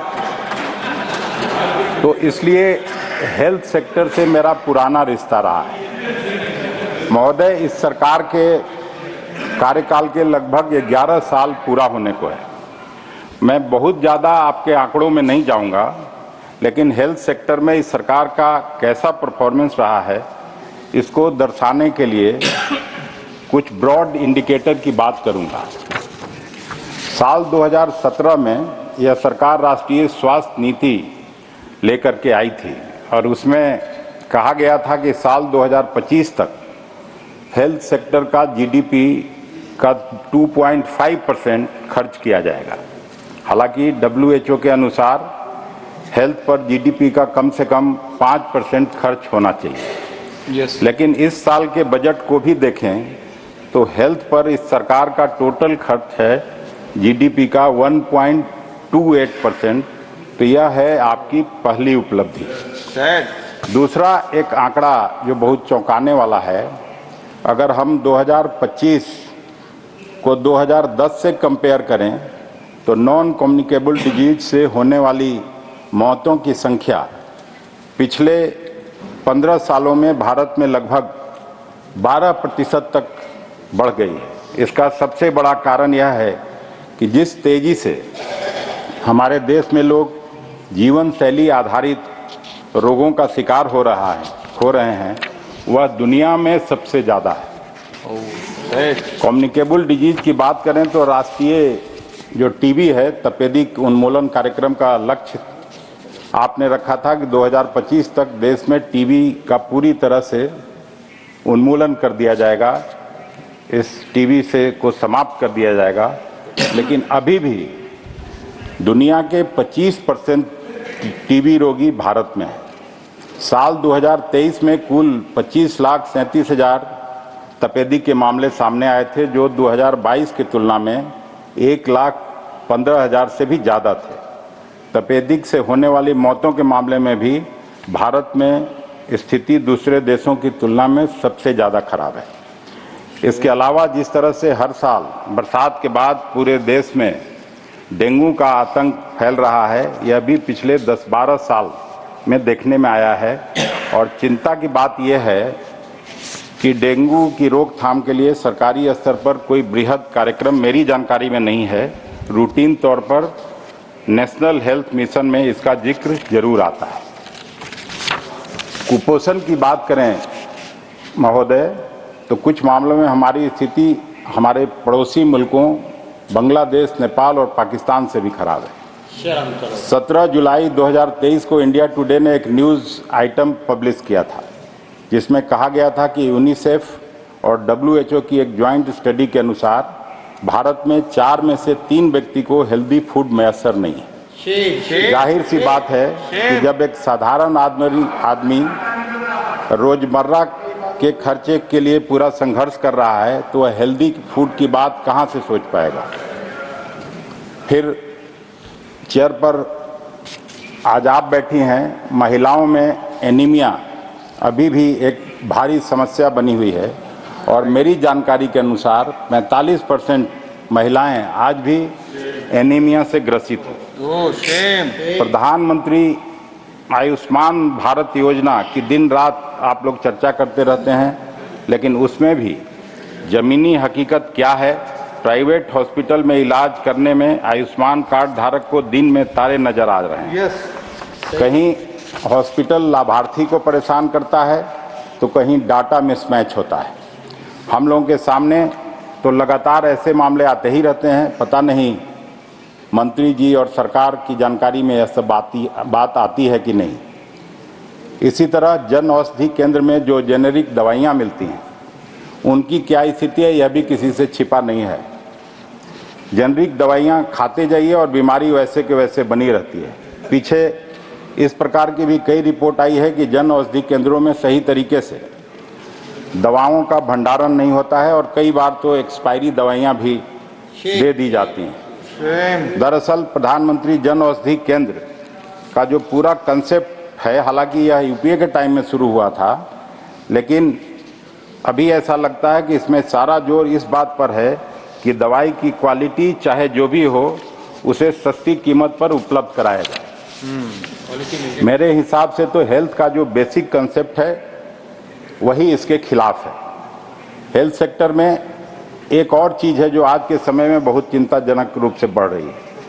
मैं मेंटल हेल्थ इशू की बात कर रहा हूँ। WHO की इस रिपोर्ट के बारे में जो बातें सामने आई है उसके अनुसार भारत में लगभग 14% लोग मानसिक समस्याओं के शिकार हैं और मेंटल हेल्थ प्रोफेशनल्स की संख्या प्रति 1 लाख लोगों पर केवल 0.3 है। मैं मंत्री जी से आग्रह करूंगा कि इस समस्या की गंभीरता को देखते हुए मेंटल हेल्थ पर एक नेशनल प्रोग्राम बनाने के बारे में विचार किया जाए और इसको उचित प्रायोरिटी दी जाए। अब हम थोड़ा सा चूँकि बिहार से आते हैं तो बिहार की बात करना चाहेंगे। यह तो सबको जानकारी है कि हेल्थ सेक्टर में बिहार की दुर्दशा है, लेकिन मैं कुछ स्पेसिफिक आंकड़े देकर अलग अलग सेंट्रल स्कीम में बिहार का क्या हाल है इसको सदन से अवगत कराना चाहता हूँ। कैग ने नवंबर 2024 में बिहार के पब्लिक हेल्थ इंफ्रास्ट्रक्चर के बारे में जो ऑडिट रिपोर्ट दी है, मैं केवल उसी के आधार पर अपनी बात यहाँ रखूँगा। इस रिपोर्ट में बताया गया है कि बिहार में हेल्थ सेक्टर में कुल मिलाकर 49% पद खाली पड़े हुए हैं, मतलब आधा पद खाली है। राज्य में एलोपैथिक डॉक्टरों की आवश्यकता है 1,25,000 और डॉक्टर की उपलब्धता केवल 58,000 है, मतलब आधे से भी कम है। इस तरह से नर्सों की भी घोर कमी है। अधिकांश सब डिस्ट्रिक्ट हॉस्पिटल में ऑपरेशन थिएटर नहीं है। इतना ही नहीं, रिपोर्ट में यह भी पाया गया है कि अस्पतालों के पास जो एम्बुलेंस है उनमें इक्विपमेंट नहीं है। किसी भी कम्युनिटी हेल्थ सेंटर के पास ब्लड स्टोरेज यूनिट नहीं है और जहां ब्लड स्टोरेज यूनिट है भी वहां पर उसके लिए मैन पावर नहीं है। जिला अस्पतालों में आवश्यक और जीवन रक्षक दवाओं का घोर अभाव है। क्योंकि अस्पतालों में टेक्नीशियन नहीं है, इसलिए जो वेंटिलेटर हैं भी वह ऐसे ही खराब इधर उधर पड़ा हुआ है। यह सब बात मैं कोई अपनी ओर से नहीं कह रहा हूँ, यह सारी चीज़ कैग की रिपोर्ट का हिस्सा है। प्रति व्यक्ति हॉस्पिटल के बेड्स की बात करें तो बिहार में 1 लाख की आबादी पर 25 हॉस्पिटल बेड्स हैं, जबकि नेशनल एवरेज 141 है। हर ब्लॉक में स्वास्थ्य उपकेंद्रों का भवन बन के खड़ा है, लेकिन कहीं डॉक्टर या स्टाफ का आता पता नहीं है। मैंने खुद कुछ स्वास्थ्य उपकेंद्रों का जायजा लिया तो पता चला कि डॉक्टर की पोस्टिंग ही नहीं हुई, तो कोई आएगा कहाँ से। विभाग की अक्षमता का हाल ये है कि हेल्थ बजट का 30% से ज़्यादा खर्च ही नहीं हो पा रहा है। बिहार में मातृ मृत्यु दर जो MMR है और शिशु मृत्यु दर IMR राष्ट्रीय औसत से कहीं ज़्यादा है। 2023 की राष्ट्रीय स्वास्थ्य रिपोर्ट के अनुसार बिहार में मातृ मृत्यु दर 174 प्रति 1 लाख लाइव बर्थ है, जबकि राष्ट्रीय औसत 100 के आसपास है। शिशु मृत्यु दर भी 34 प्रति 1000 जन्म के करीब है। यह दर्शाता है कि राज्य में ग्रामीण क्षेत्रों में चिकित्सा सुविधाओं की भारी कमी और अस्पतालों की अपर्याप्तता इन समस्याओं का मुख्य कारण है। बिहार में टीकाकरण दर 75% से भी कम है, जो राष्ट्रीय औसत से काफ़ी कम है। इसी तरह औसत आयु के मामले में भी बिहार नेशनल एवरेज से पीछे है। और इम्यूनाइजेशन की जब बात करते हैं तो वहाँ अगर सही में कोई आपकी तरफ से स्टडी करे तो रूटीन इम्यूनाइजेशन का भी काम ठीक से नहीं हो पाता है।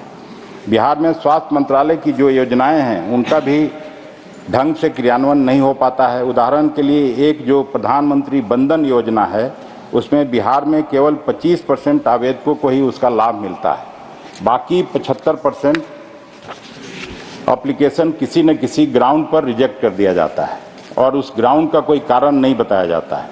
अब जाहिर है कि बिहार में जानकारी का अभाव तो है, लोग उतना पूछताछ भी नहीं करते हैं। सत्ता पक्ष के हमारे मित्र हमेशा आंकड़ों की बात करते रहते हैं, लेकिन ऐसा करते हुए आप लोग यहाँ भूल जाते हैं कि हर आंकड़े का कोई न कोई संदर्भ होता है। अब हेल्थ सेक्टर में मैं आपको एक संदर्भ देना चाहता हूँ। जब यूपीए सरकार 2004 में पावर में आई, स्वर्गीय मनमोहन सिंह जी प्रधानमंत्री बने, तो हेल्थ पर सरकार का टोटल खर्च था 7,500 करोड़ रुपए। हम लोग 10 साल में उसको लगभग 4 गुना बढ़ाकर 27,500 करोड़ रुपए तक ले गए। और परसेंटेज वाइज आपके 11 साल की हमारे 10 साल से तुलना करें तो आपका हेल्थ बजट का इंक्रीज है लगभग 350%, जबकि हमारे 10 साल में इंक्रीज था 400%। हेल्थ सेक्टर में हमारी सबसे बड़ी उपलब्धि थी देश को पोलियो मुक्त बनाना। एक समय भारत दुनिया में पोलियो का एपिसेंटर हुआ करता था, लेकिन यूपीए सरकार ने अपने 10 साल के कार्यकाल में देश को सफलतापूर्वक पोलियो मुक्त बनाने का लक्ष्य पूरा किया था। यूपीए के टाइम का कुछ और आंकड़ा देख लीजिए। 2004 में जब यूपीए सरकार आई थी तो MMR था 301 प्रति 1 लाख लाइव बर्थ, और जब 2014 में हमने सरकार छोड़ी तो हम लोग MMR को 135 प्रति 1 लाख लाइव बर्थ तक नीचे ले आए थे। यानी 10 साल में MMR में ऐतिहासिक 55% की कमी आई थी, जो आपके 10 साल के कार्यकाल की तुलना में बहुत ही बेहतर प्रदर्शन था। इस तरह IMR में हमारे कार्यकाल में जितनी कमी आई वह भी आपकी तुलना में बहुत ज़्यादा है। कांग्रेस पार्टी की नेतृत्व वाली सरकार ने की उपलब्धियां उसमें अभूतपूर्व थी। उसके पीछे मूल कारण था कि हेल्थ इंफ्रास्ट्रक्चर को बढ़ाने के लिए हमारे नेतृत्व ने 2005 में एक दूरदर्शी कदम उठाया था और नेशनल रूरल हेल्थ मिशन की शुरुआत की।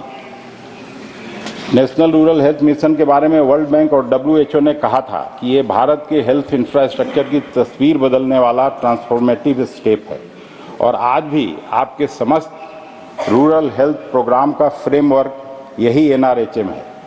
अब आप खुद ही फैसला कर लीजिए कि काम तब ज़्यादा हो रहा था या अब ज़्यादा हो रहा है। एक और मुद्दा है मेडिकल एजुकेशन का। प्रधानमंत्री जी से लेकर सारे मंत्री लोग अपना पीठ थपथपाते हैं कि 10 साल में हमने 300 से ज़्यादा मेडिकल कॉलेज खोल दिया, तो इतना मेडिकल सीट बढ़ा दिया, आदि आदि इस तरह के दावे करते हैं। लेकिन इस दावे की हकीकत क्या है? आज हमारे लगभग सारे मेडिकल कॉलेज फैकल्टी की भारी कमी से जूझ रहा है। खुद नड्डा साहब एक दिन यहीं सदन में बता चुके हैं कि देश भर के all India institutes of medical sciences AIIMS में फैकल्टी की भारी कमी है, जिसमें एम्स नई दिल्ली में 34%, एम्स भोपाल में 24%, एम्स भुवनेश्वर में 25%, एम्स जोधपुर में 28%, एम्स रायपुर में 38%, एम्स पटना में 27%, एम्स ऋषिकेश में 39% की कमी है। बाकी के कॉलेजों में तो 50% तक की फैकल्टी की कमी है।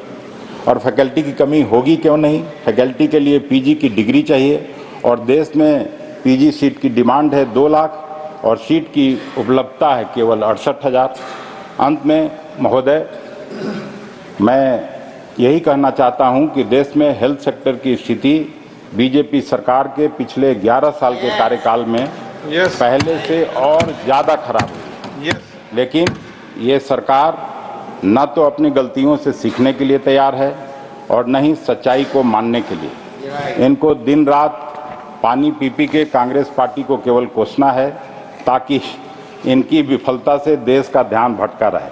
मुझे उम्मीद है आज जो हेल्थ सेक्टर में मैंने यूपीए की उपलब्धियों के प्रमाणिक आंकड़े प्रस्तुत किए हैं, इससे ये लोग थोड़ा अपना आत्ममुग्धता छोड़ के आत्मनिरीक्षण करेंगे और आगे थोड़ा कोर्स करेक्शन करके भी प्रयास करेंगे। इन्हीं बातों के साथ मैं मैडम आपको धन्यवाद देता हूं कि आपने मुझे बोलने का मौका दिया। बहुत बहुत धन्यवाद। बहुत बढ़िया भाई। सुखेंद्र शेखर राय।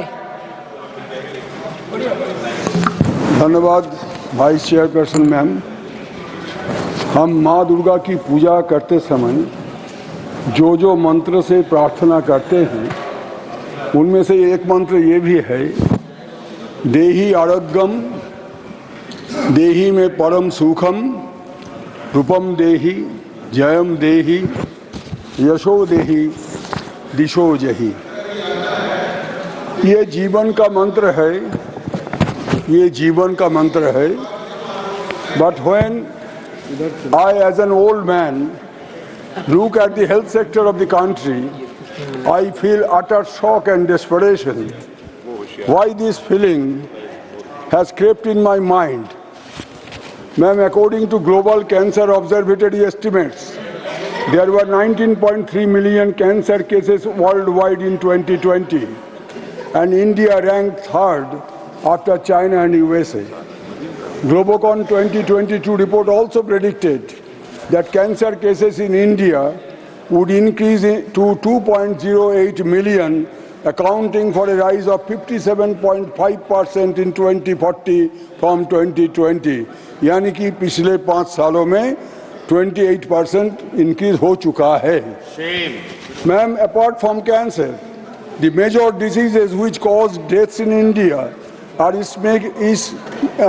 ischemic heart diseases, cardiovascular diseases, respiratory diseases, tuberculosis, diabetes, liver, kidney and asthma diseases, indicated by World Health Organization data published in May 2024. Even the Honorable Prime Minister on the other day expressed his serious concern about steep rise in obesity.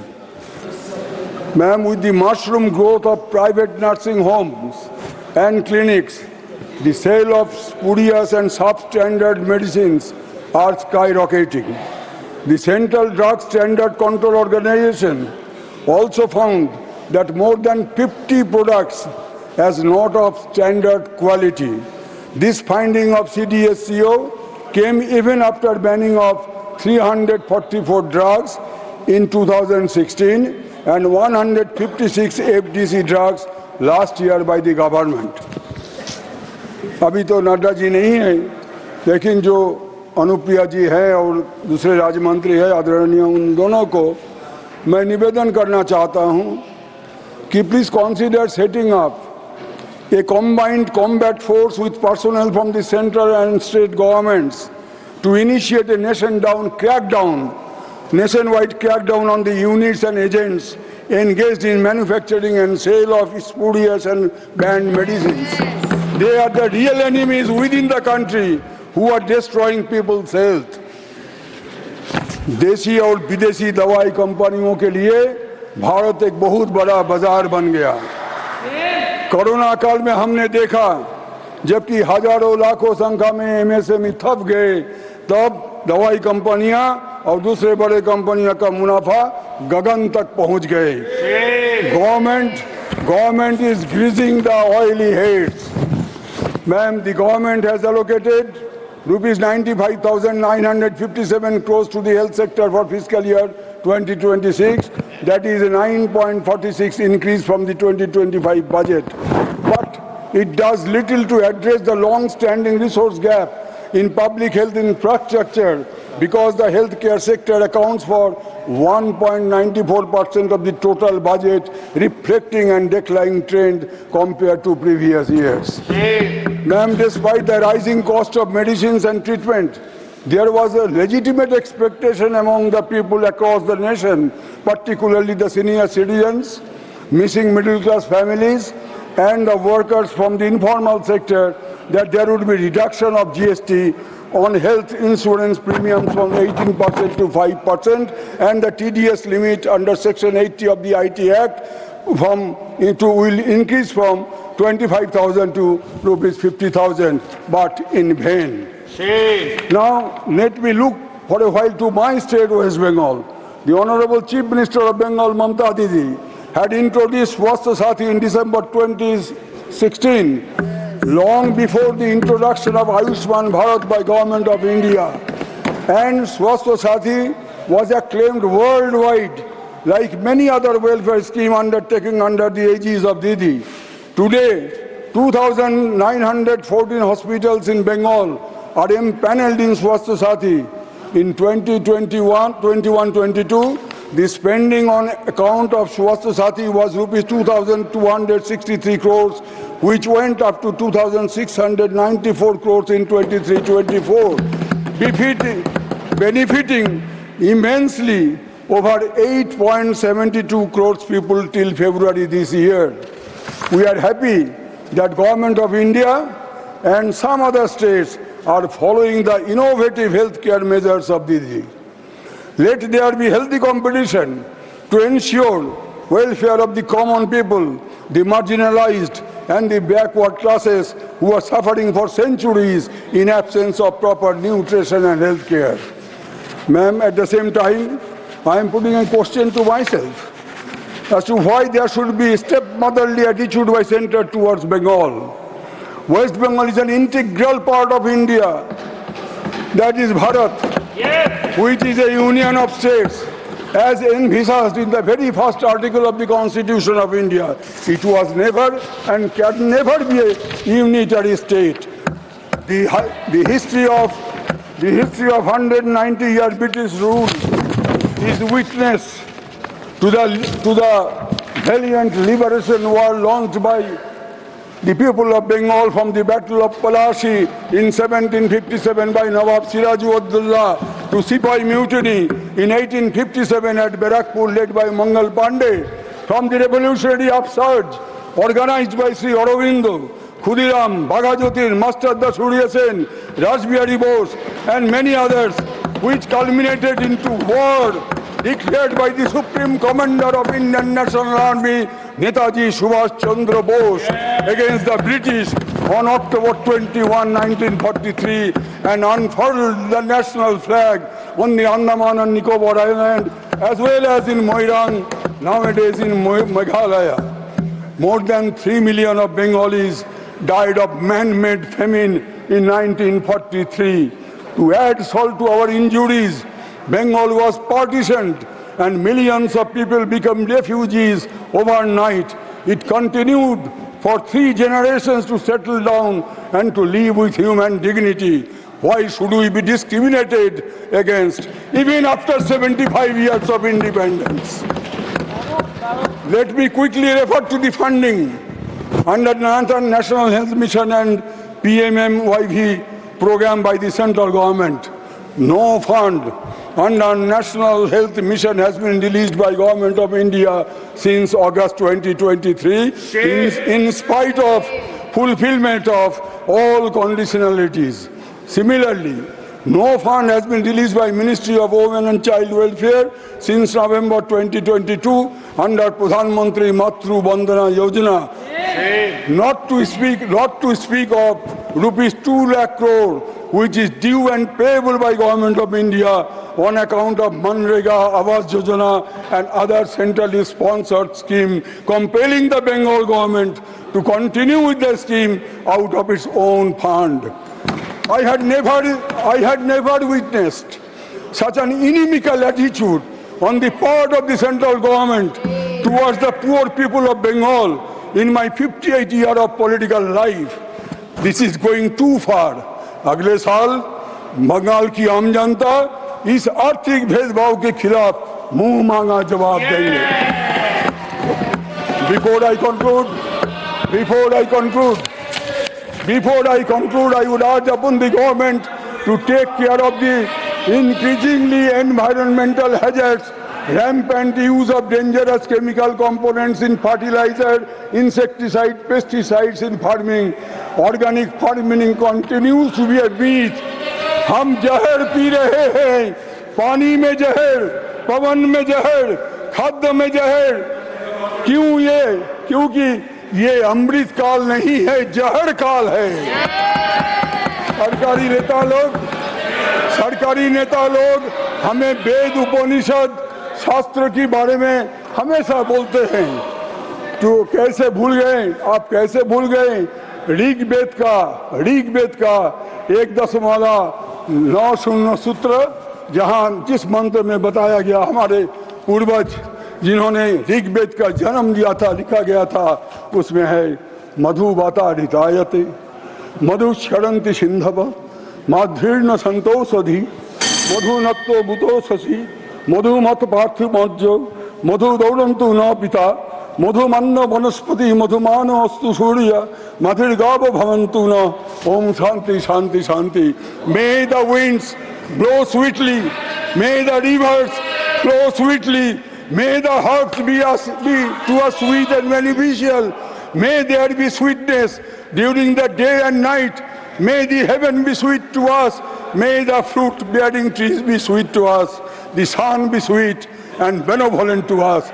Om Shanti.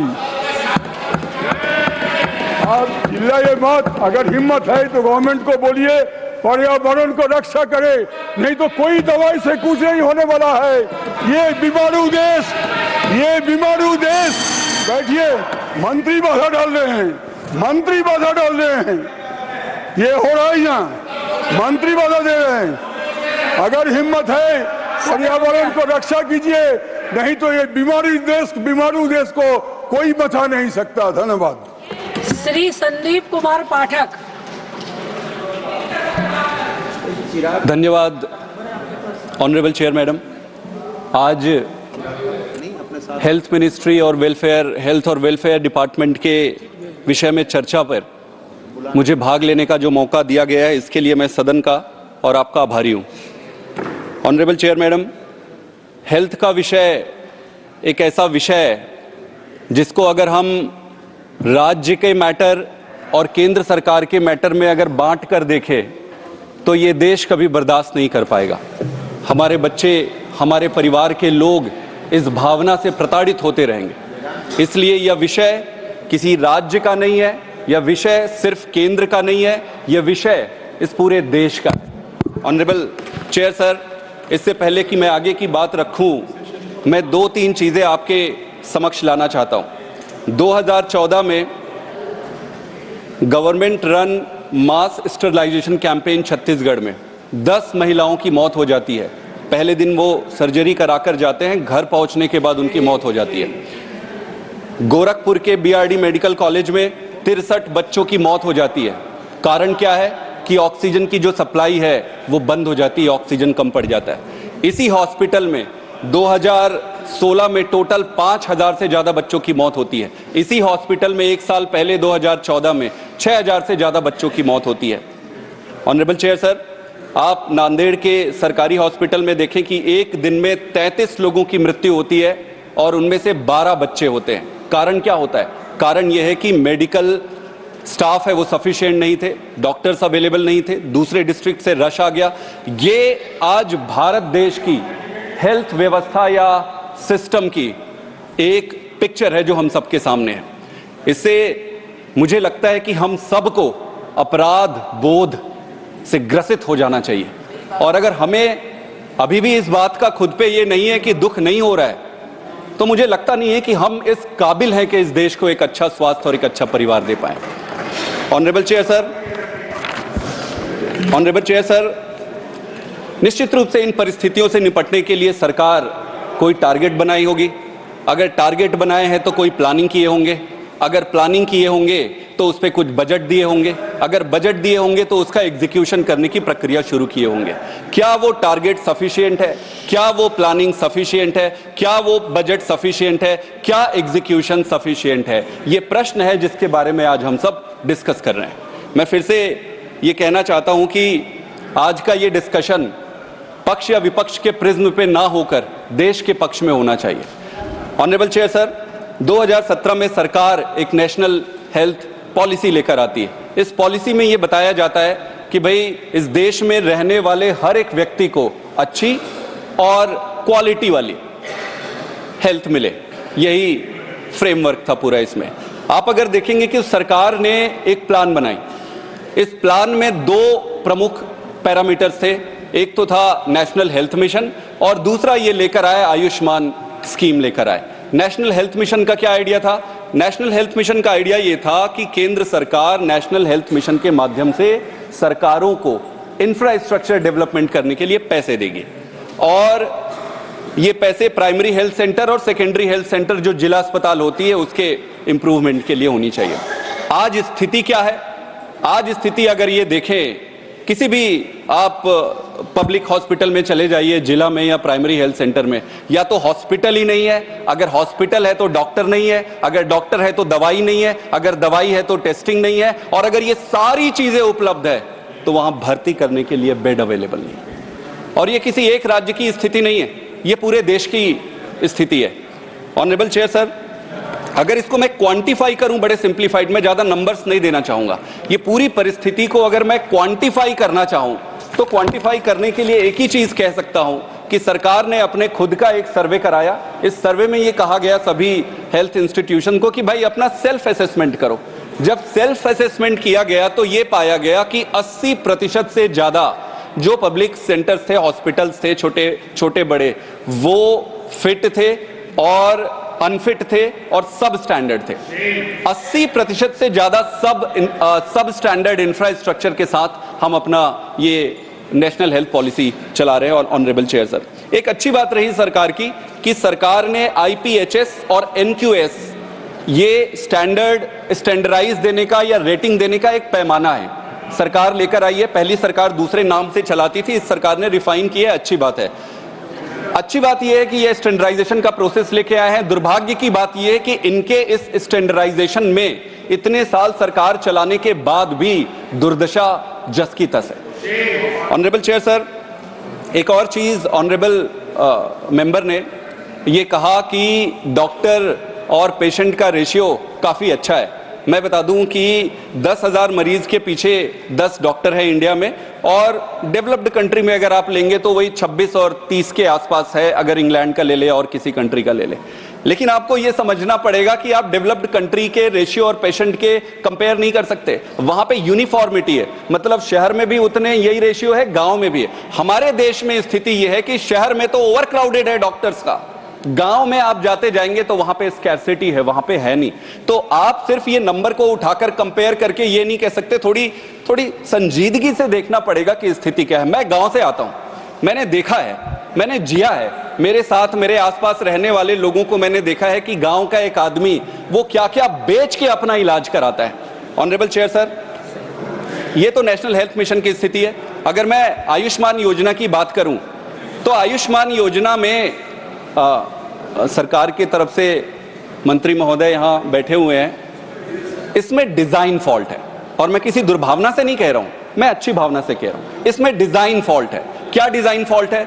आप ये देखिए कि, और ये क्या है, ये method है कि इंश्योरेंस किया जाएगा 40% बिलो, जो नीचे के बिलो पॉवर्टी लाइन के नीचे के तबका है उन पे इंश्योरेंस किया जाएगा, 5 लाख का कवर दिया जाएगा पूरे परिवार के लिए हर साल के लिए।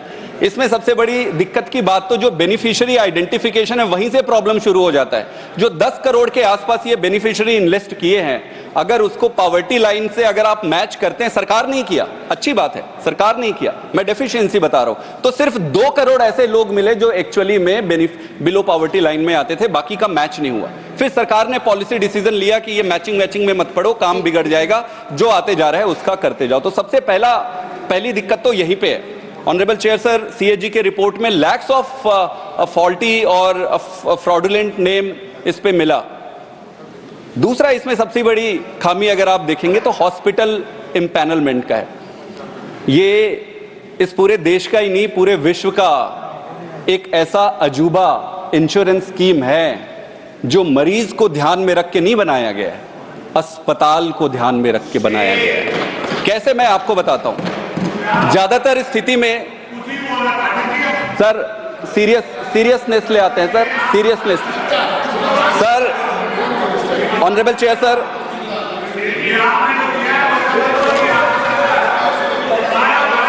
ऑनरेबल चेयर सर, ये अजूबा स्कीम है।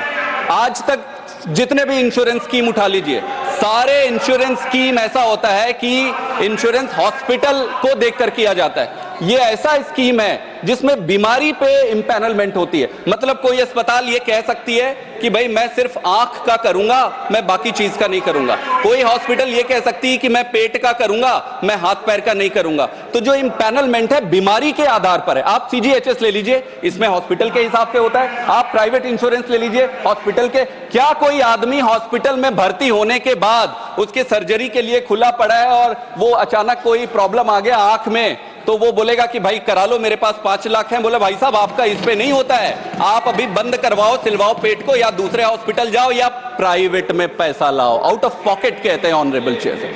तो इसमें बड़ा डिजाइन फॉल्ट है। इसके अलावा एक और इंटरेस्टिंग चीज अगर आप देखेंगे कि इसमें हॉस्पिटल में एक और प्रॉब्लम है। जो मैच्योर्ड सिस्टम होता है, मैच्योर्ड सिस्टम क्या होता है? मैच्योर्ड सिस्टम में ऑपरेशन या बड़ी सर्जरी तब तक नहीं करते जब तक जरूरी ना हो।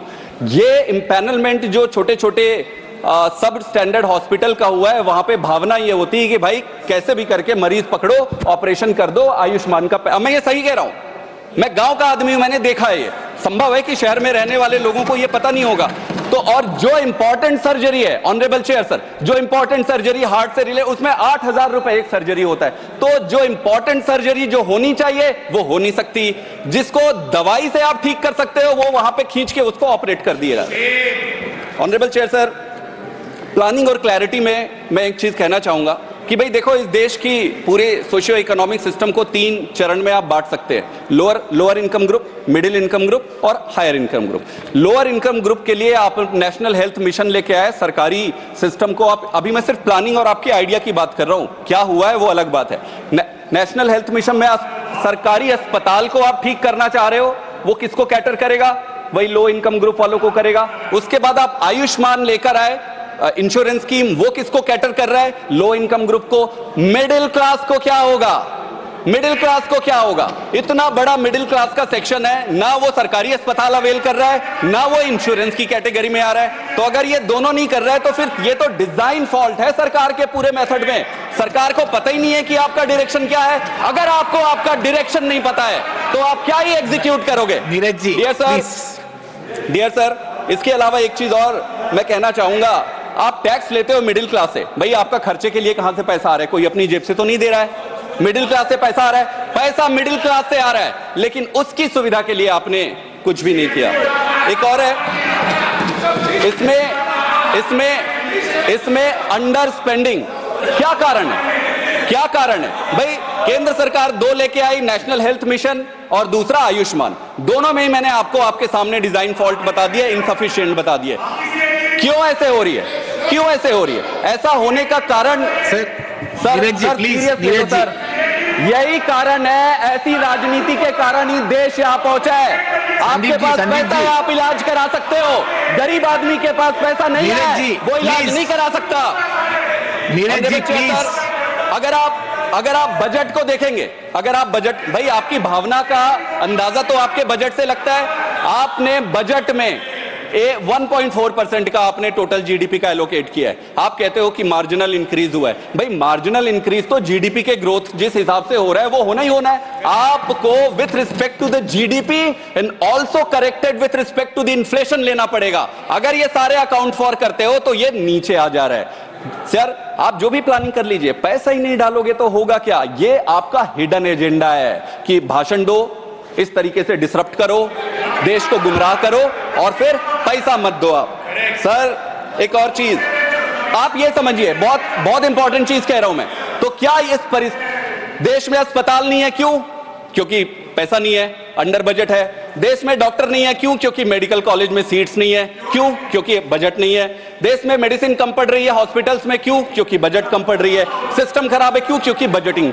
बजट एक महत्वपूर्ण कारण है, लेकिन क्या एक अकेला कारण है? अकेला कारण नहीं है ऑनरेबल चेयर सर। मैं बताता हूं इसका महत्वपूर्ण कारण है। इस देश का दुर्भाग्य है, इस देश का दुर्भाग्य है कि यहां पर जो राजनीति है वो राजनीति मिसप्लेस्ड राजनीति है। कैसे मिसप्लेस्ड राजनीति है? और मैं पूरे पॉलिटिकल क्लास को ये कह रहा हूं, पूरे पॉलिटिकल क्लास ये समझती है कि हेल्थ और एजुकेशन, इससे चुनाव में वोट नहीं मिलते। जिस दिन पॉलिटिकल क्लास ये समझ जाएगा कि हेल्थ और राजनीति को गंदे चुनाव की अपनी राजनीति से दूर रख के देश के लिए करोगे, उस दिन ये देश आगे बढ़ जाएगा। हमने किया, हमने दिल्ली में, हमारी राजनीति क्या है? आप पूछो हमारी राजनीति क्या है, हमारी आइडियोलॉजी क्या है? हमारी आइडियोलॉजी स्कूल है, हॉस्पिटल है। ऐसी राजनीति करेंगे? पंजाब में नेशनल हेल्थ मिशन का पैसा रोक देते हैं। आज अभी जब मैं बोल रहा हूं, दिल्ली में जो मोहल्ला क्लिनिक बने उनका नाम बदल रहा है। 251 मोहल्ला क्लिनिक को आप बदल रहे हो। इस भावना के साथ आप देश चलाओगे? Honourable chair sir, honourable chair sir, Sandeep ji, 1 minute. Sandeep ji, 1 minute. Okay, please. Sir, can I request everybody, please let him finish his speech. You'll have your opportunity to reply. Neeraj ji, आप नहीं नीरज जी, जब आपका मौका आएगा या बता दीजिए, let the member have the freedom to speak.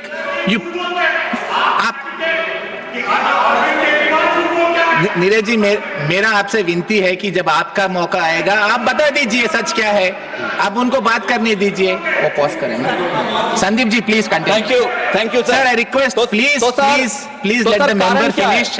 You are all senior to me. I am looking for you to help me do this program better. Let the speaker. कारण एक तो पॉलिटिकल है और दूसरा इच्छा शक्ति है। सर मोदी जी ने एक बार कहा था कि माना कि अंधेरा घना है पर दिया जलाना कहां मना है। अरे जलाओ ना, क्यों नहीं जला रहे दिया?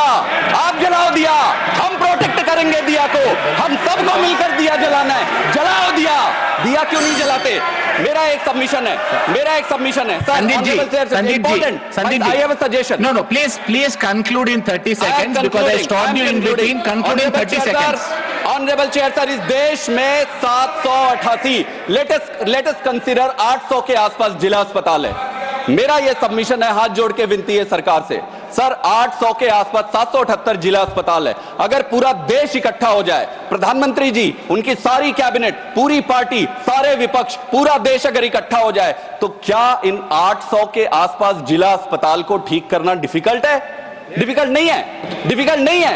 क्या डिफिकल्ट है? मेरा एक और सबमिशन है, do not make multiple parallel schemes. आपके स्कीम्स तब तक सफल नहीं होंगे जब तक उसको एग्जीक्यूट करने के लिए यूनिट्स रेडी नहीं होंगे। आप पहले कैपेसिटी बिल्ड करिए, आप पहले छोटे डिस्ट्रिक्ट हॉस्पिटल को ठीक करिए, प्राइमरी हेल्थ सेंटर को ठीक करिए, फिर आप स्कीम्स बनाइए। Thank you very much sir. Thank you Sandeep ji.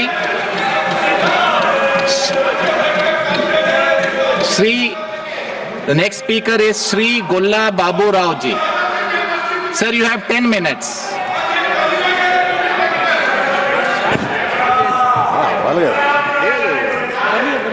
Babu Rao ji, please continue. You have 10 minutes today. Thank you very much, Vice Chairman ji. Sir, in fact, pause कर दीजिए.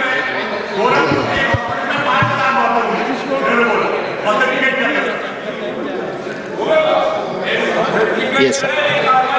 Thank you very much, Vice Chairman ji. It is a wonderful opportunity to speak on the health subject today. I really say that everybody knows the health is wealth. Even peace and prosperity is second, but health is most important to every human being. Coming to our national health policy, which is formulated in 2017, says preventive and promotive care to every citizen and free access to the health care in entire India. Coming to three stages of the national policy, primary health needs are still loggerhead. Even the poor people, if they go to any PSC, primary health center, even many hospitals, I know, even there are no medicine for snake bite. There are no medicine for at least diabetes. There are no complete doctors. There are no other health staff. For example, I tell my own Andhra Pradesh example. Now in Andhra Pradesh, till the former Chief Minister Sri Jagan Mohan Reddy came to the post of the CM, these situations were happened. Now, after he became the CM, really he took a revolutionary measures. He started a new program called Andarki Vaijyam, health to everybody. Kui, kui, kui, and its sound will come to anybody who wants the medical help. That vehicle will take the patient to the hospital and do everything to that patient. Now he also started beautiful scheme, family doctors method, family doctors scheme. Every house, one doctor will come once in 3-4 days, sit with the family members of everybody and take their all precautions. What do they want? Medicines they want, or any other bigger hospital care they want. They take care of these hospital doctors. Now coming to the intermediary level, the health needs, most of the district hospitals are, of course, situated everywhere. In every district, there is a district headquarters hospital. But there are no research facilities in the district hospitals. For example, in my Visakhapatnam, King George Hospital.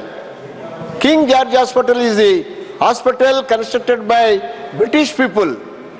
But even till today, I think many Warrior MPs also know, Jharkhand, that the Chhattisgarh MPs also know, this is the biggest hospital situated in north coastal region of Andhra Pradesh. It caters the needs of lakhs of people. What I want is the minimum facilities in the hospitals and doctors. Now in this connection, I want to congratulate the lower level employees of medical staff, AYA workers and other lower level workers did a marvelous job in the Corona time.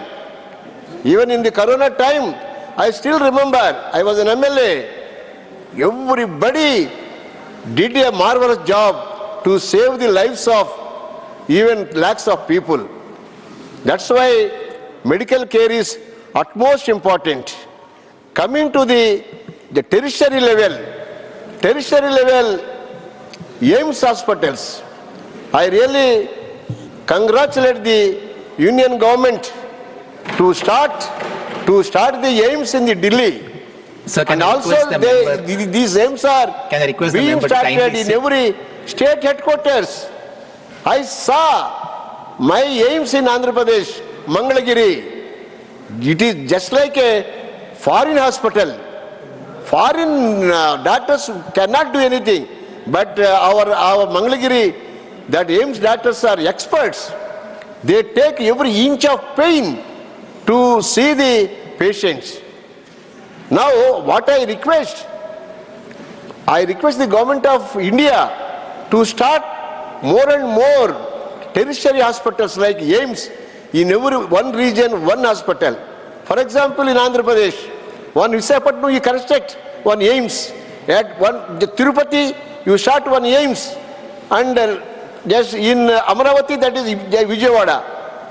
So that people can go and take care of their health needs.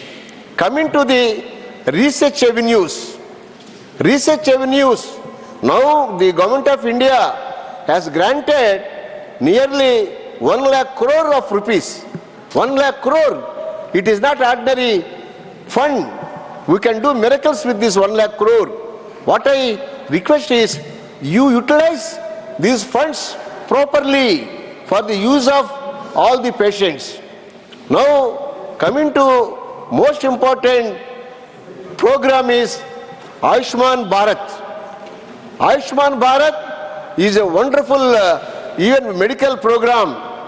Under Ayushman Bharat, so many diseases, cancer, kidney, so many diseases are being taken care.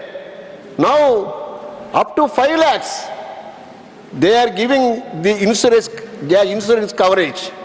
What I request the union government to extend this insurance coverage more than 5 lakhs. Even some diseases require 10 lakhs, 25 lakhs. Even my Jagan Mohan Reddy ji in Andhra Pradesh has given a chance up to 25 lakhs. Any poor man, he has any disease, the 25 lakhs will be taken and do the health care to that patient. That's why this is the most important department as a whole. Coming to me, all other departments are secondary in my opinion. I request you, sir, just Adhyaksha Mahoday, I tell you the Ayushman Bharat, so far I think 9 crores people are covered. Now our population is 142 crores. Now increase your coverage to as many people as possible. And coming to most important point, I also congratulate the union government for eradicating most dreaded diseases like communicable diseases, like the AIDS, cancer, so many other diseases. These are very, very dangerous. Now kindly you please improve the research to these communicable diseases. These communicable diseases are still facing the people are facing in the country like India, and leprosy is there. Leprosy, of course, in South India it is the incidence of leprosy is more. I have seen in my childhood days with leprosy is a most dangerous. That's why, but I am very sure leprosy is 99% is now eradicated. To my wonder, even AIDS is also mostly just eradicated. Now other diseases like diabetes or even cancer or kidney problem or other even chronic diseases should be taken care of. So many lakhs of people are losing their lives, and we should also take care of these medical department utmost care and just value to every human being in the society, and so much Sir, I thank you so much for giving me this opportunity to speak on the health subject. Thank you very much. Thank you, Babu Rao ji, for heeding to the warning bell. Sir, I congratulate you to occupy the seat of Vice Chairman from my party. On behalf of this House, I congratulate you once again. Thank you so much. If I may call upon the next speakers, Srimati Sulata Devji, you have 7 minutes, please. How much? 7 minutes, ma'am. 10 कोई थी. No, I'm sorry, it's 10 minutes. I'm Yes, so sorry. thank you, sir. Thank you. Thank you, Vice Chairman, sir. जय श्री जगन्नाथ. स्वास्थ्य ही संपदा, health is wealth, हमारे उड़िया में बोलते हैं स्वास्थ्य ही संपदा. हम अभी सुन रहे थे डॉक्टर भागवत कराट जी जो बीजेपी से बोल रहे थे, उन्होंने एक बात बोला कि उड़ीसा ने आयुष्मान योजना नहीं लगाया. मैं क्लियर कर देना चाहती हूँ कि BSKY जो बीजू स्वास्थ्य कल्याण योजना है हमारा, ये अगस्त 15, 2018 से स्टार्ट हुआ उड़ीसा में, जबकि आयुष्मान भारत को लॉन्च किया गया 20 सितंबर 2018. तो ये हमारा पहले लगा हुआ है. मैं तो बोलूँगी कि हमको देख के भी केंद्र सरकार ने आयुष्मान भी लगाया. मैं ममता योजना को आती हूँ. हमारे यहाँ ममता योजना भी है, जिसको प्रधानमंत्री मातृ वंदना योजना से भी यहाँ लगाया गया. मैं हमारे वहाँ पर संपूर्ण को देखकर प्रधानमंत्री पुष्टि योजना भी बनाया गया. अब मैं हेल्थ के जो ये है मैं उस पर आती हूँ. ऑक्सफैम 2024 में एक रिपोर्ट किया था कि भारतवर्ष में GDP के 1.9% ही एलोकेशन हो रहा है हेल्थ में. कम से कम 3% एलोकेशन होना चाहिए, मगर अभी भी हम कम है. और हम बोल रहे हैं कि हम विकसित भारत बना रहे. स्वास्थ्य तो ठीक नहीं, शिक्षा तो ठीक नहीं, फिर विकसित भारत कैसा विकसित हो ये भारत? अमेरिका जो कि 10% खर्चा कर रहा है. मेरे पास और भी कुछ डाटा है. टॉप 20 कंट्रीज जो हेल्थ के ऊपर खर्चा कर रहे ज़्यादा. पहले United States, Switzerland, German, Norway, Austria, Netherland, France, Belgium, Sweden, Luxembourg, Australia, Canada, Denmark, New Zealand, Ireland, Finland, United Kingdom, Iceland, Japan, South Korea. ये 20 है, मगर हम लोगों का भारत में जो है वो नीचे से 4 नंबर है. नीचे से 4 नंबर है हमारा हेल्थ का बजट. देखिए, हम जब ह्यूमन इंडेक्स, डेवलपमेंट इंडेक्स के बारे में आए तो इंडिया को 134 नंबर है, क्योंकि जहां हेल्थ के बजट में पैसा नहीं है, कम पैसा दिया जा रहा है, और जो दिया जा रहा है वो खर्चा कम हो रहा है.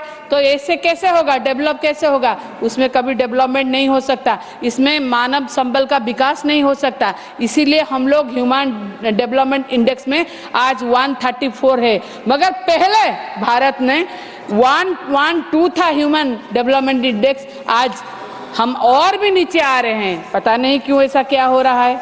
ऑक्सफैम और कुछ ऑर्गेनाइजेशन ने एक PIL फाइल किया था सुप्रीम कोर्ट में कि कुपोषण में भारतवर्ष में सबसे ज्यादा बच्चे मर रहे हैं. तो सुप्रीम कोर्ट ने गवर्नमेंट ऑफ इंडिया को रिटर्न में एफिडेविट करके देने के लिए बोले तथ्य. जो तथ्य मिला तो उसमें क्या हुआ ना, मंत्रालय का तथ्य है ये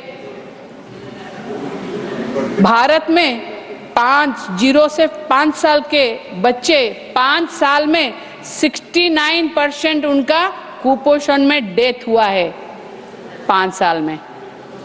कैसे स्वास्थ्य के बारे में हम बोल रहे हैं? क्या स्वास्थ्य के बारे में हम बोल रहे हैं? क्या विकसित भारत के बारे में हम बोल रहे हैं? ये है विकसित भारत, इसको हम बोलेंगे, इसको लेके ये है, हम लोग बोलते हैं विश्व गुरु। खुद अब विश्व गुरु बोल देने से कोई विश्व गुरु नहीं हो जाता। विश्व गुरु होने के लिए काम करना पड़ता है, जो काम मेरे नवीन पटनायक जी ने किया है। मुझे गर्व के साथ कहना पड़ रहा है, मैं कहती हूँ कि देखिए जो MMR है, आज भारत, जब मेरे नवीन पटनायक जी चार्ज लिए थे तो MMR जो है वो 3 डिजिट में था। आज ओडिशा भारत वर्ष में MMR जो है उसको डिक्लाइन करने में सेकेंड हाईएस्ट स्टेट है ओडिशा। IMR के ऊपर आते हैं इनफैक्ट मोर्टालिटी रेट जो था वो भी बहुत ज्यादा था। माननीय नवीन पटनायक जी जब प्रधानमंत्री बने, कैबिनेट में पहले बार बैठा है, जब पहला डिसीजन था बच्चे और माँ के मरने के जो ये है उसको पहले कम करना चाहिए। इसीलिए आज वो जो IMR है हाईएस्ट डिक्लाइन है ओडिशा में, भारत वर्ष में। ये है गर्व के साथ कहती हूँ कि कहना बात करो कोई बात नहीं है, काम बात करना चाहिए, जो मेरे नेता का काम बात कर रहा है। और देखिए इंस्टीट्यूशनल बर्थ जो 22% था 2019 और 21 को 92% हो गया है ओडिशा का। वैक्सीनेशन इंक्रीज, वैक्सीनेशन बढ़ के 44% से 19 और 21 को देखे तो हाईएस्ट हो गया है 91%। ये है ओडिशा, विकसित ओडिशा। क्या सच रिपोर्ट, कितना रिपोर्ट तो आएगा कितना जाएगा ये नहीं मैं बोल रही हूँ, मगर देखिए भारत में सबसे ज्यादा कुपोषित बच्चे बढ़ रहे हैं। मैं नहीं कह रही हूँ, ये NFHS 5 कह रहा है रिपोर्ट। क्या आज पर NFHS report stunting height for age 35.5%, wasting weight for height 19.3%, underweight is 32.1%। ये जो पैरामीटर होता है, इंडिकेटर्स होता है कुपोषण का, ये है। इसके वजह से जो बच्चे मर रहे हैं, क्या कर रहे हैं सरकार। और बात बोलेंगे कि देखिए जब BSY के बारे में बात हो रहा था, यहाँ पर आयुष्मान भारत के बारे में भी बात हो रहा था। मैं आपको एक बात बोलूंगी, खुद BSY जो स्कीम है हमारा उड़ीसा में, एक साल में 6,500 करोड़ का बजट एलोकेशन है। और आयुष्मान भारत में समग्र भारत वर्ष में देखे तो 7,000 करोड़ का बजट था। देखिए एक स्टेट में 6,500 करोड़ और पूरे भारत वर्ष में 7,000 करोड़, हमारे हिस्से 300 करोड़ के करीब आ रहा था। ये अच्छा है या ये तो बोल रहे थे लगाने के लिए, अब लगा लेंगे, अब तो हो गया डबल इंजन, अब लगा लेंगे, मगर नहीं लगा था, लोग जिंदा थे। लगा लेंगे तो लोग भी मर जाएंगे। ये है स्कीम, पैसा तो है ही नहीं, इंश्योरेंस स्कीम है।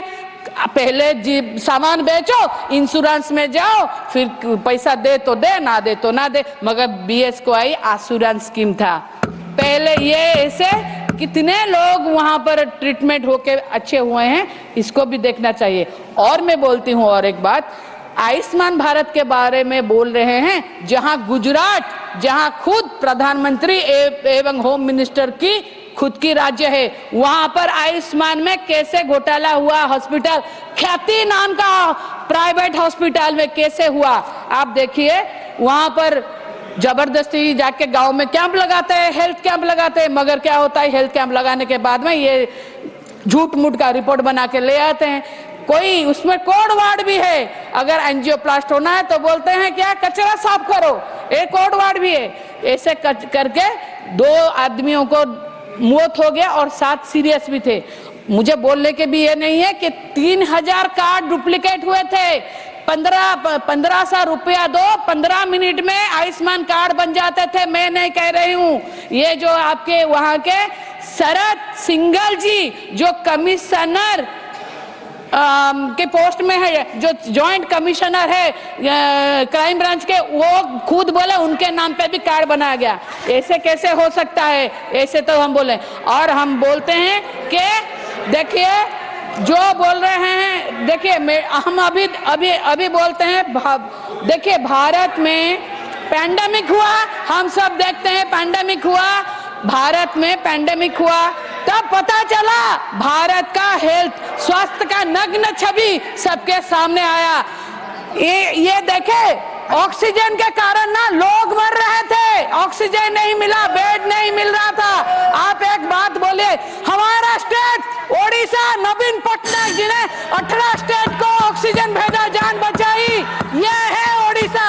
इसको आप अभी मेडिसिन का दान काम कीजिए, सर्वाइकल कैंसर में लोगों को वैक्सीनेशन कीजिए, सबको स्वस्थ कल्याण में शामिल कीजिए, तब पता चलेगा हेल्थ क्या है। मगर हेल्थ पीएम केयर फंड हो, इसमें हेल्थ नहीं है। पीएम केयर फंड तो ऐसे गायब हो रहा है जैसे घोड़े के सर से सींग गायब हो रहा है। मैं डिमांड करूंगी, ये जो पैंडेमिक के चलते हमको इतना सीख मिली, पीएम केयर फंड से कम ऐसा हॉस्पिटल और इंफ्रास्ट्रक्चर बनाना चाहिए जिसको लेके भारत में ऐसे आगे हो तो ऐसा कोई जान मान का नुकसान नहीं हो। Thank you so much sir, thank you so much.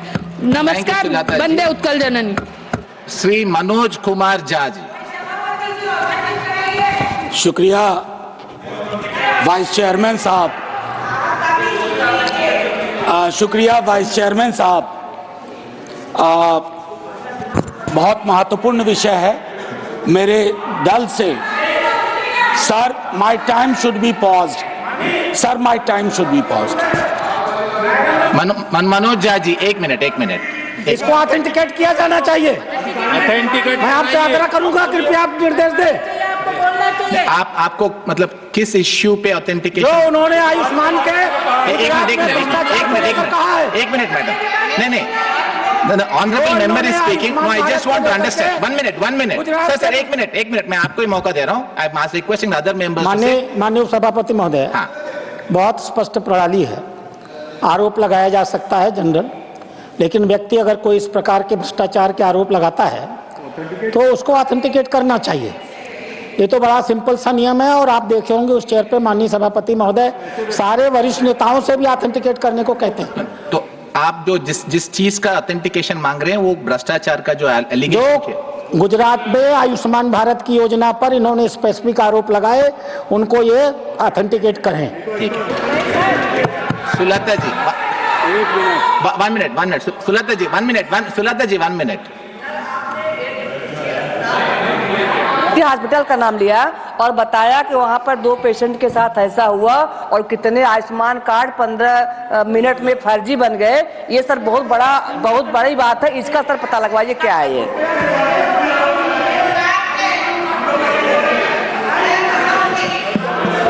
हाँ सुलता जी, एक मिनट देखिए,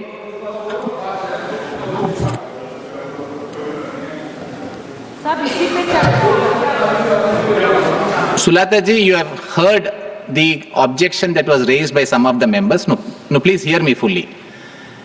They are saying that certain allegations made by you are not correct. This will need to be examined by the chair. But from your side, you please furnish whatever information you relied on. This will be examined by the chair for the purpose of taking a decision. No, you may not have to respond now.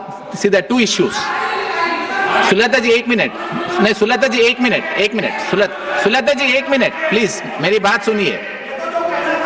Sir 1 minute, sir 1 minute. Sulata ji, 2 issues है। Sir please, sir 1 minute. Sir please, sir madam, मैं issue से मैं deal कर रहा हूं, please आप 1 minute बैठ जाइए। 2 मिनट प्लीज शांत रखिए। सुलता जी सुन लीजिए, Sulata ji, Sushmita ji please. No, see the chair will examine, but I'm just indicating to Sulata ji, see, as a parliamentarian we have complete liberty to speak, but it has been a convention that while you have the freedom to speak, if you are speaking on some issue which is being seriously contested, आप जिस बुनियाद पे या जिस basis पे आप जो आपके स्पीच में जिक्र किया था उसका इंफॉर्मेशन भेज दीजिए। The office will examine it and then take an appropriate decision. Sir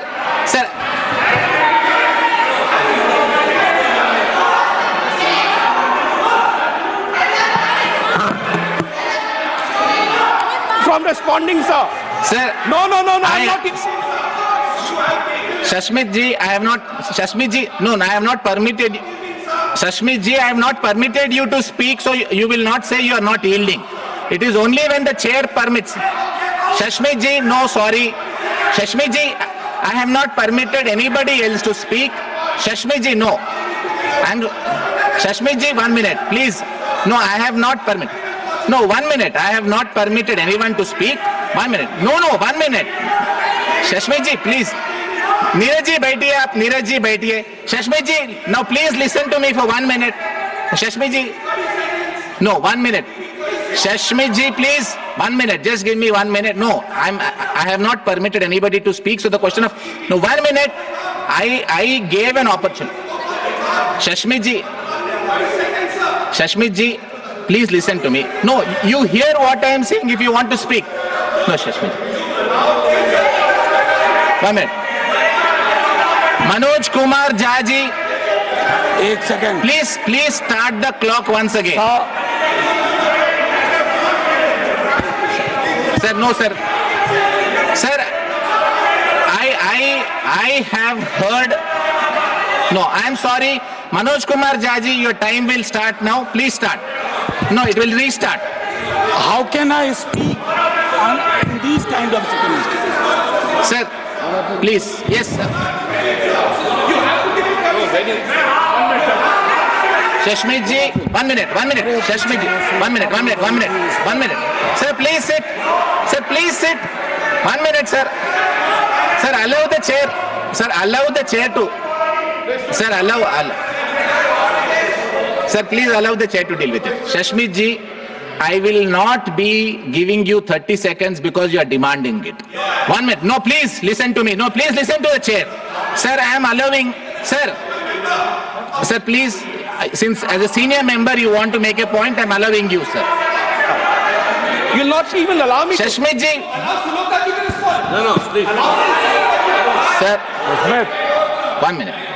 Yes, sir. You heard them. No objection. Let the speaker make a clear answer, clarification. Because he wants to. Give her the floor, please. Give her the floor. Not to him. Give to the speaker. Sir. No. I have heard you. Sir, Neeraj ji, please. No, Neeraj ji, please. Please. Neeraj ji, 1 minute. Sir, Shashmit ji, please, 1 minute. Sir, I have heard you. 1 minute. I have heard you. Sir, 1 minute. Neeraj ji, 1 minute. Neeraj ji, 1 minute, please. Nagar ji, 1 minute. Sir, I have permitted you to speak. I just want to explain why I asked Sulata ji to give whatever basis. Only one reason. Sir, please, can I request? Sir, can I please request? Please, can I request you all to sit just 1 minute? Sir, please sit. Yes, sir. No, I have not allowed them to speak like I have not allowed Shashmit ji to speak. I have asked you to speak, sir, because you're a senior member. All that I am saying is, someone objected, they said let her authenticate. 1 minute. Shashmit ji, please. Sir, please sit. I am not concluding it. I am just responding to what the honorable member said. I said, when certain objections were taken with regard to factual inaccuracies, I have told Sulata ji that as a member of parliament, every member of parliament will have the freedom to speak. 1 minute. Now, when a member of parliament speaks, if I ask the member to respond to an allegation, I will be demeaning the member. Because I will respect the member, I will think the member knows what she speaks, and I respect the member to think that she has done her research before she spoke. Now, if someone makes an allegation, if I ask the member, please respond, I am demeaning Sulata ji. I don't want to demean a member of this house. So what I have said, please Shashmit ji, I have told only one thing. Sulata ji, as a responsible member, you have spoken, you have the freedom to speak. There have been some complaints made about inaccuracies. Because this house is now following a convention of asking members to authenticate, did not even ask her to authenticate. I asked the honorable member, आप जिस basis पे, जिस बुनियाद पे आप जो आपके speech में बोले, मैं एलिगेशंस भी नहीं बोल रहा हूं, वो आप चेयर को सबमिट कर दीजिए. The House will take a decision after taking a decision. It's very fair. I think it concludes this issue. I want Manoj Kumar Jha ji to take it over. I'm not letting any member hijack the House. Sir, I am running the House. Manoj Kumar Jha will speak, and the time will start once again now, sir. Thank you. Thank you. Thank you, Honorable Deputy Chairman साहब, Vice Chairman साहब. पूरा तारतम्य ही टूट गया health और family welfare की बहस में. कहा तो हम ये सोच रहे थे कि शुरुआत कर. एक मिनट सर, इनका टाइम अभी से शुरू कर दीजिए. आप यहाँ से शुरू कर लीजिए. जी. तो कहते हैं ना कि कुछ कटी हिम्मतें सवाल में उम्र, कुछ उम्मीदें जवाब में. तो मंत्री महोदय 2 लोग थे यहाँ, तो अपनी बात वहां से रखना चाहता था. एक बहुत ही अनयूजुअल चीज से शुरू करूंगा अपनी बातचीत. माननीय उपसभापति महोदय, हाल के दिनों में एक किताब पढ़ी, बड़ी प्यारी किताब है. एक पत्रकार हैं, उल्लेख केरला के हैं. उन्होंने लिखा है मैड अबाउट क्यूबा. क्यूबा हम सबके बचपने से एक अट्रैक्शन का पॉइंट हुआ करता था. और उसमें बताऊं, खास तौर पर क्यूबन पब्लिक हेल्थ सिस्टम एक बड़े साम्राज्य से लड़ने के बावजूद क्यूबा ने यह सुनिश्चित किया कि उनके लोगों का जीवन स्तर मानवीय सूचकांक के हर चीज पर ऊपर जाए. ये क्यूबा ने किया. मैं एक छोटा उदाहरण दूंगा सर, 1-2 मिनट ले लूं तो माफ कर दीजिएगा. सर, सहजन जिसको मोरंगा भी कहते हैं, वो क्यूबा में नहीं होता था, लेकिन क्यूबन डॉक्टर्स ने रिसर्च करके बताया कि ये मेल न्यूट्रिशन को एड्रेस करने का बहुत महत्वपूर्ण साधन है और कई तरह के रोग निरोधक तत्व हैं इसमें. सर, केरला आई क्यूबा से टीम, तमिलनाडु गई और बेस्ट सीड्स लेकर के मोरंग के क्यूबा में गए. और आज क्यूबा में दर्जनों रिसर्च इंस्टीट्यूट हैं. मैं इसलिए कह रहा हूं कि आज हमारी जो हेल्थ सेक्टर की दिक्कतें हैं वो क्राइसिस ऑफ कैपिटलिज्म से भी पैदा हुई है. सर, मैं कैपिटलिज्म का घनघोर विरोधी नहीं हूं, लेकिन मैं देख रहा हूं सरकार की अपनी कमेटी कह रही है कि 80% Reliance is on private sector. Sir, एक नई व्यवस्था का जन्म हो रहा है, मेडिकल पॉवर्टी.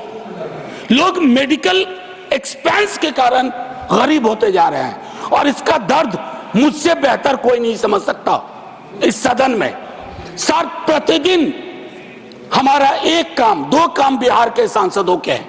एक है रेलवे PNR कंफर्म कराना और दूसरा है एम्स में भर्ती करवा दो किसी तरह. ये व्यवस्थाएं क्यों हो रही हैं सर? पब्लिक हेल्थ इंफ्रास्ट्रक्चर को माननीय स्वास्थ्य मंत्री जी आ गए, मैं हाथ जोड़ के कहूंगा सर, पब्लिक हेल्थ इंफ्रास्ट्रक्चर अगर हमारा टूट गया, इस देश का सपना टूटेगा. इस देश के करोड़ों लोग कुछ नहीं सोच पाएंगे, क्योंकि हर कोई बड़े बड़े 5 सितारा अस्पताल में जाने की हिम्मत नहीं करता है, और करता भी है तो जमीन बेच करके. Sir, violence against health care professionals, पूरे देश से ऐसी खबरें आ रही है और यह भी इसी व्यवस्था की जनक है सर. इसी पूंजीवादी समाज की वजह से फार्मा इंडस्ट्री का कंट्रोल, फार्मा इंडस्ट्री का ग्रिप इतना जबरदस्त है, कई जगह पर तो सरकार बनाने बिगाड़ने लगे. उस संदर्भ में ये बात मैं रखना चाहता था.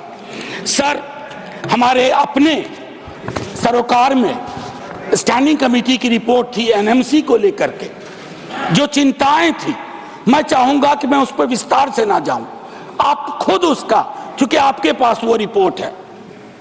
Sir, contractuality of health care professional, इसकी वजह से भी क्या हो रहा है कि पब्लिक हेल्थ केयर प्रोफेशनल, चाहे डॉक्टर हो, एक्सपर्ट्स हो, टेक्नीशियंस हो, नर्सेस हो, वो प्राइवेट सेक्टर की ओर मूव कर रहे हैं. और ये लग रहा है जैसे कि किसी के इशारे पे हो रहा है, किसी के इरादे से हो रहा है. ये चिंता का विषय है. और एक तरह से जो मैंने पहले भी कहा कि गवर्नमेंट का एक डिस्कनेक्ट है प्रिवेंटिव पब्लिक हेल्थ से, और वो भी फार्मा इंडस्ट्री का. देखिए उसमें ग्रिप, फार्मा इंडस्ट्री के लिए जो रोग महत्वपूर्ण है, जिनकी दवाइयां महंगी है, जिनसे पैसे इकट्ठा होते हैं, धन इकट्ठा होते हैं, उन पे ज्यादा जोर है. सर, इससे पहले कि मैं दो तीन चीजें छोटी छोटी कहूंगा, बजट को लेकर के, बजट एलोकेशन को लेकर के हमारे तमाम साथी बोल चुके हैं, मैं उस पर वक्त नहीं लूंगा। लेकिन सर, कोविड वाले पीरियड में हमारा बजटरी एलोकेशन बढ़ा होगा, उसको बढ़ा था, उसको एपिसोडिक ना रहने दिया जाए, उसको एक निरंतरता प्रदान की जाए, बजटरी एलोकेशन बढ़ाया जाए। 5% GST यूनिफॉर्म की बात हुई थी मेडिकल गुड्स एंड सर्विसेज पे, उस पर विचार करिए, सलाह दे रहा हूं सर, सलाह दे रहा हूं। आज एक सुबह संयोगवश 0 आवर में था और आप थे माननीय मंत्री महोदय। आशा वर्कर्स और बाकी स्कीम वर्कर्स जो इस देश की योजनाओं को ढोती हैं, पहुंचाती हैं गांव गली कूचे, उनका मानदेय मैं समझता हूं कि सर पीनट्स के बराबर भी नहीं है। हालांकि मैं मूंगफली की भी तौहीन नहीं करना चाहता, लेकिन मैं ये कहता हूं कि आपको उसको बढ़ाना होगा और रिटायरमेंट बेनिफिट तय करना होगा। पब्लिक प्राइवेट पार्टनरशिप को लेकर के भी कुछ मेजर अनाउंसमेंट नहीं है, खास करके टायर 2 और टायर 3 सिटीज में मेडिकल एजुकेशन के मसले को लेकर। शुक्रिया, बहुत बहुत आप कैसे समझ गई? शुक्रिया सर। हो जा रहा है 10% R&D फंड उसके लिए। अब सर, मैंने पहले कहा बिहार से आता हूं, हम लोगों का बहुत बड़ा ताल्लुक है एम्स से। सर, इससे पहले कि भूल जाऊं, एम्स कई जगह बना है, नए एम्स बने हैं, पुरानी सरकार ने बनाया, आपने भी बनाया। लेकिन सर, मैं माफी के साथ एक कहता हूं, दिल्ली के एम्स की एक संस्कृति है, culture of all India institute of medical science. Culture surgically implanted नहीं हो सकता, ये ऑर्गेनिक पैदा करना होगा, कहीं ना कहीं वो कमी रह रही है। मैं एक कहूं कि बिहार में आपने सब राज्यों को कहा 8% खर्च करो, बिहार में 5.7% है। सर, 1-2 मिनट बस माफी के साथ। हमारा NHM के अंदर lowest per capita grant Bihar को है। हम मुफ्त में बदनाम हुए बजट में, सब लोगों ने कहा बिहार को दे दिया, बिहार को दे दिया। तो बिहार अक्सर मुफ्त हुए बदनाम वाली कैटेगरी में आ जाता है। वो 217 रुपए पर कैपिटा ग्रांट सबसे कम है देश में। कम्युनिकेबल डिजीज का प्रिवेलेंस और उससे होने वाली डेथ में भी बिहार अव्वल नंबर पे है। मैं अक्सर, आप लोग भी देखते होंगे कि देश में कहीं भी कोई मौत होगी तो आपको उसमें एक बिहारी जरूर मिल जाएगा। हमारी प्रिवेलेंस इतनी ज्यादा है, चाहे रोग का मामला हो, मौत का हो, ये सारी चीजें चिंता हमारी भी है सर। आपके ही निर्देश पे प्राइमरी हेल्थ सेंटर में कम से कम 4 से 6 बेड होने चाहिए। हमारे बिहार में सिर्फ 38% PHC के पास ये हालात है सर। 1-1.5 मिनट। माननीय उपसभापति महोदय, वाइस चेयरमैन साहब, कम्युनिटी हेल्थ सेंटर का शॉर्टफॉल बिहार में 71% है। बीच में छोटी अवधि के लिए हमारे नेता प्रतिपक्ष स्वास्थ्य मंत्री थे बिहार के, कई व्यवस्थाएं बदल दी थी। जो अस्पतालों में एक रौनक, एक वेलकमिंग एटीट्यूड होना चाहिए था, वो बहाल हुआ। सर, एक टिप्पणी में हमारे संदीप जी ने भी की।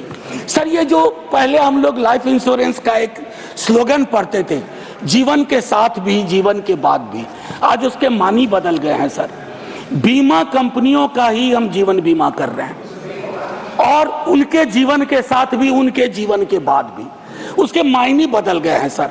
ये चिंता का विषय है सर। एक छोटी टिप्पणी करके, कम्युनिटी हेल्थ सेंटर के शॉर्टफॉल 71% का। मेडिकल सीट्स जो अगर रीजन के हिसाब से देखें तो बिहार की मेडिकल सीट्स महाराष्ट्र की 30% ओनली। एक एम्स की मांग अक्सर होती है, माननीय स्वास्थ्य मंत्री जी हैं, एक बार मांगा था, उन्होंने कहा था बगल में दरभंगा में है। मैं कोसी क्षेत्र के लिए एक बात कहना चाहूंगा कि एक PGI टाइप इंस्टीट्यूट, माननीय मंत्री महोदय और महोदय, सभी महोदय, सहरसा में, कोसी के रीजन में sir, please wind up. You asked for 2 minutes extra, I have given you 2.5 minutes. 30 second दे दीजिए सर। पहली बार तो आपको बैठा देख रहा हूँ, अच्छा भी लग रहा है। मैं सिर्फ ये कह रहा हूँ कि एक PGI टाइप इंस्टीट्यूट सहरसा में, और एक आखिरी अपने प्रोफेशन के बारे में, मैं सोशल वर्क से आता हूँ। There is a position in hospitals called medical social work. Sir, उसकी पे पैरिटी नहीं है, उसको एक बार दिखवा लीजिएगा। कई ऐसे एम्स हैं भुवनेश्वर जो डीयू के हमारे डिपार्टमेंट की डिग्री को कहते हैं कि हम इसे नहीं मानते। ऐसे कैसे चलेगा सर? छोटी मोटी टिप्पणी से अगर किसी को कष्ट हुआ हो तो मैं माफी चाहता हूं सर। अच्छे वक्त में आए आप। जय Hind. Any time is good time.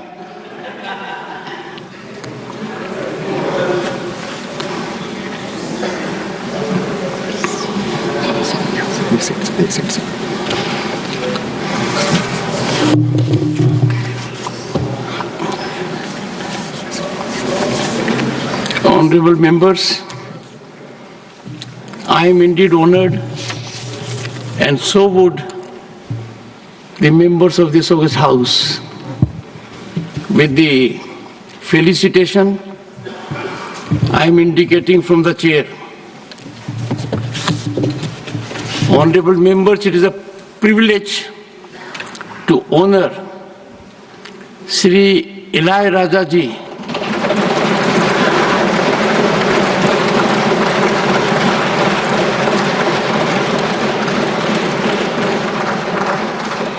the legendary composer whose music has shaped Indian cinema for over 5 decades, revered as Isai Gyani.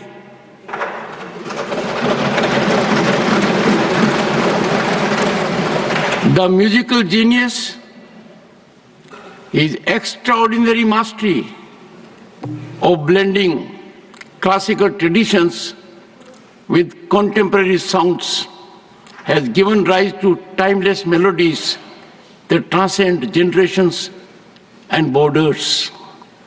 His compositions are much beyond songs. These are deeply felt emotions that have touched millions. He has composed over 8,600 songs.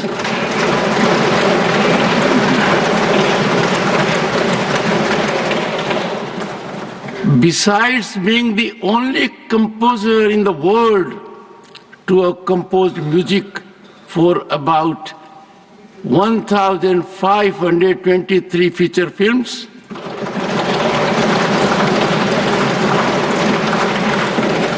and in over 9 languages.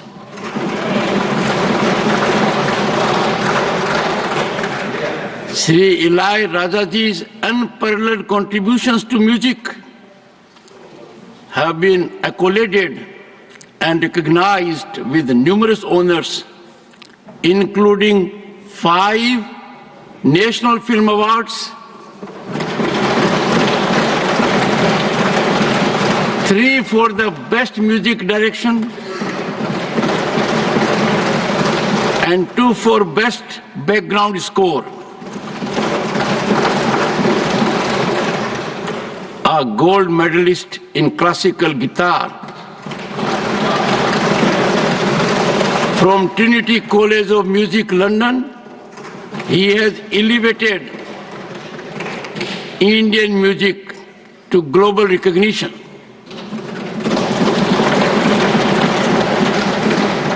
In 2010, he was conferred the Padma Bhushan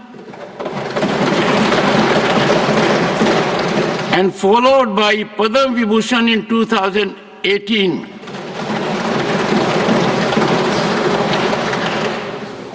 And in 2022, he was awarded an honorary doctorate by the Prime Minister, Shri Narendra Modi ji, in recognition of his remarkable legacy. Honorable members, I join you in proudly announcing that Sri Ilaiyaraaja ji is the first Indian to compose, record and perform live a full English classical symphony music titled Valiant this month in London,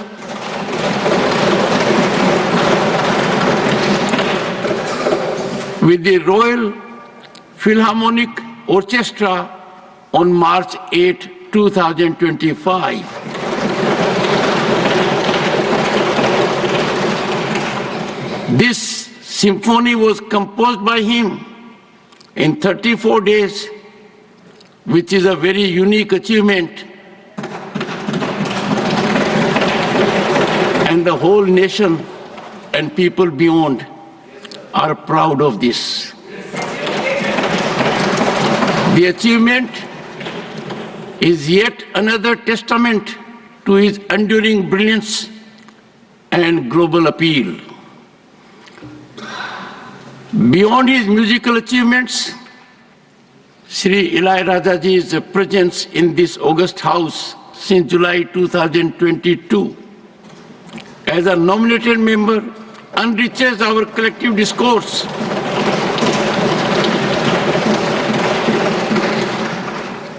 On behalf of this House, I extend my heartfelt felicitations to him.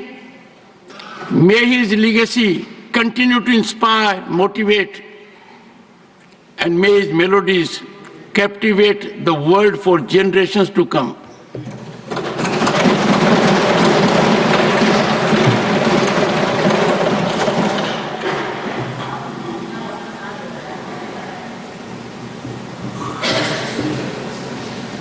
I will now revert to continuation of the debate. But these are occasions when the world recognizes sublimity and depth of Bharat.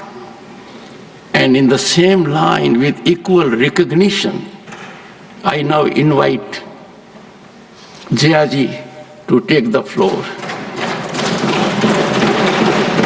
Thank you, sir. And what Wish what a pleasant coincidence. After Ilaiyaraajaji's felicitation, we have Jayaji here contributing. I'm just saying, Vanakkam Periyana, Ilaiyaraajaji. Vanakkam Periyana.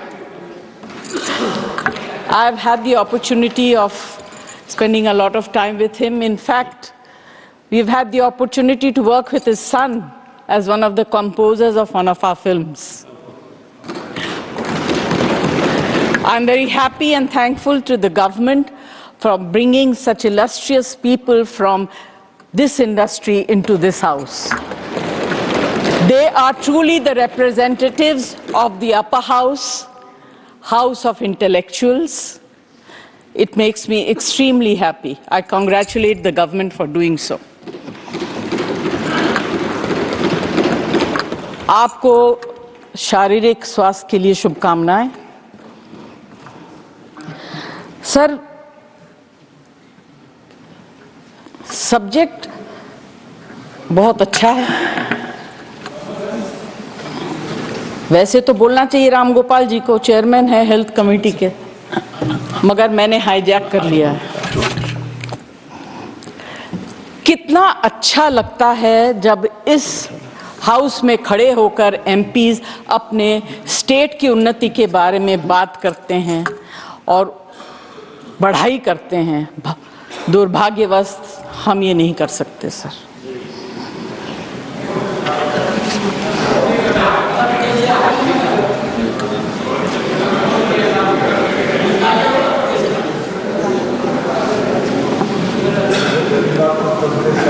अगर dialogue बोल भी दूंगी sir तो अच्छा ही बोलूंगी, आप लोगों से तो अच्छा ही बोलूंगी।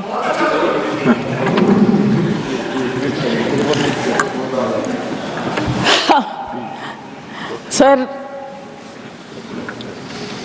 respecting lives of people who bring us to this position is a very, very important duty. And let's together give them that respect that they have given us. To speak for them, to speak on behalf of them, and to take care of them. And I am sure that any government that comes in power, their basic interest is to provide good health care. पिछली बार जब आप मंत्री थे, स्वास्थ्य मंत्री, आपके साथ वार्तालाप करने का मौका मिला और साथ काम करने का भी मौका मिला। बट सर, सबने बहुत कुछ कह दिया। I just will bring in some emotional points. Technical datas वगैरह ये सब बोल रहे हैं। 2-3 बहुत छोटी छोटी चीज़ें कहूँगी। First, how can we claim progress in medical facilities when mothers bleed to death in transit and children starve?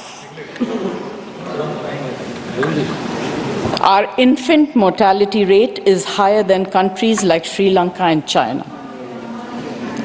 And we also rank highest in wasted and stunted children under 5 years.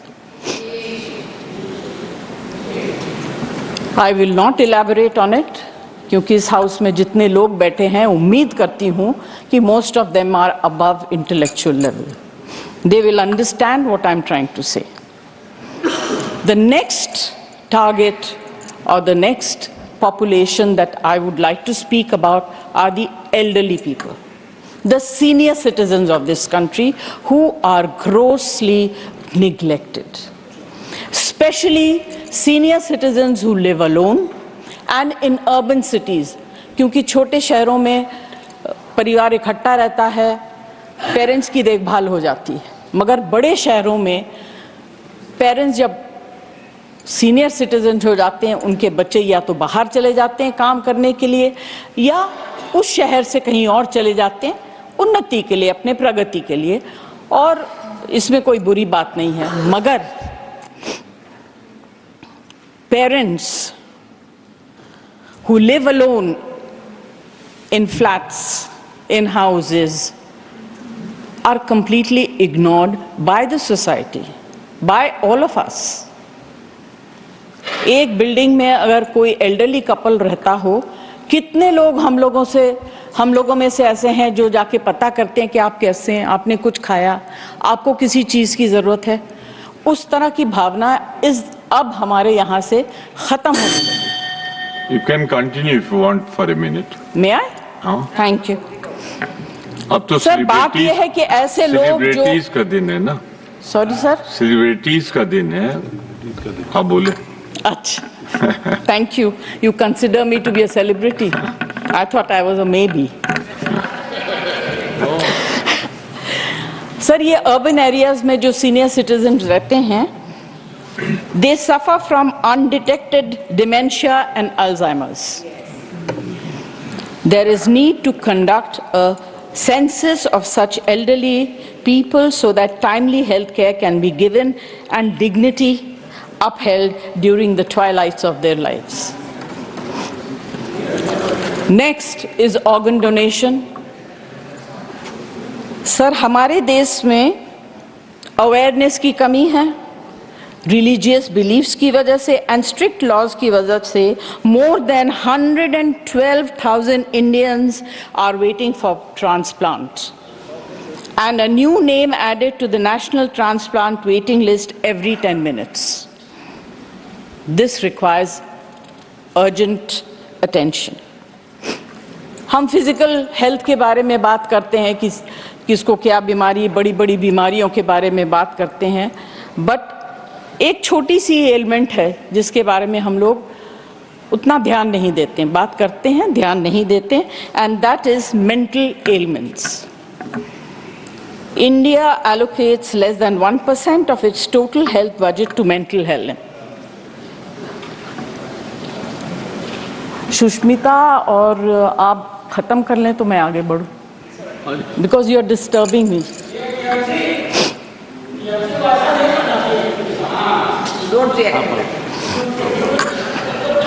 आप continue करें, 1 minute. Everyone speaks, sir. Less than 1% of its total health budget to mental health. While developed countries allocate 5 to 10%, nearly 15% of Indians suffer from mental health disorders, and there is only one psychiatrist per 100,000 people. It's a very sad situation, sir, and completely ignored. Thank you, Of Jaya course, ji. Thank you. Conclude नहीं करूं? Conclude करिए ना, मैं तो ये कह रहा हूँ आप सब कंक्लूड करिए। अरे राधा मोहन जी अगर मैंने सिफारिश कर रहे हैं, ये तो बहुत बड़ी बात। अगर सेलिब्रिटीज को बुलवाया तो आपको तो फिर 10 मिनट बुलवाना पड़ेगा। अच्छा राधा मोहन जी अच्छे सर, मैं खुद अपने लाइफ में, मुझे याद है जब मेरे पति अस्पताल में बहुत बीमार थे, बंबई में नहीं, उनको ऑक्सीजन की जरूरत थी 24 hours. He was in the very ICCU और I was personally supervising, there were no nurses available. Cylinder खत्म हो गया and he was gasping for breath. We got cylinders in the middle of the night and they were empty. Can you imagine the condition of the patient and the family? Anyway, because I think someone was kind, we managed to get.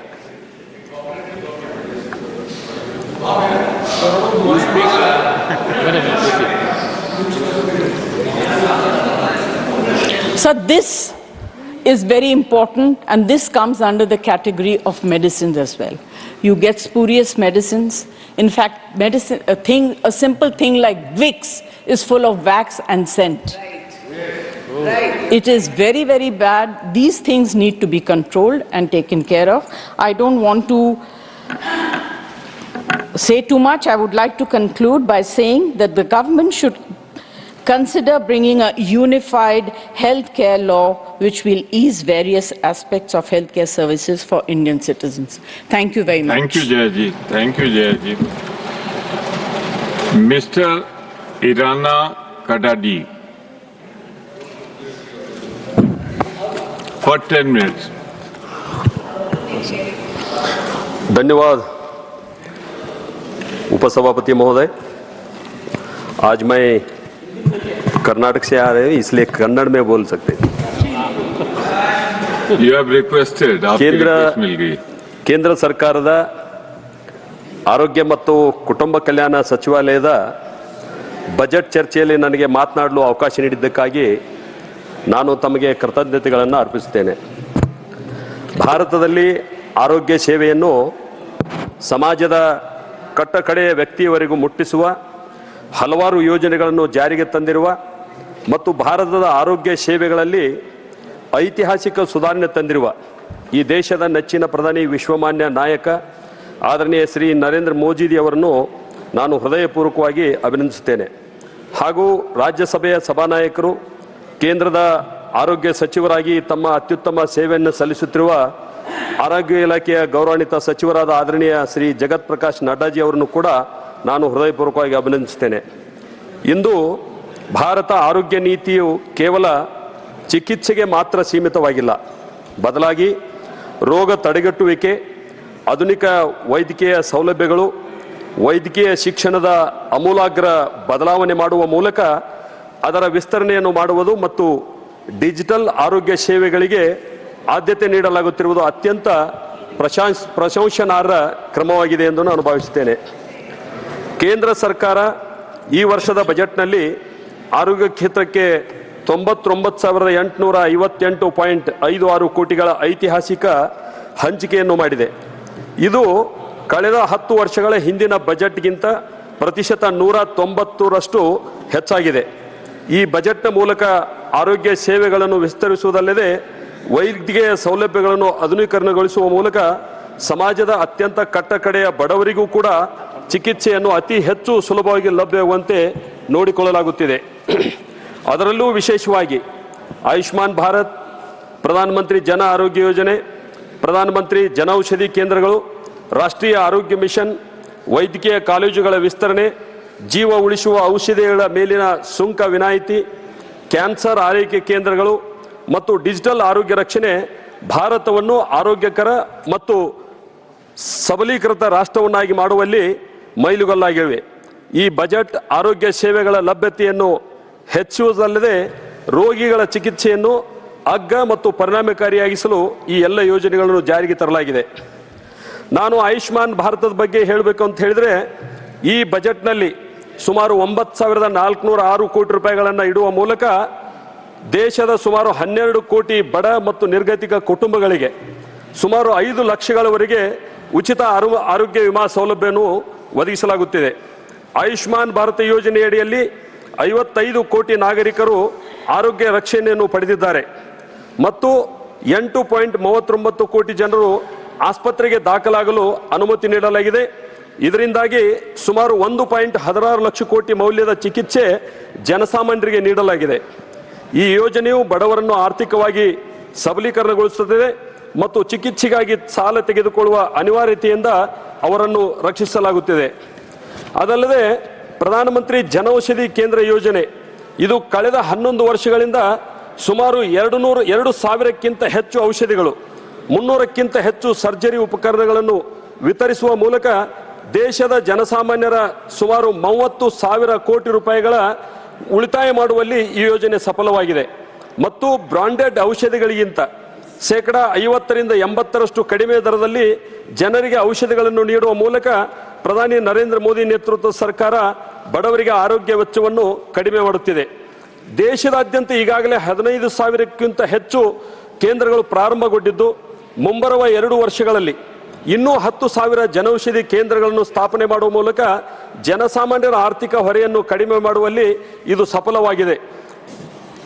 ಕಡಿಮೆ ವೆಚ್ಚದಲ್ಲಿ ಔಷಧಗಳು ಕೈಗೆಟುಕಿದಾಗ ಔಷಧಿಯ ಗುಣಮಟ್ಟ ಕಡಿಮೆ ಇರಬಹುದೆಂದು ಜನರ ಮಾನಸಿಕತೆಯನ್ನು ಈ ಔಷಧಗಳು ದೂರ ಮಾಡಿವೆ. ಔಷಧಿಗಳು ಕೂಡ ವಿಶ್ವ ಆರೋಗ್ಯ ಸಂಸ್ಥೆಯಿಂದ ಪ್ರಮಾಣೀಕೃತಗೊಂಡಿರುವಂಥದ್ದೆಂದು ನಾನು ಈ ಮೂಲಕ ಹೇಳಲಿಕ್ಕೆ ಬಯಸ್ತೇನೆ. ಪ್ರತಿನಿತ್ಯ ತಮ್ಮ ಆರೋಗ್ಯಕ್ಕಾಗಿ ಖರ್ಚು ಮಾಡುತ್ತಿರುವ ಹೃದಯ ಸಂಬಂಧಿ ಕಾಯಿಲೆ, ಸಕ್ಕರೆ ಕಾಯಿಲೆ, ರಕ್ತದೊತ್ತಡ, BP ದಿನನಿತ್ಯ ಔಷಧಿಗಳಿಗೆ ಖರ್ಚು ಮಾಡುವ ಜನರು ತಮ್ಮ ಒಟ್ಟು ತಿಂಗಳ ಉಳಿತಾಯದಲ್ಲಿ ಗಮನಾರ್ಹ ಉಳಿತಾಯವನ್ನು ಮಾಡುತ್ತಿದ್ದಾರೆ. ಈ ಯೋಜನೆಯ ಮೂಲಕ ಇದು ಬಡ ಜನರಿಗೆ ದೊಡ್ಡ ಪ್ರಮಾಣದಲ್ಲಿ ಸಹಾಯವಾಗಿದೆ. ಡಿಜಿಟಲ್ ಆರೋಗ್ಯ ಸೇವೆಯನ್ನು ಬಲಪಡಿಸಲು ಪ್ರಾಥಮಿಕ ಆರೋಗ್ಯ ಕೇಂದ್ರಗಳಲ್ಲಿ ಡಿಜಿಟಲ್ ಮೂಲ ಸೌಕರ್ಯಕ್ಕೆ ಆದ್ಯತೆ ನೀಡಲಾಗಿದೆ. ಈ ಶ್ರಮ್ ಪೋರ್ಟಲ್ ಮೂಲಕ ಕೂಲಿ ಕೆಲಸಗಾರರು ಅದರಲ್ಲಿ ತಮ್ಮ ಹೆಸರನ್ನು ನೋಂದಣಿ ಮಾಡುವ ಮೂಲಕ ಆರೋಗ್ಯ ವಿಮೆಯ ಪ್ರಯೋಜನ ಪಡೆಯಬಹುದು.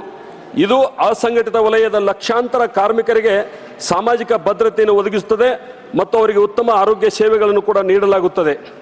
ಮುಂದಿನ 3 ವರ್ಷಗಳಲ್ಲಿ ದೇಶದಾದ್ಯಂತ ಎಲ್ಲ ಜಿಲ್ಲಾ ಆಸ್ಪತ್ರೆಗಳಲ್ಲಿ ಡೇ ಕೇರ್ ಕ್ಯಾನ್ಸರ್ ಕೇಂದ್ರಗಳನ್ನು ಸ್ಥಾಪಿಸಲಾಗುವುದು. 2025-26ರಲ್ಲಿ ಹೊಸ 200 ಕೇಂದ್ರಗಳನ್ನು ಸ್ಥಾಪಿಸಲಾಗುವುದು ಎಂಬ ಕ್ರಮ ಸ್ವಾಗತಾರ್ಹವಾಗಿದೆ. ಈ ಕ್ರಮವು ಕ್ಯಾನ್ಸರ್ ರೋಗಿಗಳಿಗೆ ಅವರ ಸ್ವಂತ ಜಿಲ್ಲೆಗಳಲ್ಲಿ ಸುಧಾರಿತ ಚಿಕಿತ್ಸೆಯನ್ನು ಒದಗಿಸಲು ಮತ್ತು ದೊಡ್ಡ ಆಸ್ಪತ್ರೆಗಳಲ್ಲಿ ಜನದಟ್ಟಣೆಯನ್ನು ಕಡಿಮೆ ಮಾಡಲು ಸಹಾಯ ಮಾಡುತ್ತದೆ. 36 ಜೀವ ಉಳಿಸುವ ಔಷಧಿಗಳನ್ನು ಈಗ ಮೂಲ ಕಸ್ಟಮ್ಸ್ ಇಂದ BCD ಬೇಸಿಕ್ ಇದರಿಂದ ನಾವು ಹೊರಗೆ ವಿನಾಯಿತಿ ನೀಡಲಾಗುತ್ತಿದ್ದು ಕ್ಯಾನ್ಸರ್, ಅಪರೂಪದ ಕಾಯಿಲೆಗಳು ಮತ್ತು ಇತರ ಗಂಭೀರ ಕಾಯಿಲೆಗಳಿಂದ ಬಳಲುತ್ತಿರುವ ರೋಗಿಗಳಿಗೆ ಹೆಚ್ಚಿನ ಪರಿಹಾರ ದೊರೆಯಲಿದೆ. ಇದು ದುಬಾರಿ ಔಷಧಿಗಳನ್ನು ಅವಲಂಬಿಸಿರುವ ರೋಗಿಗಳ ಆರ್ಥಿಕ ಹೊರೆಯನ್ನು ಕಡಿಮೆ ಮಾಡುತ್ತದೆ ಮತ್ತು ಅಗತ್ಯ ಔಷಧಿಗಳಿಗೆ ಅವರಿಗೆ ಸುಲಭವಾಗಿ ದೊರೆಯುವಂತಾಗುತ್ತದೆ. ರಾಷ್ಟ್ರೀಯ ಆರೋಗ್ಯ ಮಿಷನ್ ಯೋಜನೆಯ ಬಜೆಟ್ನಲ್ಲಿ 37,227 ಕೋಟಿ ಹಂಚಿಕೆ ಮಾಡಲಾಗಿದೆ. ಇದು ಗ್ರಾಮೀಣ ಮತ್ತು ನಗರ ಪ್ರದೇಶಗಳಲ್ಲಿ ಪ್ರಾಥಮಿಕ ಮತ್ತು ಮಾಧ್ಯಮಿಕ ಆರೋಗ್ಯ ಸೇವೆಗಳನ್ನು ಬಲಪಡಿಸುವಲ್ಲಿ ಪ್ರಮುಖ ಪಾತ್ರ ವಹಿಸುತ್ತದೆ. ಆದರೆ ನಾನು ಕರ್ನಾಟಕದಿಂದ ಬಂದಿದ್ದರಿಂದ ಕೆಲವು ವಿಷಯಗಳನ್ನು ಈ ಸದನದ ಗಮನಕ್ಕೆ ನಾನು ತರಲಿಕ್ಕೆ ಬಯಸ್ತೇನೆ. ಕರ್ನಾಟಕದಲ್ಲಿ ನಮ್ಮ ಅನೇಕ ಯೋಜನೆಗಳಿದ್ದಾವೆ. ಆ ಯೋಜನೆಗಳನ್ನು ಉಪಯೋಗ ಮಾಡಿಕೊಳ್ಳಲಾರದಂಥ ಹಿನ್ನೆಲೆಯಲ್ಲಿ ಸುಮಾರು ಕರ್ನಾಟಕದಲ್ಲಿ ಕಳೆದ 19 ತಿಂಗಳಲ್ಲಿ 736ಕ್ಕೂ ಹೆಚ್ಚು ಬಾಣಂತಿಯರ ಸಾವು ಸಂಭವಿಸಿದೆ. ಸುಮಾರು 1100ಕ್ಕೂ ಹೆಚ್ಚು ನವಜಾತ ಶಿಶುಗಳು ಸಾವನ್ನಪ್ಪಿವೆ. ಈ ಎಲ್ಲವೂ ಕೂಡ ನಮ್ಮ ಕೇಂದ್ರ ಸರ್ಕಾರದ ಹಲವಾರು ಯೋಜನೆಗಳನ್ನು ಜಾರಿಗೆ ತರದೇ ಇರುವಂತಹ ಪರಿಣಾಮದಿಂದ ಈ ಘಟನೆಗಳು ಸಂಭವಿಸಿದೆ. ಇಂದ್ರಧನುಷ್ ಮತ್ತು ಇನ್ನಿತರ ಯೋಜನೆಗಳನ್ನು ಉಪಯೋಗ ಮಾಡಿಕೊಳ್ಳಲು ಸರ್ಕಾರ ವಿಫಲವಾಗಿದೆ ಅನ್ನೋದನ್ನು ಕೂಡ ನಾನು ಸದನ ಗಮನಕ್ಕೆ ತರಲಿಕ್ಕೆ ಬಯಸ್ತೇನೆ. ಅದಲ್ಲದೆ ಕೇಂದ್ರ ಸರ್ಕಾರ 2023ರ ಫೆಬ್ರವರಿಯಲ್ಲಿ ಜಾರಿಗೆ ಮಂಜೂರಿ ನೀಡಿರತಕ್ಕಂಥ ಬೆಳಗಾವಿಯ 100 ಹಾಸಿಗೆಗಳ ESI ಆಸ್ಪತ್ರೆಯನ್ನು ಸ್ಥಾಪಿಸಲು ಅನುಮೋದನೆ ನೀಡಿದರೂ ಕೂಡ ಜಮೀನು ಒದಗಿಸುವಲ್ಲಿ ವಿಫಲವಾಗಿ ಸುಮಾರು ಜಿಲ್ಲೆಯ 3 ಲಕ್ಷಕ್ಕಿಂತ ಹೆಚ್ಚು ESI ಕಾರ್ಡ್ದಾರರಿಗೆ ನಾವು ಆಸ್ಪತ್ರೆಯ ಅನುಕೂಲಗಳನ್ನು ಒದಗಿಸುವಲ್ಲಿ ಸರ್ಕಾರ ವಿಫಲ ಆಗಿದೆ ಅನ್ನುವಂಥದ್ದನ್ನು ಕೂಡ ನಾನು ಈ ಸದನ ಗಮನಕ್ಕೆ ತರಲಿಕ್ಕೆ ಬಯಸ್ತೇನೆ. ಅದಲ್ಲದೆ ಹಲವಾರು ವೈದ್ಯಕೀಯ ವ್ಯವಸ್ಥೆಗಳು ಕೂಡ ದುರ್ಲಕ್ಷ್ಯಕ್ಕೆ ಒಳಗಾದ ಕಾರಣದಿಂದ ಇವತ್ತು ಜನರು ತೊಂದರೆಗೊಳಗಾಗಿದ್ದಾರೆ. ಈ ಎಲ್ಲವನ್ನ ಸಭೆಯ ಗಮನಕ್ಕೆ ತರ್ತಾ ಈಗಾಗಲೇ ಇನ್ನೂ ಹಲವಾರು ರಾಷ್ಟ್ರೀಯ ಕ್ಷಯರೋಗ ನಿರ್ಮೂಲನಾ ಮಿಷನ್ ಅಡಿಯಲ್ಲಿ ಕ್ಷಯರೋಗ ಹರಡುವಿಕೆಯ ಪರಿಣಾಮವನ್ನು 1,237ರಿಂದ ಈಗ 195ಕ್ಕೆ ಇಳಿಸಲಾಗಿದೆ. ಮಲೇರಿಯಾ ನಿರ್ಮೂಲನೆ ಕೂಡ ಸುಮಾರು 13.28ಕ್ಕೆ ಇಳಿಕೆ ಮಾಡಲಾಗಿದೆ. ಇಷ್ಟೆಲ್ಲ ವ್ಯವಸ್ಥೆ ಮಾಡಿದರೂ ಕೂಡ ಹೃದಯ ಸಂಬಂಧಿ ಚಿಕಿತ್ಸೆಗಳು, ಕ್ಯಾನ್ಸರ್ನಂಥ ಭೀಕರ ಕಾಯಿಲೆಗೆ ತುತ್ತಾದವರಿಗೆ ಮತ್ತು ಕಿಡ್ನಿ ಬದಲಾವಣೆ ಈ ಥರದ ಅನೇಕ ಚಿಕಿತ್ಸೆಗಳು ಕೂಡ ಮಾನ್ಯ ಪ್ರಧಾನಮಂತ್ರಿಗಳು ಕೂಡ ಅವರ ರಾಷ್ಟ್ರೀಯ ಪರಿಹಾರ ನಿಧಿಯಿಂದ ಕೂಡ ಹಲವಾರು ಮಂಜೂರಾತಿಗಳನ್ನು ನೀಡಿರುವುದನ್ನು ಕೂಡ ನಮ್ಮ ಗ್ರಾಮೀಣ ಪ್ರದೇಶದ ಜನರು ಅದರ ಅನುಭವವನ್ನು ಪಡೆದಿದ್ದಾರೆ ಅಂತ ಹೇಳಿ ನಾನು ಹೇಳಲಿಕ್ಕೆ ಬಯಸ್ತೇನೆ. ಹೀಗಾಗಿ ಇವತ್ತು ಸರ್ಕಾರ ಮಂಡಿಸ್ತಕ್ಕಂಥ ಏನು ಆರೋಗ್ಯ ಕ್ಷೇತ್ರಕ್ಕೆ ಸಂಬಂಧಪಟ್ಟಂತ ಬಜೆಟ್ ಅತ್ಯುತ್ತಮವಾದಂಥ ಬಜೆಟ್ ಇದೆ. ಇದನ್ನು ನಾನು ಜನರ ಪರವಾಗಿ, ದೇಶದ ಜನರ ಪರವಾಗಿ ಸ್ವಾಗತ ಮಾಡ್ತೇನೆ ಅಂತ ಹೇಳಿ ನನ್ನ ಮಾತಿಗೆ ವಿರಾಮ ಹೇಳ್ತೇನೆ. ನಮಸ್ಕಾರ. Thank you. Shrimati Jebi Mather Hussain. Thank you, Vice Chairman, sir. Regarding working of the Ministry on Health and Family Welfare, I wish to speak on 10 points. As I am from Kerala, my first 3 points would be on Kerala. And the first point is on ASHA workers, the silent pillars of public health. Let me start with a story, not of a celebration, but of a suffering. So in Kerala, there are about 27,000 ASHA workers. And these ASHA workers have been on indefinite strike for the past 37 days in torrential rain and scorching sun, and no steps and in the steps of Secretariat of Kerala. And now ASHA workers have announced that they will go for an indefinite hunger strike from day after tomorrow. Why, sir? Because the honorariums remain unpaid, their wages have not been revised, and their demands are met with silence. Neither the government of Kerala nor the centre has had the willingness to even listen to the concerns of ASHA workers. On International Women's Day, when the world celebrated, the ASHA workers in Kerala stood in darkness of neglect. Currently an ASHA worker in Kerala receives rupees 7,000 per month. That is equivalent to rupees 233 per day. Even this meager sum is delayed. Can a family survive on 233 rupees a day?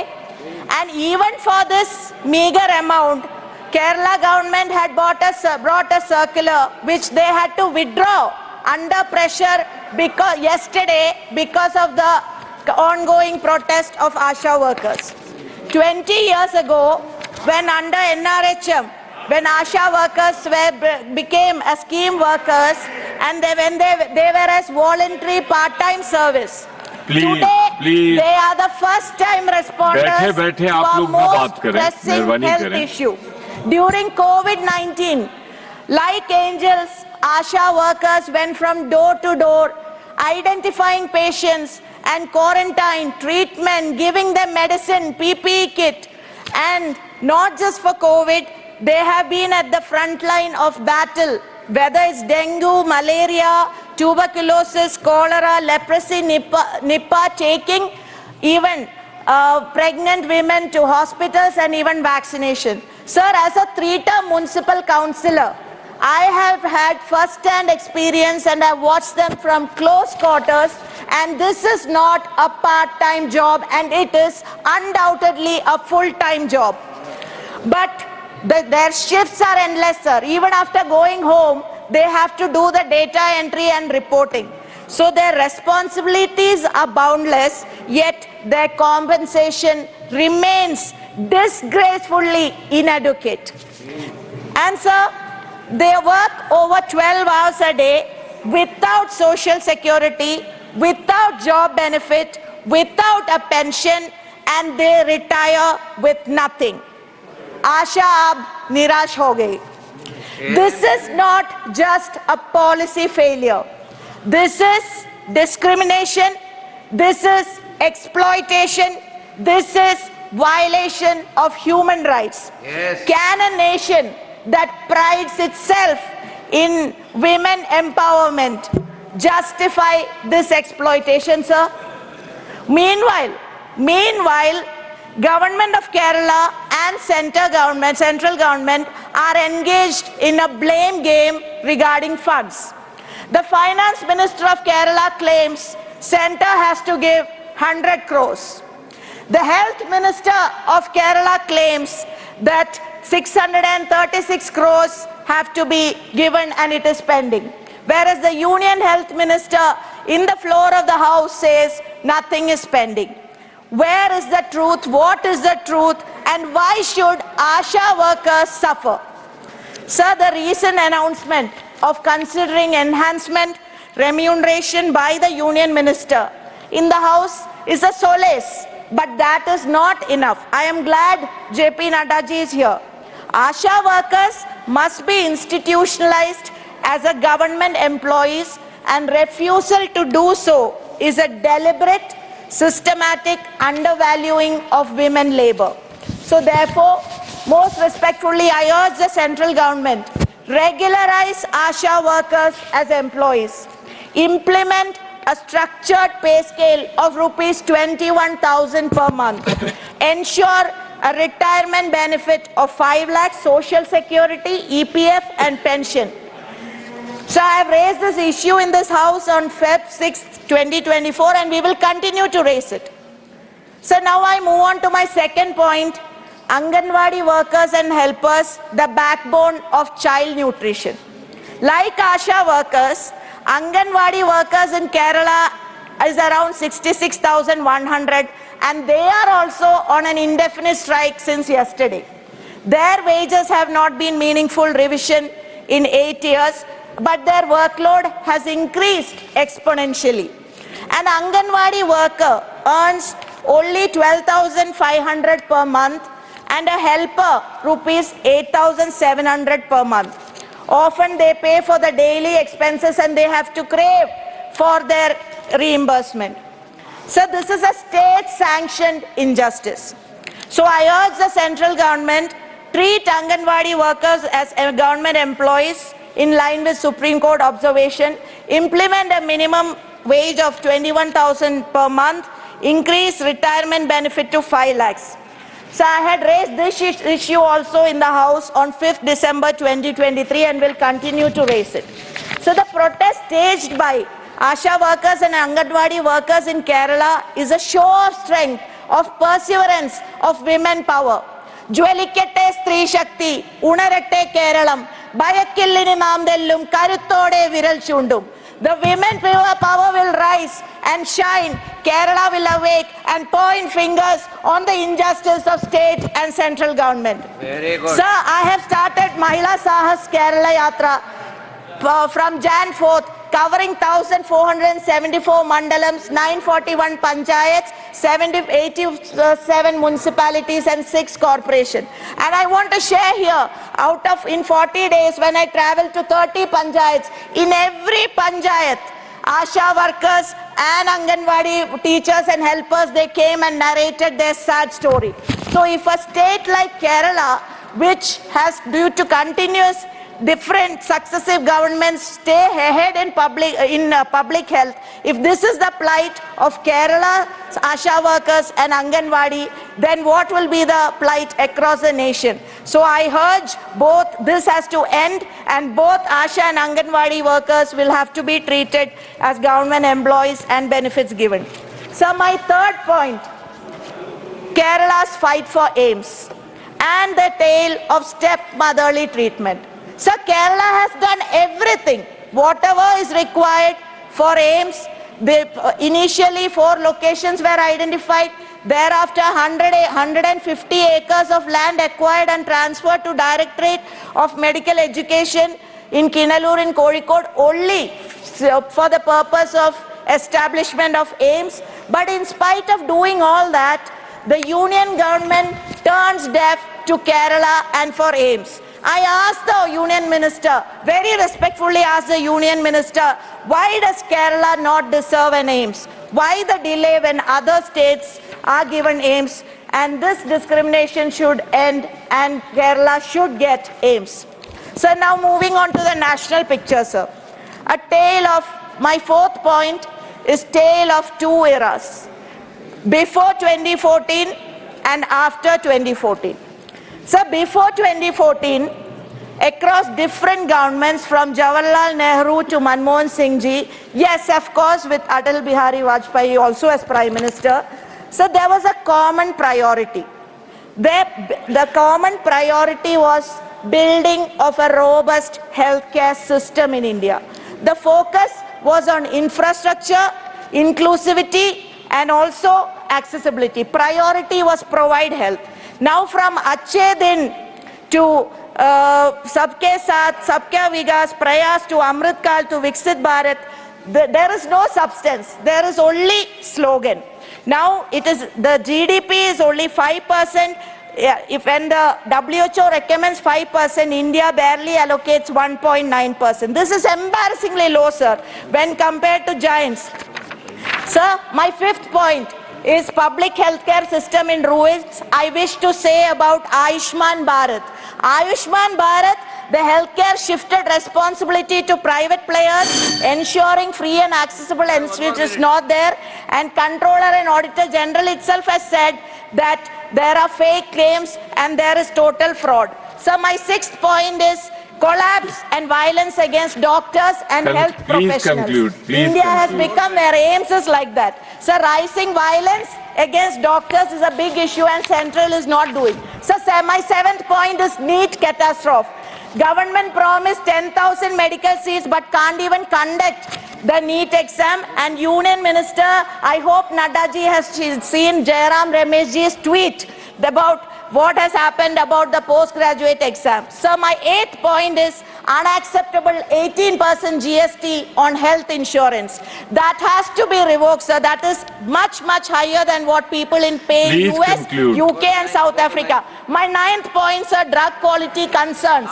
Whereas our drugs, which being used in Gambia and Uzbekistan, people have lost life. In US, there is a, people are turning blind eye, so all that is a big concern. So my final point, if I don't say this, it will be a big loss to the nation.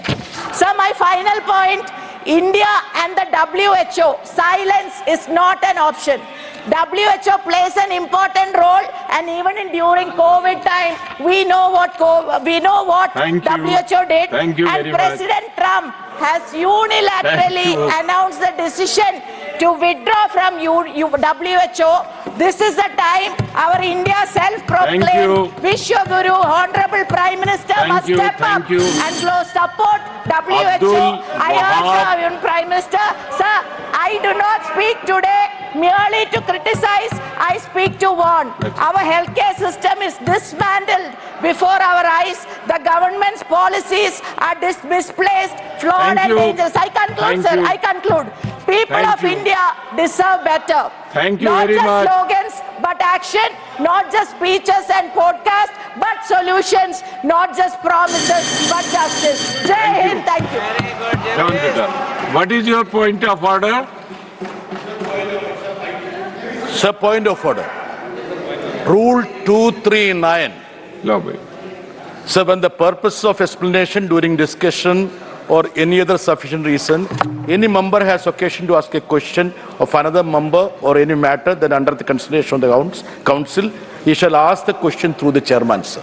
So I am using your good office, sir.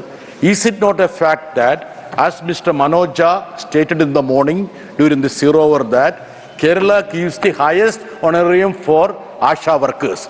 And second, is it not a fact that Congress is in hand and glove with the BJP in Kerala to distort the LDF administration there? And three, will they have the guts to take on the BJP?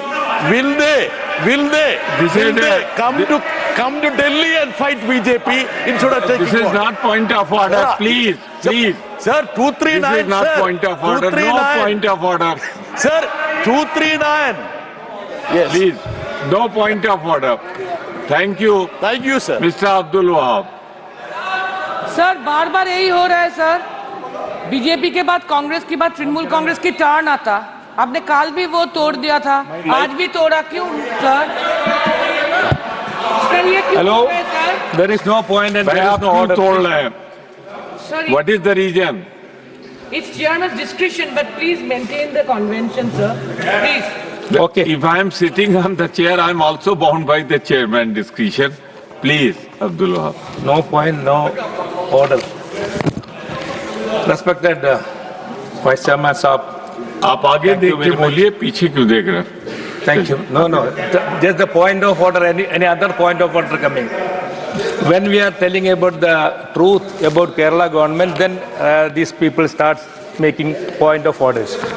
As ASHA workers and all already my colleague explained, I don't want to explain more about that one, about ASHA workers. Both the Kerala government and central government, they are playing. We don't know who is right and who is wrong. Now the Britas is telling of center, and we are telling both are culprits in this one. ASHA workers case, minimum 21,000 rupees. Anywhere, if I am starting a business, then only this minimum wages comes. But government of Kerala, there is no minimum wages, 21,000 given from Kerala government, either for the help of center or not. There should be 21,000 at the time of retirement. They need 5 lakhs, or they are fighting for that. And demanding for the aims already done. How many times, I don't know. We are telling Nadaji, just to make aims wherever it is, in Kerala, second one. And National Institute status for Kottakkal Aryavaidashala. You all know Kottakkal Aryavaidashala, but it should have a national status. Kottakkal was bagged All India third rank in Quality Council of India rating.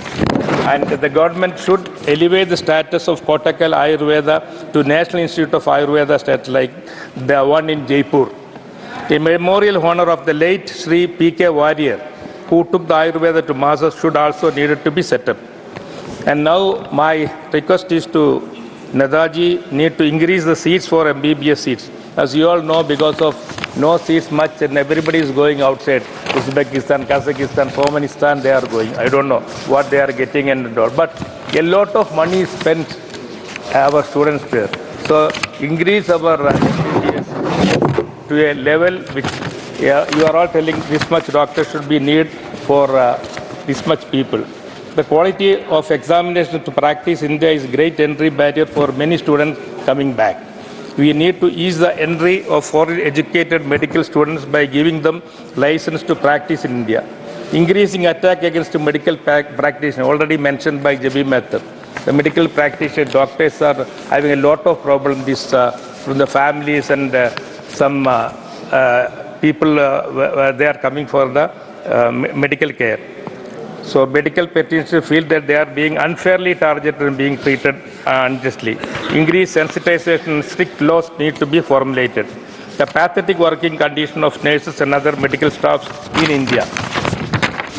Nurses have been one of the most exploited community by private hospitals in India.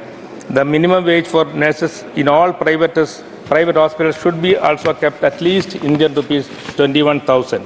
Union government should intervene to make their working conditions better and ensure these countries are not exploited anymore in the hands of private hospitals. One more request. CGS, this facility for us, for the government employees for us, it is not there in Kerala much. Our district, Malappuram, Palakkad and all, we have to go all way to Calicut to get the CGS facility. Thank you. So please include Malappuram also in that one. Thank you. Thank you. Mr. Mohammad Nadeemul Haq Saab.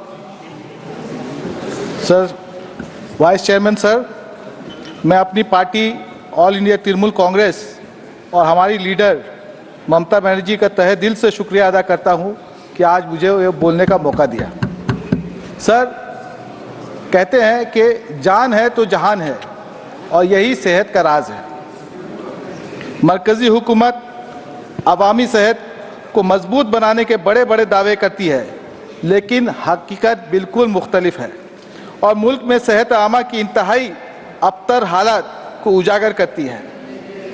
मेरी party ने बार बार life और medical insurance के premium में वो कहा है कि 18% GST को हटाया जाए, लेकिन अभी तक इस पर कोई अमल नहीं हुआ। सर, सर, हुकूमत नेशनल हेल्थ पॉलिसी के तहत पब्लिक हेल्थ के अखराजात को जीडीपी के 2.5% का दावा करती थी, लेकिन जब बजट पेश हुआ तो हम लोग देख रहे हैं कि 0.28% सिर्फ हेल्थ पर जीडीपी का हिस्सा जो है वो हेल्थ पर उसके लिए मुख्तस किया गया, उसके लिए रिजर्व किया गया है, जबकि वर्ल्ड एवरेज कम से कम 6% होता है सर। और ये हुकूमत के यूनिवर्सल हेल्थ केयर पर एक बहुत बड़ा धब्बा है। सर, मुल्क में बहुत सारे प्रीमियर मेडिकल इंस्टीट्यूशंस हैं जिसमें से एम्स भी है, और अगर उसकी हालत देखिए तो एम्स में आज के दिन में 18,256 असामियां खाली है, और कल्याणी एम्स में सर 151 फैकल्टी और 812 नॉन फैकल्टी मेंबर्स की भी असामियां खाली है। तो ये कैसे ये हुकूमत हेल्थ के लिए ये सहूलत सब फराहम करेगी अगर जो हॉस्पिटल में जो जगह खाली है वही अगर भर्ती नहीं हो।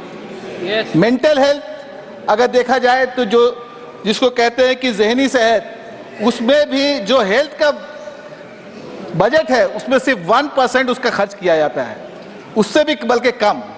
तो इसमें भी इंसाफ नहीं हो रहा है सर। इस नाकामी के बरक्स अगर हम बंगाल में जाएं तो हमारी ममता बनर्जी, हमारी दीदी, उन्होंने 2010-11 में कमान संभाला था, जबकि वहां बजट 2,885 था, और आज के दिन में हेल्थ का बजट 20,200 करोड़ रुपया बढ़ करके हो गया है। यहाँ एमबीबीएस सीट जो 1355 थी, आज के दिन में 5,650 सीट्स हो गई।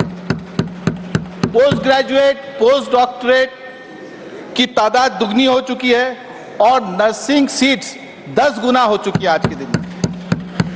सर, इंफ्रास्ट्रक्चर के लिहाज से बंगाल में अस्पताल के बेड्स की तादाद दुगनी हो गई है, और कई स्पेशलिटी अस्पताल, स्वास्थ्य केंद्र भी कायम किए गए हैं।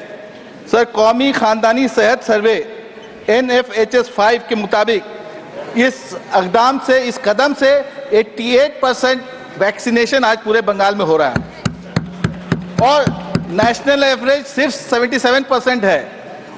यहाँ तक कि बंगाल में ख्वातीन की ग़िज़ाई सूरत हाल का फिगर भी कौमी औसत से अब बढ़ करके आगे हो गया है। Sir, these achievements reflect West Bengal commitment to accessible and quality health care for all. इस कामयाबी की बुनियाद स्वास्थ्य साथी है। ये मगरबी बंगाल की एक फ्लैगशिप सेहत इंश्योरेंस स्कीम है जो मुकम्मल तौर पर रियासती हुकूमत के जरिए माली आयानात फराहम करती है। ये स्कीम रियासत भर में 2 करोड़ 45 लाख फैमिलीज और जिसमें 8 करोड़ 50 लाख फर्द हैं सर को दिया जाता है, वो लोग सब इसके अंदर कवर हैं। इस स्कीम के तहत 2,879 अस्पताल और नर्सिंग होम भी रजिस्टर्ड है। सर 85 लाख से ज्यादा बेनिफिशियरीज ने 11,000 करोड़ रुपए से ज्यादा की खिदमात हासिल की है। सिर्फ 2023-24 में इस स्कीम के तहत 2,000 करोड़ रुपए से ज्यादा खर्च किया गया है और रोजाना तकरीबन 6,000 मरीज इस सहूलत से फायदा उठा रहे हैं। सर अगर हम लोग कंपेयर करें स्वास्थ्य साथी को और पीएम जन आरोग्य योजना से तो देखा जाएगा सर कि सबसे पहले कि पीएम जन आरोग्य ये सोशियो इकोनॉमिक और कास्ट पर मुबनी मर्दमशुमारी के मेयार तक महदूद है, जबकि स्वास्थ्य साथी मगरबी बंगाल के तमाम परमानेंट रेसिडेंट्स को कवर करती है सिवाय उनके जो पहले से बीमाशुदा हैं।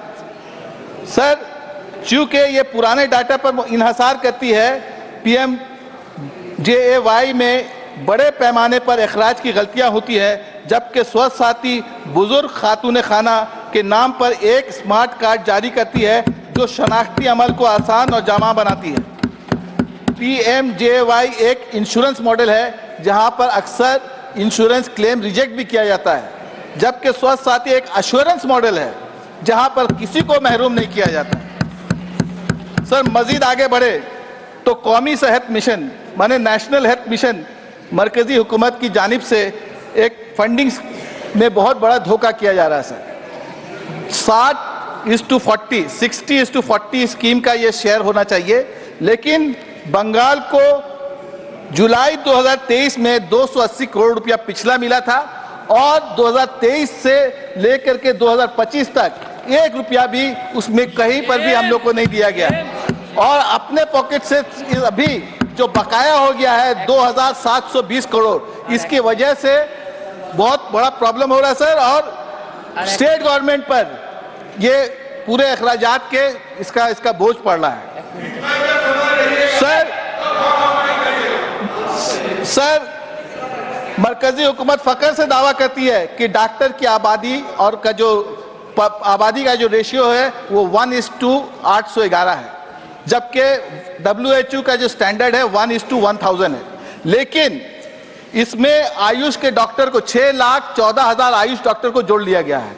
सर थोड़ा सा खाली 1 मिनट। हाँ 1 मिनट ले लिए। आयुष और एलोपैथी डॉक्टरों को एक साथ गिनने से सर एक्चुअल रेशियो में बहुत फर्क आता है। और आयुष की जो दवाएं हैं उसमें भी बहुत हैवी मेटल्स हैं, जिसकी भी जांच होना जरूरी है पब्लिक में उसको इंट्रोड्यूस करने के लिए। मैं आखिर में आता हूं सर, आपने दिया बहुत बहुत शुक्रिया चेयरमैन सर। पब्लिक हेल्थ कोई रियायत नहीं बल्कि एक बुनियादी हक है, और इस हुकूमत की नाकामी करोड़ों अफराद को उनके बुनियादी हुकूक से महरूम कर रही है। हुकूमत के दावों और वादों और उनकी अमली कारकर्दगी के दरमियान फर्क पहले से कहीं ज्यादा बढ़ चुका है। जैसा कि मैंने आज बयान किया, मरकजी स्कीमों के लिए फंडिंग नाकाफी है, अस्पताल अमले की शदीद कमी का शिकार हैं, जहनी सेहत को नज़रअंदाज किया जा रहा है और अहम स्कीमें बदनज़मी की वजह से मुतासिर हो रही हैं। हमें झूठे वादे और गुमराहकुन डेटा नहीं बल्कि अमली इक़दामात दरकार हैं। मैं मरकजी हुकूमत से गुजारिश करता हूँ कि वो बंगाल मॉडल से सबक हासिल करे और मुल्क के अवाम के लिए पब्लिक हेल्थ के बुनियादी ढांचे को बेहतर बनाने के लिए फौरी कदम उठाएं। सर बहुत बहुत शुक्रिया। Thank you. आप अभी तक थे कहाँ?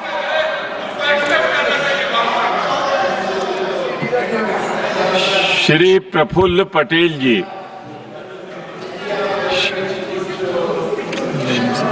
श्री प्रफुल्ल पटेल जी नहीं है।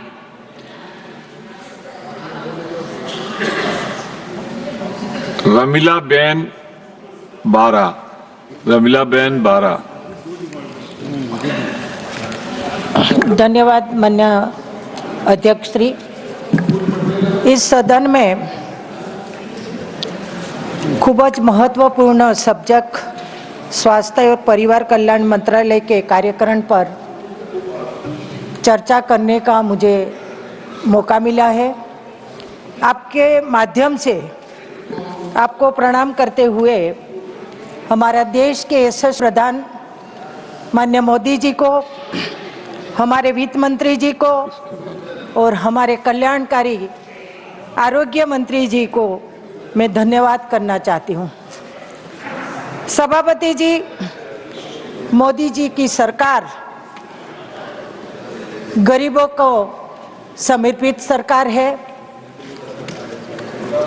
और वो सरकार अंत्योदय की भावना से काम कर रही है।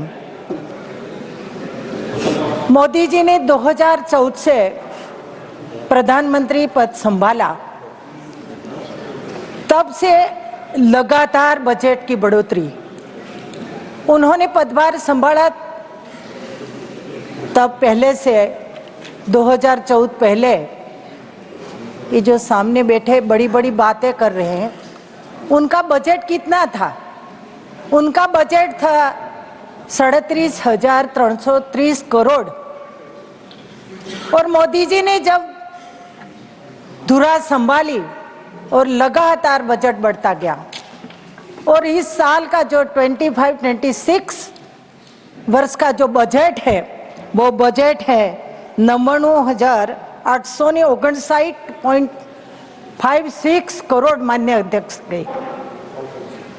उसका मतलब यही हुआ, ये सतत बढ़ता बजट हम सब देख रहे हैं। उतना ही नहीं, ये बजट के जरिए ये आरोग्य का कवच प्रत्येक देशवासियों को भी मिल रहा है।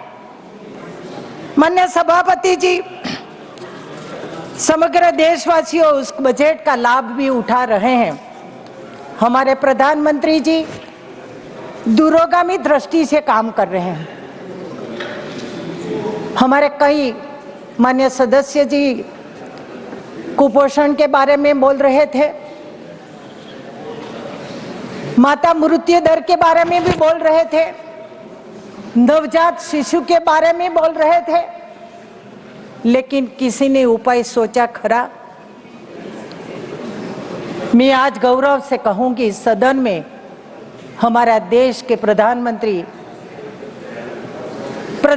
बने तब पहले गुजरात के मुख्यमंत्री थे, तब से वो चिंतित थे, वो गुजरात में भी काम कर रहे थे। लेकिन प्रधानमंत्री बनने के बाद गर्भ में रहेला बच्चा, माता दोनों सुरक्षित रहे, बच्चा सुरक्षित जन्मे और साथों साथ वो सशक्त भी जन्मे। इसके लिए हमारी आशा बहनों, आंगनवाड़ी कार्यकर और फीमेल हेल्थ वर्कर दिन रात मेहनत कर रहे हैं, ताकि हमारी आने वाली पीढ़ी, हमारे आने वाला बच्चा सशक्त जन्मे, स्वास्थ्यमय जन्मे। इसकी चिंता हमारा आरोग्य मिनिस्टर, हमारी सरकार कर रही है, माननीय अध्यक्ष जी। साथों साथ मिशन वात्सल्य अंतर्गत मोदी सरकार ने अनेक कदम उठाए हैं, माननीय सभापति जी। मिशन इंद्रधनुष योजना के तहत 12 करोड़ बच्चों को रसीकरण पण किया गया है। माननीय सभापति जी, मैं गुजरात से आती हूं और 2014 में केंद्र सरकार ने राष्ट्रीय बाल स्वास्थ्य कार्यक्रम एक जारी किया था। देश के सभी राज्यों का ये जारी किया था, बच्चों के केयर करने के लिए, उनका हेल्थ की चिंता करने के लिए। लेकिन हमारी गुजरात सरकार ने जो काम किए हैं और हमारे देश का प्रधानमंत्री बच्चों के प्रति कितना समर्पित है, ये थोड़े आंकड़े में आपके यहाँ सदन में रखना चाहती हूँ। तो गुजरात सरकार ने नवजात शिशु और आंगनवाड़ी से लेकर 18 साल के बच्चों का, उन्होंने जो स्कूले जाते थे, नहीं जाते थे, पाठशाला में पढ़ते थे, मदरसा में पढ़ते, कहीं भी पढ़ते थे, उन लोगों का वो हेल्थ चेकअप करवाया, जो आज गुजरात सरकार कर भी रहे, प्रति वर्ष कर रहे। और उन्होंने जो बच्चों का स्क्रीनिंग कराया, गवर्नमेंट की जो मोबाइल हेल्थ टीम के माध्यम से, माननीय सभापति जी, उनको जो चेकअप करा, वो आंकड़े थे 1 करोड़ लगभग 61 लाख बच्चों का स्क्रीनिंग कराया। और स्क्रीनिंग बाद जो आंकड़े हमें आए, बच्चे स्कूल जाते थे, अठे-कठे थे, उनमें कोई तकलीफ नहीं थी, माँ बाप को भी कोई उसमें दिक्कतें दिखाई नहीं दी थी। लेकिन जब स्क्रीनिंग किया, हेल्थ चेकअप किया और जो आंकड़े आई, जो हमें उनमें डिजीज दिखाई दी, वो बहुत चिंताजनक है। और उसमें जो बच्चे चेकअप किया, उनका मैं आंकड़ा यहाँ रखना चाहती हूँ, जो 206 किडनी के बीमारी दिखाई दी, तो उस किडनी का ट्रांसप्लांट करने का काम किया। 37 लीवर की बीमारी आई, तो उनका ट्रांसप्लांट।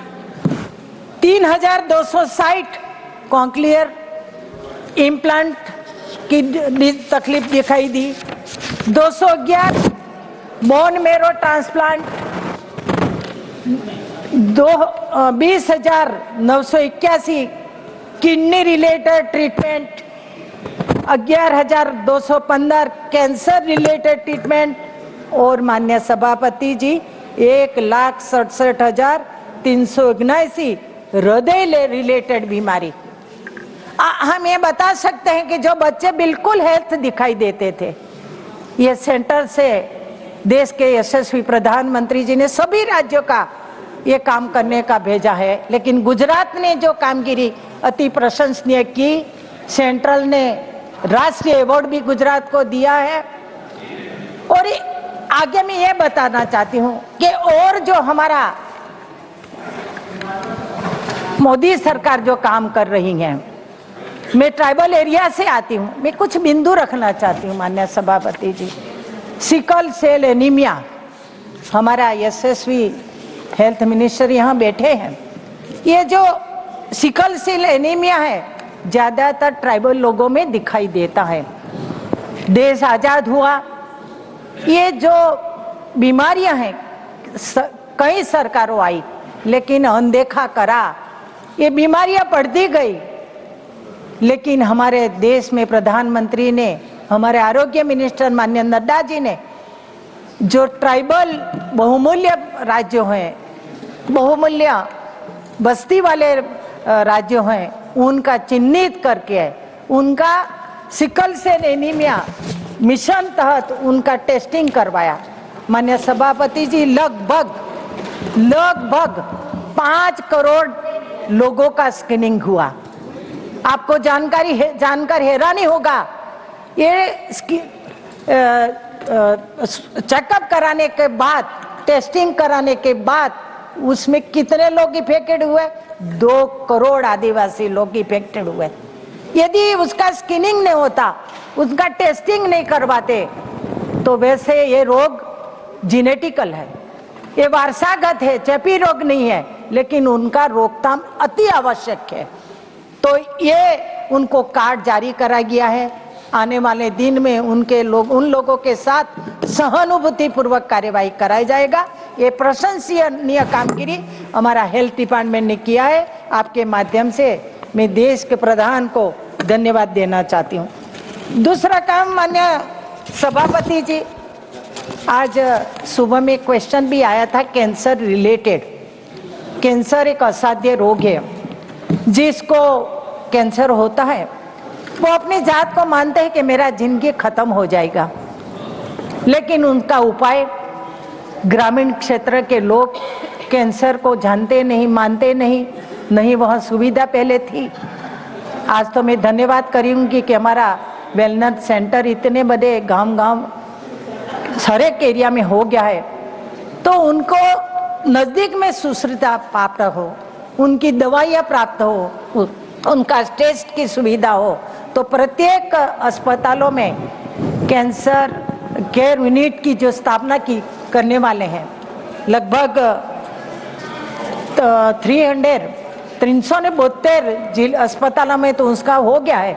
लेकिन आने वाले दिनों में उसका बजट में जोगवाई है कि प्रत्येक जिला कक्षा की हॉस्पिटलों में ये कैंसर की सुविधा प्राप्त होगी, कीमोथेरेपी की सुविधा प्राप्त होगी। तो मैं मानती हूँ कि प्रत्येक गरीब लोगों की ये सुविधा प्राप्त होगी। उतना ही नहीं, ये जो जन औषधि केंद्र है, उनका केंद्रों के माध्यम से सस्ती दवाई भी प्राप्त हो, ये सुविधा इस बजट में किया है। माननीय सभापति जी, माननीय देश के प्रधानमंत्री जी गरीबों के प्रति जितना समर्पित है, उतना ही गरीबों की सस्ती दवाओं प्राप्त हो, सुलभता थी प्राप्त हो। और इसलिए उन्होंने जन औषधि केंद्रों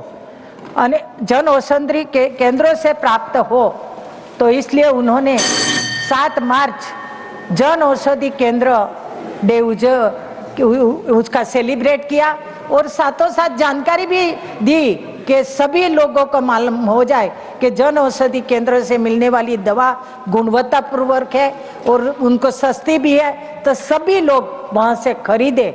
वही भी प्रोविजन इस बजट में भी किया है, जानकारी भी दी है। माननीय सभापति जी, बोलने का तो बहुत है। आरोग्य में सरकार ने बहुत काम किया है, गरीबों के लिए भी काम किया है। आयुष्मान कार्ड न भूतो न भविष्य दी, गरीबों के लिए बहुत उपयोगी है। सीनियर सिटीजन के लिए प्रोविजन किया है, गिग श्रमिकों के लिए भी प्रोविजन किया है। तो मैं आरोग्य मिनिस्टर हमारे नड्डा जी बैठे हैं, उनको मैं बहुत बहुत धन्यवाद देती हूँ।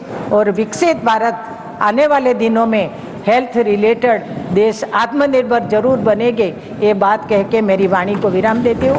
धन्यवाद। The next speaker, Neeraj Danki. You have 27 minutes. I'm sorry, 12 minutes. Thank you, sir. उपसभापति महोदय, मैं आपका आभारी हूं कि आपने मुझे स्वास्थ्य एवं परिवार कल्याण मंत्रालय के कामकाज पर सदन में चल रही चर्चा के लिए बोलने का अवसर प्रदान किया है।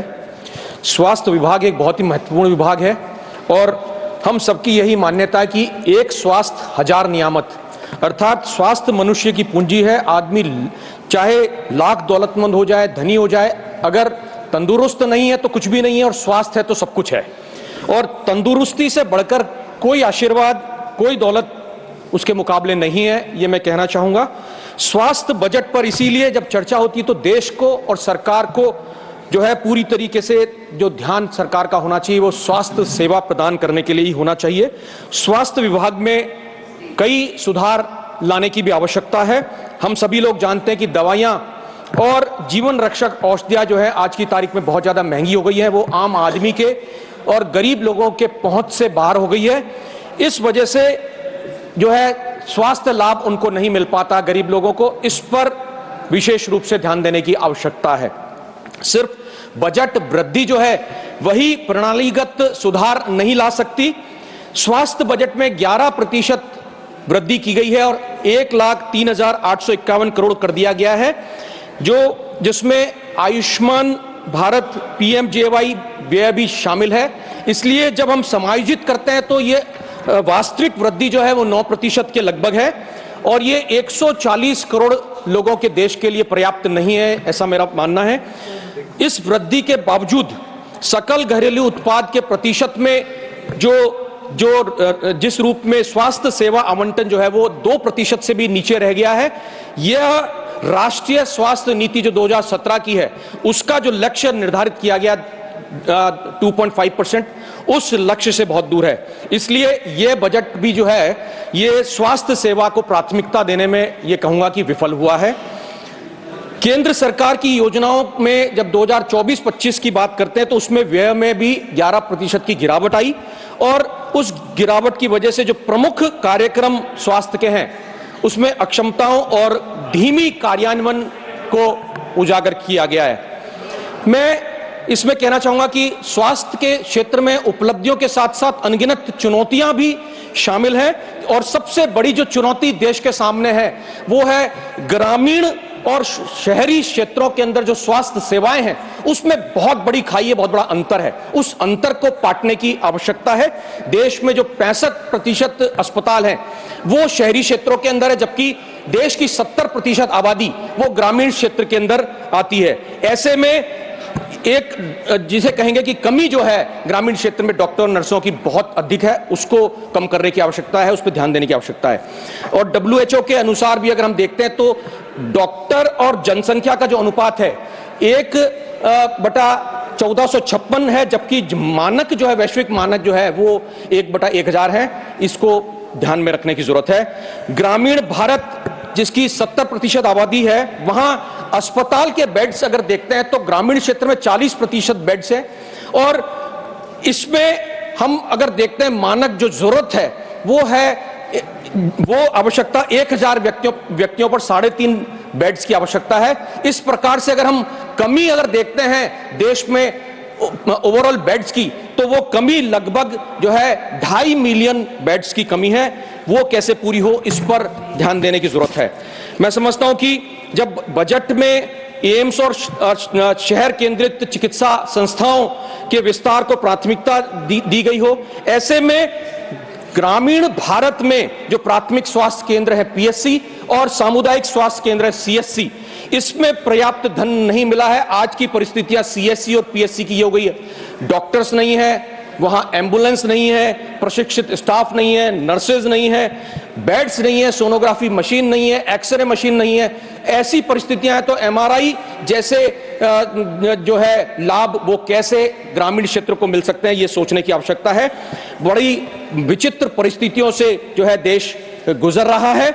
ऐसे में जब हम बात करते हैं स्वास्थ्य बीमा की और जो स्वास्थ्य लाभ के लिए जेब से खर्च होने वाले खर्च की व्यय की जब बात करते हैं तो भारत के कुल स्वास्थ्य देखभाल व्यय का 62.6% जो व्यय है वो स्वयं से करना पड़ता है। ऐसी परिस्थितियों के अंदर देखा गया है कि चिकित्सा बिलों को भरते भरते ही आदमी गरीबी की ओर बढ़ता है। पूर्व वक्ताओं ने भी इस पर जिक्र किया कि गरीबी स्वास्थ्य सेवाएं लेने की वजह से भी बढ़ रही है।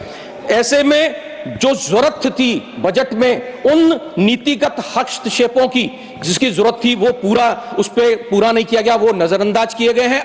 अन्यथा ये जो बोझ था इसे किसी ना किसी रूप में कम किया जा सकता था। स्वास्थ्य बीमा प्रीमियम पे जीएसटी को 18% से अगर 5% किया जाता, वो चूक रही है और ये कवरेज विस्तार इससे हो सकता था।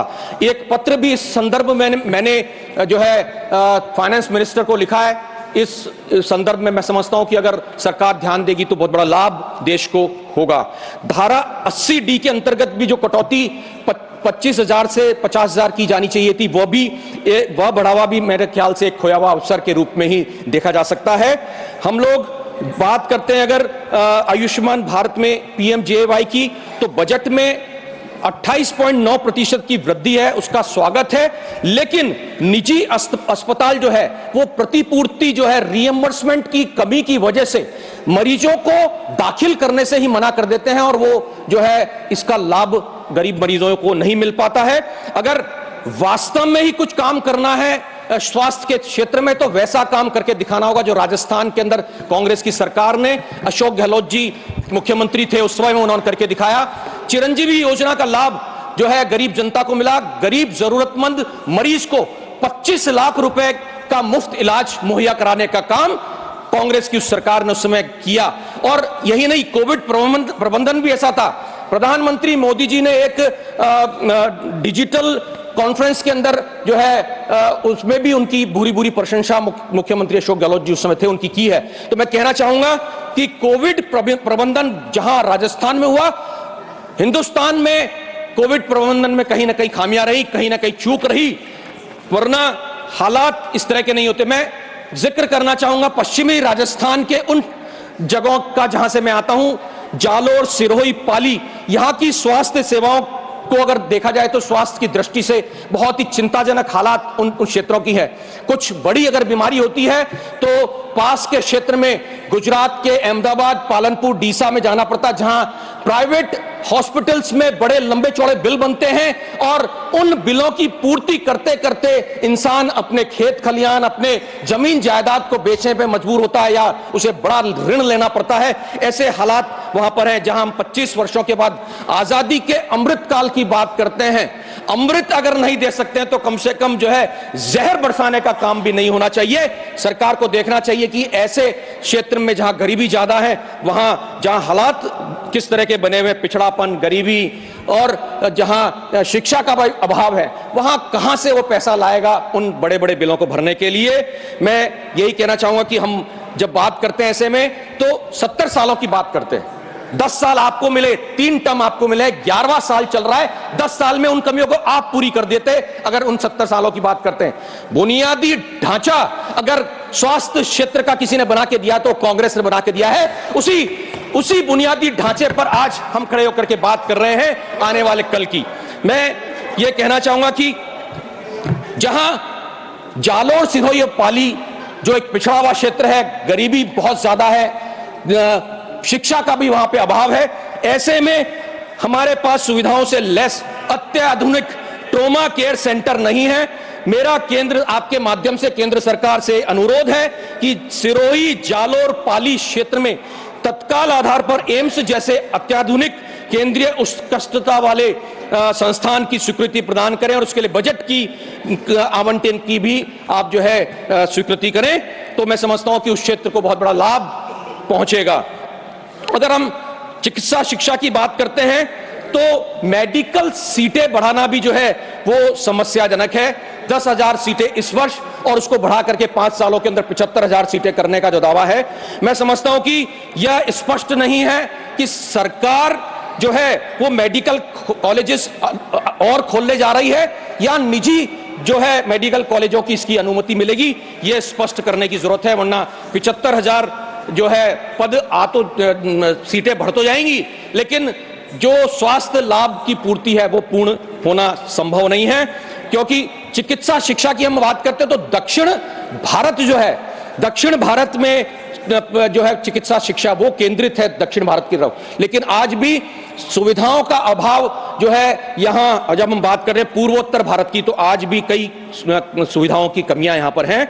यहाँ जब क्षेत्रीय असमानता की बात आएगी तो ये स्वास्थ्य सेवा की असमानता और ज्यादा गहराती चली जाएगी। ऐसे में हम लोगों को चाहिए था कि मेडिकल स्टूडेंट्स के लिए भी कोई सहायता इसमें दी जानी चाहिए थी। मेडिकल शिक्षा को लेकर के भी जो कुछ ऋण मुक्त बजट की बात होती, सब्सिडी भी नहीं दी गई है, जबकि निजी कॉलेजेस में, मेडिकल कॉलेजेस की हालात किस तरह के, 60 लाख से 1 करोड़ या इससे भी ज्यादा की फीस वसूली जाती है। वो कहां से कोई गरीब व्यक्ति ऐसे में मेडिकल की पढ़ाई कर पाएगा। हम बात करें अगर कैंसर के उपचार की, तो विकेंद्रीकरण करने के लिए जिला स्तरीय कैंसर देखभाल केंद्रों की घोषणा तो की गई है, लेकिन प्रशिक्षित विशेषज्ञों और दवा आपूर्ति श्रृंखलाओं और निदान क्षमता के बिना ये केंद्र जो है वो बेकार रहेंगे। इस पर ध्यान देने की आवश्यकता है। यहां जब कैंसर के हम लोग बात करते हैं 3 दवाओं पर कर कटौती की, कर कटौती से ही सब कुछ नहीं होगा। कैंसर का पता ही कई बार जो है ऐन वक्त पर पता चलता है, और उसके लिए मैं समझता हूं कि देश के अस्पताल, कोई भी अस्पताल सक्षम नहीं है, प्रिपेयर्ड ही नहीं है अस्पताल। ऐन वक्त के ऊपर हाथ खड़े कर दिए जाते हैं और कैंसर का मरीज जो है वो मौत को धीरे धीरे गले लगाता है। ऐसे हालात कैंसर पेशेंट के बन जाते हैं। तो इसके लिए ये चाहिए कि प्रारंभिक चरण में ही कैंसर के निदान का पता कैसे लगे, तो उस पर जो है वो अधिक एक बजटीय आवंटन किया जाना चाहिए था, ताकि कैंसर रोगियों को जो है मौत के मुंह से बचाया जा सके। हम लोग अगर बात करते हैं जिला अस्पतालों के लिए कोई पीपीपी मॉडल होना चाहिए था। किसी बड़ी सार्वजनिक निजी भागीदारी की घोषणा भी नहीं की गई है, वो भी एक कमी रही है। मैं समझता हूं कि ऐसे में कई ऐसे, एम्स की हम बात करते हैं, एम्स में अनगिनत रिक्त पद पड़े हुए हैं। आज अगर बात करते हैं एम्स में पदों की, तो दिल्ली में 34% संकाय के रिक्त पद अभी भी पड़े हुए हैं, और यही हालात अन्य जो है पूर्ण रूप से संचालित एम्स और एम्स जैसी संस्थाओं के भी इसी तरह के हालात हैं। लगभग 60% तक संकाय के पद जो हैं वो रिक्त पड़े हुए हैं। इस पर ध्यान देने की आवश्यकता है। एक विशेष रूप से कहना चाहूंगा, एनटीए जो नीट और CUIT जैसी राष्ट्रीय स्तर की प्रवेश परीक्षाओं को आयोजित करने के लिए व्यापक जिम्मेदार है, लेकिन एनटीए एक बहुत ही छोटा संगठन है और इस कमजोर संगठन के अधिकांश कार्य जो है वो आउटसोर्स किए जाते हैं। ऐसे में ज्वलंत जो उदाहरण नीट के पेपर लीक का, वो भी यही कारण है। ऐसे में सरकार को अपनी ही संस्थाओं में प्रवेश के लिए परीक्षा को सीमित करना चाहिए और उन संस्थानों को विकेंद्रित करना चाहिए जहां राज्य बोर्ड परीक्षाओं में प्राप्त अंकों के आधार पर राज्य अपनी सीट जो है वो आवंटन प्रवेश के लिए देती है। इसलिए ऐसे में केंद्र से मेरा निवेदन रहेगा उपसभापति महोदय आपके माध्यम से कि नीट जैसी परीक्षाओं का आयोजन ही बंद कर देना चाहिए और विकेंद्रीकृत परीक्षा प्रणाली जो है उसे चुना जाना चाहिए। सरकार स्वयं सक्षम होनी चाहिए इस कार्य के लिए। उपसभापति महोदय, मैं अंत में ये कहना चाहूंगा, कुछ सुधारात्मक सुझाव हैं जिसमें स्वास्थ्य बजट में जीडीपी के 2.5% तक बढ़ाए जाने की बात है। CSR फंड्स को जो है ग्रामीण क्षेत्रों के अंदर इस्तेमाल करने की बात है। चिकित्सा आयोग जो है उसमें संसाधनों सहित मेडिकल कॉलेज स्थापित करने के लिए प्रोत्साहित किया जाए। इसी तरीके से डॉक्टर्स की और नर्सेस की अधिक से अधिक भर्ती जो है वो ग्रामीण क्षेत्रों में है, उनको अच्छी सैलरी दी जाए ताकि शहरी क्षेत्र से उनका जो लगाव है वो कम हो, ग्रामीण क्षेत्रों में भी डॉक्टर बैठने के लिए जाएं। प्राथमिक स्वास्थ्य केंद्र तक हमें जो है आयुष्मान भारत का डिजिटल मिशन पहुंचाना चाहिए। इसी तरीके से जो है ई-संजीवनी, सर कंक्लूड करूंगा बस 2 मिनट सर, ई-संजीवनी जैसे प्लेटफॉर्म्स का भी उपयोग बढ़ा करके टेलीमेडिसिन सुविधा का भी विस्तार किया जाना चाहिए। इन तमाम चीजों से मैं समझता हूं कि एक बेहतर हम जो है स्वास्थ्य देश को दे पाएंगे। उपसभापति महोदय, अंत में मैं कहना चाहूंगा, health is the balance of body, mind and soul. स्वास्थ्य तन, मन और आत्मा का संतुलन है। हमें इस बैलेंस को बिगड़ने नहीं देना है, इस संतुलन को बिगड़ने नहीं देना है। यही देश में स्वास्थ्य की जीत होगी। बहुत बहुत धन्यवाद। जय Hind. The next speaker, Milind Murali Dirora. Sir, you have 8 minutes. Thank you, sir. My health is good. Sir, मैं सबसे पहले सरकार को बहुत बहुत धन्यवाद देना चाहता हूं कि इस बजट में हमारे केंद्रीय बजट हेल्थ केयर बजट को, उसमें 11% की वृद्धि हुई है। इसके लिए मैं वित्त मंत्री जी और हमारे बहुत ही डायनामिक मंत्री नड्डा जी, उनके पूरी टीम, हमारे प्रताप राव यादव जी भी हैं, अनुप्रिया जी भी है, उनको बहुत बहुत मैं बधाई धन्यवाद देना चाहता हूँ। Sir, few things which I am very pleased about in the budget.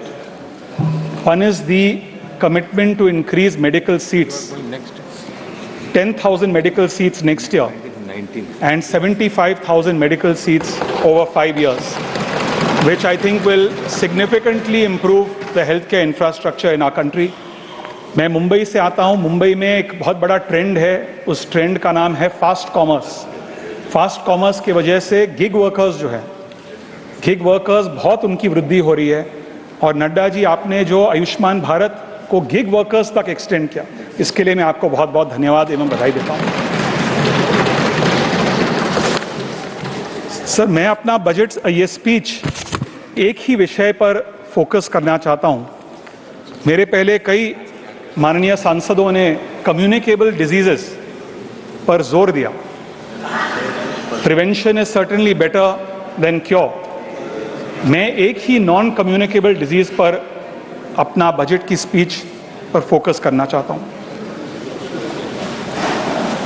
Sir, recently the prime minister launched a very positive campaign to curb, to spread awareness about the growing obesity trend in India, and I'm very grateful to the government for doing that. I think one thing we have to be extremely aware of. आज यदि हम America का उदाहरण लेंगे, America में obesity यह केवल एक स्वास्थ्य की समस्या नहीं है, मैं मानता हूं कि एक बहुत ही बड़ा आर्थिक क्राइसिस है अमेरिका में। और भारत के लिए अमेरिका से क्या लेसन्स है, मैं कुछ स्टैटिस्टिक्स हाईलाइट करना चाहूंगा।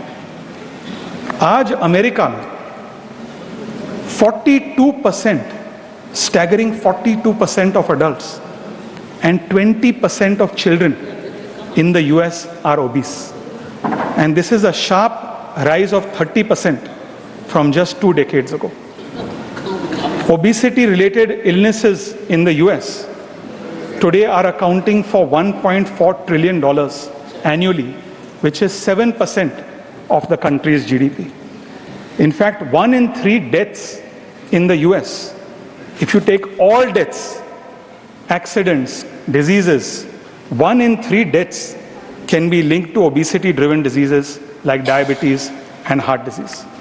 Sir, it's very clear for India, if we do not act now, we could potentially have an obesity crisis in our country. There are few statistics, Nadda ji, I would like to highlight. In just 5 years in India, obesity among men has risen from 19% to 23%. Among women, from 21% to 24%. This is as per the National Family Health Survey data. कई लोगों ने mail nourishment के बारे में बात की है। Malnourishment, the government is doing an exceptional job. That is one extreme. We get to see that primarily in rural areas, where almost a third of children under the age of 5 have stunted growth, are underweight. But the other extreme, which we see in cities especially, is obesity among children. Today, overweight children have increased by 60% in the last 10 years.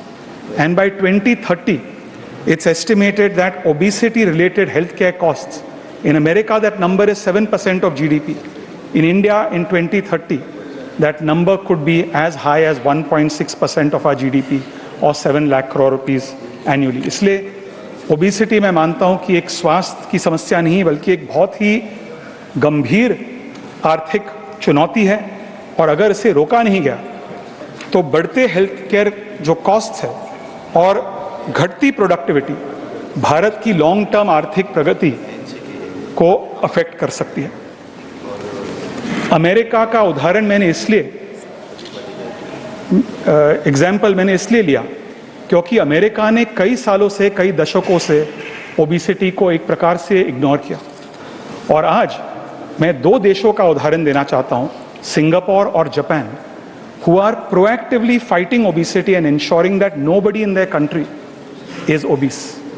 I'd like to share some initiatives that they've launched. सबसे पहले जो नई सरकार है US में, नड्डा जी जो health secretary है, कुछ समय पहले उनको कंफर्म किया गया, रॉबर्ट कैनेडी जूनियर, उन्होंने सार्वजनिक रूप से कई बार कहा कि his mandate is to prevent obesity in America, and they have a slogan there called MAGA, Make America Great Again. His campaign is called MAHA, Make America Healthy Again. Few initiatives that they've announced. One is to impose hefty taxes on sugary drinks. Second is calorie labeling in restaurants to help consumers make more informed and healthier choices. Their school nutrition programs, very, very stringent audits that they are implementing. But Japan has some very interesting policies. Japan में एक law है, कानून है, metabolism law. उस कानून 40 वर्ष से अधिक उम्र के लोगों के लिए रेगुलर कमर माप करना उन्होंने अनिवार्य बनाया. Can you imagine? 40 years and above, regular waistline measurements have become mandatory. They are mandating that companies in the workplace must implement healthier choices. Japan has another big problem. They have an aging population. So the government has massive interventions, lifestyle interventions, to ensure that people get married, people have children, but also to ensure that workplaces are healthier. But I think the most stringent regulations are from a small country, Singapore. Singapore has recently completely banned advertisements on high sugar products that are targeting children. They have, Nadda ji, if you remember once during a question, I had raised a point, उनकी जो FSSAI equivalent है, उन्होंने एक nutri grade labelling system स्थापित किया है for parents. जब वे convenience store में जाते हैं, किराना स्टोर में जाते हैं, सुपर मार्केट में जाते हैं, sometimes parents don't know what is a healthy product, what is unhealthy product. They think a fruit juice which is actually a sugary drink is a healthy drink for my child. They have mandated a Nutri labeling, simple A to D, A, B, C, D. For example, a cola drink will be labeled D, very large D letter, so the parent will know in 1 second that is an unhealthy product. A freshly squeezed juice, for example, squeezed that morning, that will be labeled A, the parent will know that is a healthy product. And in between will be B and C. Therefore, my suggestion would be few very bold reforms to align with the Prime Minister's vision to ensure that India is obesity free in the coming years. We don't have the health crisis that we have in the US. Very, very briefly. One is, I think, an increase on taxes on sugary drinks, ultra processed foods to curb and to reduce consumption. Secondly, getting FSSAI to have mandatory front of pack warning labels on high sugar, high salt and trans fat foods which cause obesity. Thirdly, in primary healthcare centers, routine body mass index and metabolic health screenings to know if a child is developing obesity at an early age. Fourthly, I think the time has come, Nadda ji, that we must consider a complete ban on advertisements of high fat and high sugar foods that are targeting children. मेरा मानना है कि this is something which may be the entire house can agree on. Sir, आज विश्व में लोग क्या कह रहे हैं कि sugar is the new tobacco. जिस प्रकार से 20 साल 30 साल पहले tobacco companies used to target young people to sell them cigarettes, today that is what is happening with sugary foods. The last point, midday meal scheme is doing exceptionally well. Government of India is ensuring that it's implemented well. Perhaps we can also do regular audits to ensure that the nutritional content is effective. I would only like to say one last point, that Bharat की जो सबसे बड़ी जो asset है वो हमारी young workforce है. Europe, US, China, Japan, all countries are facing an aging population. Just like education is very important, skilling is very important. Making sure that they are healthy, the next generation are not stunted, they are not malnourished, they are not obese. This, in my opinion, is very critical. I have no objection to importing the best American technologies that help our workforce. But I am against importing American lifestyles and their obesity epidemic. And that is something we have to be very, very careful. I think if these steps are implemented, these will align with the Prime Minister's vision and ensure that our future generation is healthy for the years to come. Thank you very much. The next speaker, Dr. Fauzia Khan. Madam, you have 3 minutes. Sir, thank you very much.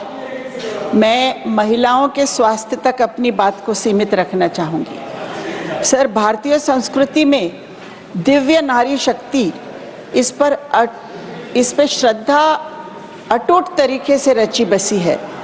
सरकार जिस पर अक्सर इसको संबोधित करती है, संदर्भित करती है, जहाँ नारी की पूजा अनेक दिव्य रूपों में की जाती है, वहीं महिलाओं का इंसान के रूप में उपेक्षा ही की जाती है। सर, नारी शक्ति है, जननी है, लक्ष्मी है, अन्नपूर्णा है, साक्षी है। आज नारी और शक्ति एक दूसरे के निकट तो कहीं भी नहीं नजर आती है। सर, इनका सार्थक संगम तत्काल आवश्यक है। महिला स्वास्थ्य के संबंध में कई मौलिक समस्याएं इस वर्ष के अर्थसंकल्प में भी दुर्लक्षित है। सर, शक्ति के रूप में नारी दुर्लक्षित है। Violence against healthcare professionals, especially women, remain alarmingly high and compromise health services. Sir, जननी के रूप में नारी की सुरक्षा की सशक्तिकरण का सरकार दावा करती तो है, पर MMR जरूर बढ़ा है, इससे इनकार नहीं किया जा सकता है, कम हुआ है, परंतु कुछ राज्यों में ये संख्या काफ़ी चिंताजनक है। जैसे सर, मध्य प्रदेश में 173, असम में 195, तो अगर हम अलग अलग राज्यों के आंकड़े देखेंगे तो चिंताजनक है। सर, माता के स्वास्थ्य की परिस्थिति में सुधार नहीं हुआ। Emergency medical transport in rural and tribal areas is a serious issue. Mental health post childbirth, particularly postpartum depression, remains largely unaddressed, exacerbated by limited policy focus. Sir, the national mental health program, there are cuts in the budget. अर्थ संकल्प ने लक्ष्मी को जो दुर्लक्षित किया है, तब सभी दुर्लक्षित हो रहा है।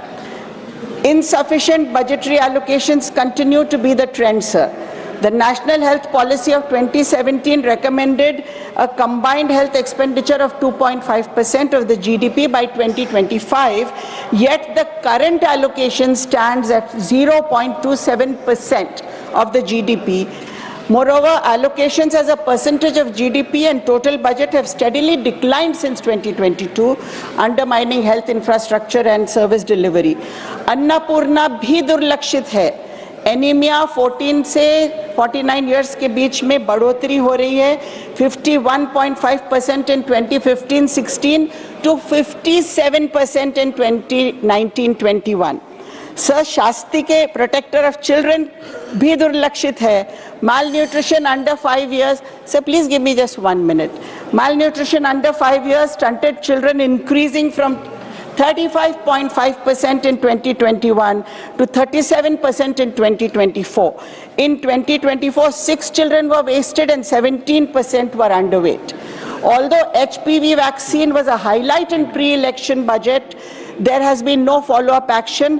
Indigenously developed HPV vaccine remains outside the universal immunization program with no clarity on dedicated funding for its nationwide rollout. Sir, at the end, I'll only read out my recommendations. Increase budgetary commitment to reach the target of 2.5% of GDP expenditure in 2025. Strengthen health infrastructure. Improve antenatal and postnatal services and swift action on HPV vaccine rollout. India needs to strengthen its nursing care to match global standards. Medical colleges are increasing, but what about specialty faculty? They are not there. So we are compromising on the quality of medical education. We have to focus on that. Our commitment to Nari Shakti must reflect in robust budgetary provision. Communities and countries and ultimately the world are only as strong as the health of their women. Thank you, sir. The next speaker, Srimati Sudha Murthy. Madam, you have 3 minutes.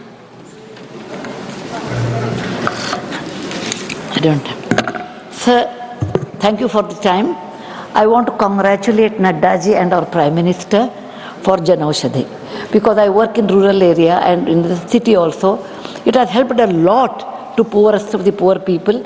I only request that it should be extended in a remote and rural area.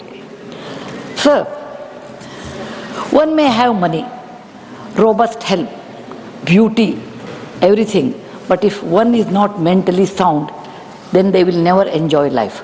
Mental illness is one of the major factors today. It's prevailing in our country in a different stages of life. When children are young with the digital devices, addiction, and when women become mothers, they have post-delivery depressions, old age, loneliness, depression, in between middle age, there's some other depression.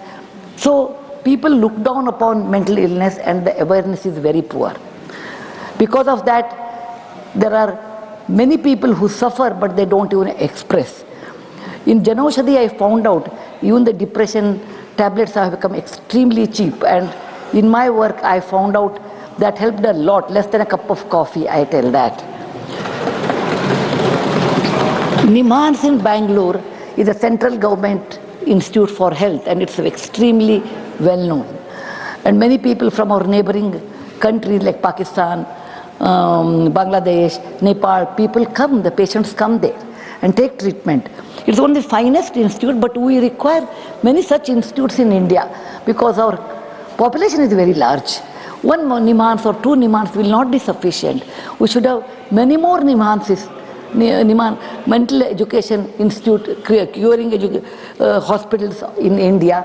And I want to request government, please look into that matter. Number one, making awareness program. Second, giving little more money for such hospitals. Third one is for research, because the research in West is so different than the research in India, because our cultural conditions are different, our way of thinking is different, and our family situations are different. So our problems are different. So I request that we should look into Janaushadhi in rural area and distant area, and lot more money should be spent on mental illness. We can have a lot of awareness program, like it was there about 20-30 years back. If somebody in the house who are my age or even younger than my age, they may remember Jara Sochiye. There was a very nice program by DD, Jara Sochiye. It was only 30 seconds program. It will make you to really think. And I would request, sir, particularly Naddaji, that we should introduce such programs, Jara Sochiye, on mental illness, particularly for women, because women are not very expressive. And they think it's a taboo to talk about it. Something is wrong. They will put me in the mental hospital. What will happen to my children? All these taboos will come. So please see that there should be a Jara Sochiye kind of a program, 30 seconds. I'll take 1 more minute, sir. And that should be compulsory in all the channels. It is not only government. All the channels should experiment or introduce such things where it is a curable disease. Mental illness is a curable disease. You have to express yourself. Take medicine, like when you have fever, you take medicine. When you have headache, you take a medicine. When your mind is ill, take a medicine. Be normal. Lead a normal life. Don't get into taboo. These things should come out, and there should be a program. Thank you very much for giving me this time. On the behalf of all those patients with whom I work, they cannot express their gratitude to our Prime Minister and Naddaji, because they have made mental depression tablets so cheap. Many people have gone back to the normal way of living without even knowing that they had a mental depression. Thank you. Jai Hind. Next speaker, Shri Praful Patel. He is not present. The next speaker, Deepak Prakash. Sir, you have 10 minutes.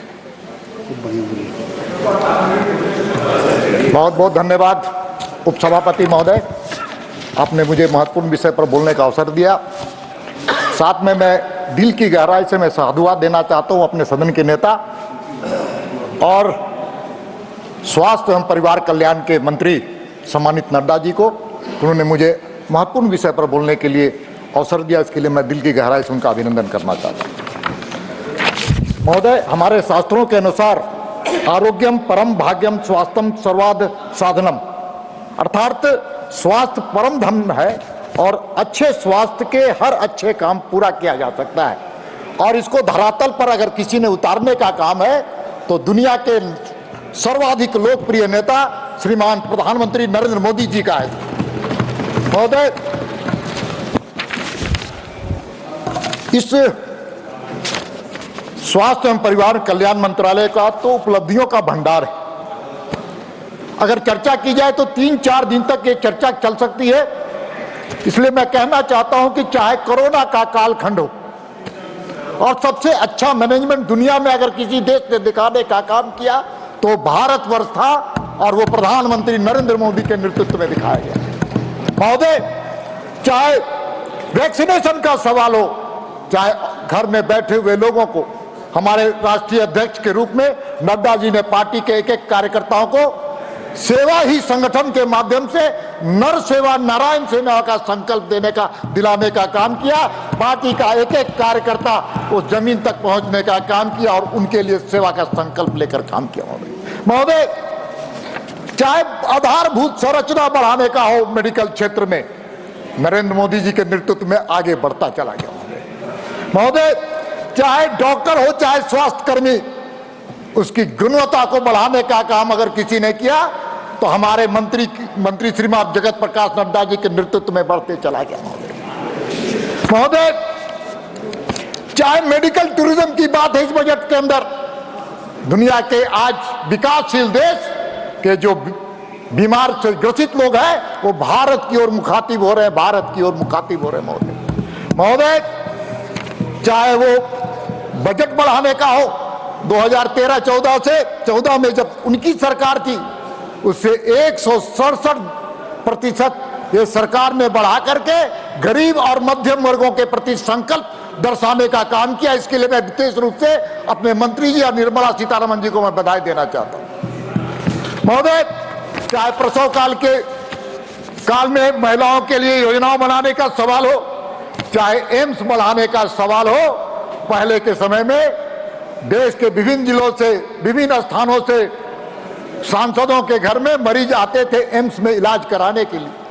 आज 23 AIIMS प्रधानमंत्री नरेंद्र मोदी के नेतृत्व में और श्री जगत प्रकाश नड्डा जी के देखरेख में आगे बढ़ रहा है। महोदय, ये है कमाल, ये है मोदी मैजिक। महोदय, मेडिकल कॉलेज आज 259 जिलों में आज वो कार्यरत है। ये कोई छोटी बात नहीं है महोदय। आज मेडिकल कॉलेज बढ़ रहे हैं और साथ साथ मेडिकल कॉलेज में छात्र की संख्या भी बढ़ रही है। इसके लिए मैं विशेष रूप से मैं माननीय मंत्री श्रीमान जगत प्रकाश नड्डा जी को मैं बधाई देना चाहता हूं, उनकी सराहना करना चाहता हूं। पूरी दुनिया आज, खासकर WHO का जो रिपोर्ट है, दुनिया के बड़े बड़े अखबारों में जर्नलिस्ट में जो लेख आ रहे हैं, भारत को आज हेल्थ सेक्टर में एक मॉडल के रूप में देखा जा रहा है, मॉडल के रूप में देखा जा रहा है। महोदय, ऐसे कई उपलब्धियां हैं, समय का अभाव है। जब हमारे उपलब्धियां नहीं, ये देश की उपलब्धियां हैं। और जब इस देश की उपलब्धियों पर कुछ हमारे मित्र कांग्रेस के लोग, TMC के लोग, हमारे विपक्ष के लोग जब आलोचना करते हैं तो मैं ईश्वर से प्रार्थना करता हूं कि उनकी बुद्धि को सद्बुद्धि देने का काम करें। महोदय, मैं वो दिन भूल नहीं सकता हूं, 23 सितंबर 2018 देश के इतिहास में वो स्वर्णिम काल था, स्वर्णिम दिन था। भगवान बिरसा मुंडा के जन्म स्थल, सिद्धू कान्हू का कर्मभूमि, तिलका माझी का कर्मभूमि में आयुष्मान भारत, जिसे हम PMJAY का अगर लॉन्च किसी ने किया तो प्रधानमंत्री नरेंद्र मोदी ने रांची की धरती पर किया, भगवान बिरसा मुंडा की धरती पर करने का काम। और बोलने में मुझे बहुत हर्ष हो रहा है, फक्र भी हो रहा है। उस वक्त के कार्यकाल के हमारे मंत्री, स्वास्थ्य मंत्री श्रीमान जगत प्रकाश नड्डा जी तो आज यहां पर उपलब्ध। महोदय, पहले क्या होता था, पहले गरीब के घर में बीमारी आती थी और जब बीमारी आती थी तो उसके आपदा आता था। और वो अपने जमीन को, अपने घर को, अपने मकान को गिरवी रखता था। सोना चांदी अगर है तो वो भी गिरवी होता था। उतनी बात तो छोड़ दीजिए महोदय, अगर उसके यहां बर्तन है तो वो भी गिरवी चला जाता था। और आज वो फक्र के साथ आयुष्मान कार्ड लेकर के जब वो हॉस्पिटल में जाता है तो वो मोदी कार्ड कहलाता है, मोदी कार्ड कहलाता है। ये है मोदी कमाल। दोस्तों, मोदी मैजिक जिसको हमारी दीदी कह रही है। महोदय, सौभाग्य से ये भारत के 50 करोड़ से अधिक लोगों के हर साल 5 लाख की गारंटी देता है। अब तो देता ही है, लेकिन साथ साथ आपने नई घोषणा हमारे भारत की सरकार ने की, नरेंद्र मोदी जी ने की है, तो उसमें हमारे मंत्री जी का बहुत बड़ा योगदान है। मैं उनकी भी बहुत अंतरात्मा से मैं उनको बधाई देना चाहता हूं। अब 70 वर्ष के जो बुजुर्ग हैं, अब वो बेसहारा नहीं है, अब वो बेसहारा नहीं है। उनको सहारा देने के लिए देश के यशस्वी प्रधानमंत्री नरेंद्र मोदी है। अब उनको भी वो गारंटी मिलेगी 5 लाख की। हाँ, 70 साल के ऊपर। साथ ही साथ हमारे जो वर्कर हैं उनको भी उसमें शामिल किया गया है महोदय। मजदूरों की भी चिंता अगर करने वाला है तो भारत की सरकार, प्रधानमंत्री नरेंद्र मोदी जी का है। महोदय, अब हमारे कांग्रेस के लोग आलोचना कर रहे हैं, हमारे उपलब्धियों पर ईर्ष्या कर रहे हैं। मैं उनको थोड़ा अंतरात्मा की आवाज भी उनको उठाने, झांकने की, कहने का मैं नसीहत देता हूं। क्या हो गया था 1975 में जब देश में आपातकाल लगा था, तो चाहे वो 14 साल का बच्चा हो, 14 साल की बच्ची हो, चाहे वो 80 साल का बूढ़ा बुजुर्ग हो, उसको नसबंदी कराने का काम अगर किसी ने किया तो कांग्रेस के लोगों ने किया था। यह उनकी उपलब्धि थी।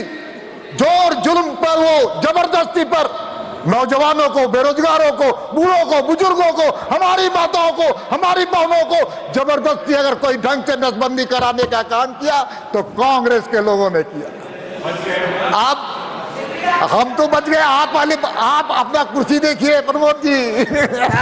आप कहां बैठे हैं, आज हम कहां बैठे हैं प्रमोद। और उतना ही नहीं, माननीय उपाध्यक्ष महोदय, उतना ही नहीं, जब कोरोना के कालखंड में जब वैक्सीनेशन का निर्माण हुआ तब इन्होंने देश को भ्रमित करने का काम किया, भ्रमित करने का काम किया था। कभी इसको सैफरन वैक्सीन के नाम से, कभी मोदी वैक्सीन के नाम से जनता को भ्रमित करने का काम किया था। और भ्रमित ही नहीं करने का काम किया था, सुबह प्रेस में अलग बातें कहते थे और रात में जाकर के चुपचाप चादर और कंबल ओढ़ करके वही वैक्सीन लेते थे महोदय, वही वैक्सीन। अब टीएमसी दीदी बैठी हुई है। अरे बंगाल में क्या हुआ, एक हॉस्पिटल में हमारी महिला बहन डॉक्टर के साथ किस प्रकार से व्यवहार किया और किस प्रकार से हत्या की गई, पूरा देश ने देखा है बंगाल के अंदर क्या हुआ। और अरे आप मत बोलिए महोदय, मैं इतना ही कहना चाहता हूं, कांग्रेस के छत्तीसगढ़ में जब कांग्रेस की सरकार थी, 630 करोड़ रुपए का घोटाला, हेल्थ घोटाला अगर किसी ने किया तो कांग्रेस की सरकार ने छत्तीसगढ़ में करने का काम किया महोदय। आज बड़ी बड़ी बात कह रहे, ऊंची ऊंची आवाज कह रहे, थोड़ा अपने चेहरे को आईने में देखना चाहिए महोदय। अध्यक्ष महोदय, आज भारत सुपर पावर, फार्मा में सुपर पावर बन चुका है महोदय। अमेरिका में जितनी दवाओं का टैबलेट्स की खपत होती है तो हर तीसरा टैबलेट भारत में बनता है महोदय। अमेरिका में जितनी जेनरिक दवाओं की खपत होती है उसमें 40% जेनरिक दवाएं भारत में बनी होती है, 1969 में दुनिया के बाजार में फार्मा उद्योग में जो हिस्सेदारी थी वो 5% थी। आज 2020 में 85% हिस्सेदारी भारत की है महोदय, भारत की है। महोदय, मेडिकल टूरिज्म को बढ़ावा देने का इसमें उल्लेख किया गया है महोदय, कोई छोटी बात नहीं। आज देश के विकासशील देश भारत की ओर मुखातिब हो रहे हैं और भारत की सरकार उसको दोनों हाथों से उनको बुला रही है और उनको चिकित्सा की उपलब्धता कराने का काम कर रही है महोदय। महोदय, भारत में टूरिज्म को बढ़ावा देने के लिए मोदी सरकार ने हिल इन इंडिया कार्यक्रम लेकर के आई है। इसके तहत कई स्तर पर काम किए जा रहे हैं। एक तरफ तो विदेश मंत्रालय के साथ मिलकर वीजा नियमों में आसानी लाई जा रही है महोदय, और ताकि भारत में इलाज करने आ रहे लोगों को किसी प्रकार का दिक्कत का सामना ना करना पड़े महोदय। वहीं दूसरे तरफ मरीज दुनिया के अन्य देशों से भारत को इलाज कराने के लिए आ रहे हैं, उनके लिए विदेशी मुद्रा लेकर आने के नियमों में भी सरलता लाई गई है महोदय। महोदय, मेडिकल शिक्षा में भी ऊंची छलांग लगाने का काम भारत की सरकार मोदी जी के नेतृत्व में हुआ है। 2014 में मात्र 143 जिलों में मेडिकल कॉलेज था और आज सीना तान करके हम बोलते हैं कि 2024 में 259 जिलों में मेडिकल कॉलेज है। और उतना ही नहीं, आगे की योजनाएं भी बहुत अच्छी है महोदय। इस वित्तीय वर्ष में देश भर के कॉलेज में, अस्पतालों में 10,000 मेडिकल सीटों को जोड़ने का भी प्रस्ताव है महोदय। अगले 5 वर्षों में कुल 75,000 सीटें जोड़ी जाएगी महोदय। ये है मोदी का मैजिक, जिसको दुनिया सराहने का काम कर रही है। आइए, बहुत बहुत धन्यवाद, आपने मुझे बोलने का अवसर दिया। Sir, next speaker, Mr. Thambi Dorai. Sir, you have 5 minutes, sir. Thank you, Honorable Vice Chairman, sir. On behalf of my party, ADMK party, and my leader, Edapadi Palaniswamy, I raised to participate in the discussion of the functioning of the Ministry of Health and Welfare. I am happy to see that Nadaji as heading the Health Ministry and Family Welfare under the leadership of Modi ji. Already he served previously also when I was Deputy Speaker, I have seen as a Health Minister. And I am also once again seeing the leader of the House heading this government, sir. Honorable Prime Minister announced during his period and increased the MBBS seat 1,20,000 in the country, MBBS seats. And also he expressed another 75,000 is going to be during the period. I appreciate that the government has come forward to increase. At the same time, I want to say that apart with the MBBS, we have to see that another 50, equally PG course must be also increased. That is an interest. Sir, I want to say when the honorable minister, honorable member is initiated, they said Tamil Nadu is one of the leading state in the family welfare. Sir, this is due to the effort of the ADMK party and NDTV government, especially when Madam Jayalalitha was the heading that, she introduced the cradle baby scheme to save the female children. That is the thing. Second, and also Amma Bear baby care kit. When the pregnancy is taken place, at that time, to give all the facilities for that family, patient, and also that, to give that protection for the mother. And also, Amma insurance scheme, she also increased for health sector. And Amma Pharmacy, sir, she started many programs. But the DMK government closed down. The DMK government closed all the things which protected our Honorable Amma. Sir, Edapadi Palaniswamy, during this period, 23 medical colleges brought. But, sir, I want to know, they are criticizing, we are for AIMS, Madurai has come. But I want to know from the DMK people, whether they started any medical college during the Corona period. They could not even start to single medical college during the period. They failed. And also the promise, the election manifesto. Sir, nothing will go on record except when you talk on the ministry. Mr. Thambi Dorai, nothing will go on record. So many things that... No, I am telling you, sir, they have for example, sir, they are disturbing. I want to say, sir, I want, because NEET examination on introduced by the DMK and Congress government, they introduced examination. But they are telling, they are campaigning to abolish the thing for signature. They are getting your deputy chief minister Tamil Nadu getting signature. What happened signature, sir? What are the things they have done? They are the misleading. Mr. Tamil, the whole please speak country. on the ministry. Because of that only, Edapadi Palaniswamy brought the reservation for the poor students who are studying government schools on 7 point per reservation given. That is the achievement of the ADMK government.